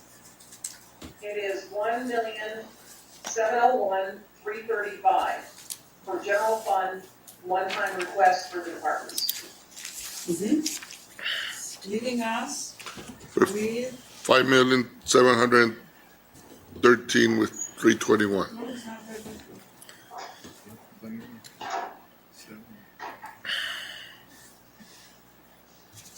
There it goes. I think we're okay, Lucy. 3 months of work. You could always build it up. Is there anything else that needs to be discussed to subtract, Pat, or was that the last question? No, I've got just a couple of things that I wanted to circle back on, because one of the things I always tell whenever I teach my budgeting classes is that the thing you can do in a budget is raise revenue, decrease expense, or do a combination. And so as we were going through the budget, and every time we would come across something that, hey, maybe that's something that we can free up, maybe that's something we can get more revenue on. We did that throughout the process. And it gets back to one of the council members' question this morning, where you asked about the non-departmental. I just didn't remember, but Sergio reminded me right away, and so did Jean. That $114,000 was the credit card charges we were talking about the other day. That's paid out of finance. And that's going to be charging fees, and that's what we were talking about, possibly giving to the, or putting it back on the people that use the credit card services. So the question is, do you want staff to come back to council with a recommendation on passing on credit card fee savings to the general fund, $114,000 per year? I'm not asking you to say one way or the other today, because I think you need to see what kind of charges are made and what credit cards are made, I think there needs to be a little bit more work done. But, is that something you would like to see, staff come back with? I recommend we do come back with it later date, but, be more exact on that before we make a decision as a council. Yeah, because what that will do then is free up ongoing money. And again, that's what we're trying to look for, is ongoing money. So if we come back and you say, yes, go ahead and pass that on, then that means you'll have $114,000 in fiscal year '23 budget to maybe work towards the compensation study. But if I wait to talk about it next year, then it might not get in next year. So that's why I'm just throwing it up there. Pat, I'm very optimistic. I'm saying that the port's gonna be open June the 21st. Promise? Promise. I've got a good inside source that says that. Good. And if that happens, Pat, if that happens, We're okay. the people in Nogales, Sonora will come across and be part of our tax base. Yeah, that's what we want, right? Yes. June this year, right? Yes. You want to bet on it? So what I'm hearing, John, is this is something we need to come back with, right? Yes. Okay. The last thing is what I added to the presentation, that I have been talking to John and Robert about, and I sent it to Michael, and it might be something that we want to revisit again. The town code does not allow you to charge use tax, but you can change the town code to allow the town to use use tax. Most cities in Arizona have use tax because this is for purchases where you buy it out of state or somebody buys it out of state, then, or out of the city and doesn't pay sales tax, you can charge a use tax. A good example has always been, it's not so much anymore, but I go buy a car in, Texas and I bring it back and I don't pay sales tax in Texas, but you're supposed to pay use tax then when you come to Arizona. And it's like leveling the playing field for businesses, because if somebody orders online something, now not the big companies, the Walmarts, the Amazons, the big guys all have it down. It's more the mom and pop type things that might, they order from in another town outside of Nogales, and they don't pay taxes, but they're not paying Nogales. And that really goes against your business owners because they have to charge the tax. So it just levels the playing field. If you decide to go this direction, I think you will need a presentation by Lee Grafstrom from the league. He will come down and talk to the council about it. I have done 2 other cities with it. Benson did it last year, and they saw their taxes go up, collections go up by $100,000. Yours might be more. It's very, very hard to estimate, but you're gonna get something. And so I put a very high level estimate, is if you go that direction, it'll be $100,000 per year. But again, this isn't for a decision today. This is just telling you ways to make you feel comfortable that we're looking at ways that even if you're spending some money this year, we're looking at how can we get the rest of the compensation study or whatever else that's ongoing in the future. What are we doing?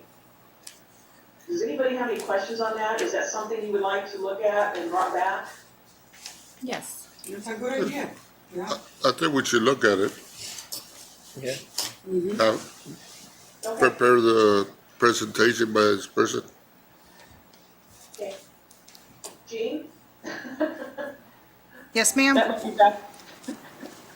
That's I me. just added to your plate. Okay, that's fine. I know. Lee's really good at that, and he will even help write the language in the code, what code needs to be changed, and he'll work with the attorney and all that, but we'll see when we can get, at least Lee on a Zoom call to talk about it a little bit more.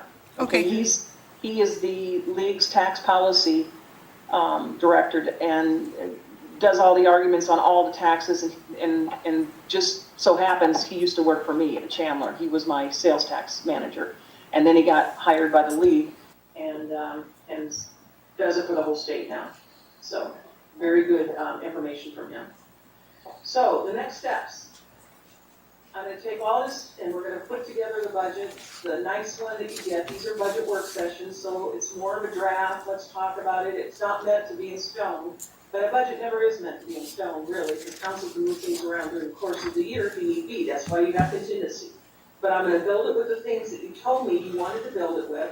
We know going in that, we've got 5,713,321 of unappropriated fund balance. And we know what we're gonna have in contingency reserve. We know what we have for the, $2 million for the Chase Bank, the compensation study. So what we're gonna do in budget, is we're gonna go back and add in these things to each department and bump up the carry forward, which uses fund balance in the general fund, and come back, that will be your tentative budget. So when you're asked to adopt the tentative budget on June 9th, you're being asked to adopt a ceiling.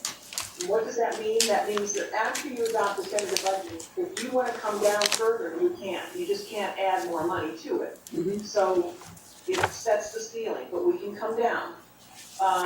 And then you do your final budget adoption on for the week of June 28th, and you're on your way for July 1 implementation. You don't have to, have your final budget approved before July 1, but I know the mayor and council has historically wanted to do that.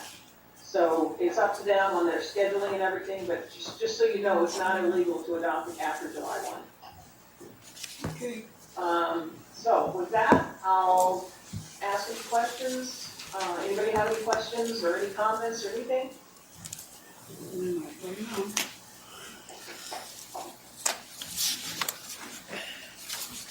Mr. Mayor, we're good, Pat, I appreciate, thank you. Good. Great job. Thank you. Thank you. Thank you, Thank you, Mayor and Council. Appreciate your attention to this and getting through this. It's a lot of numbers.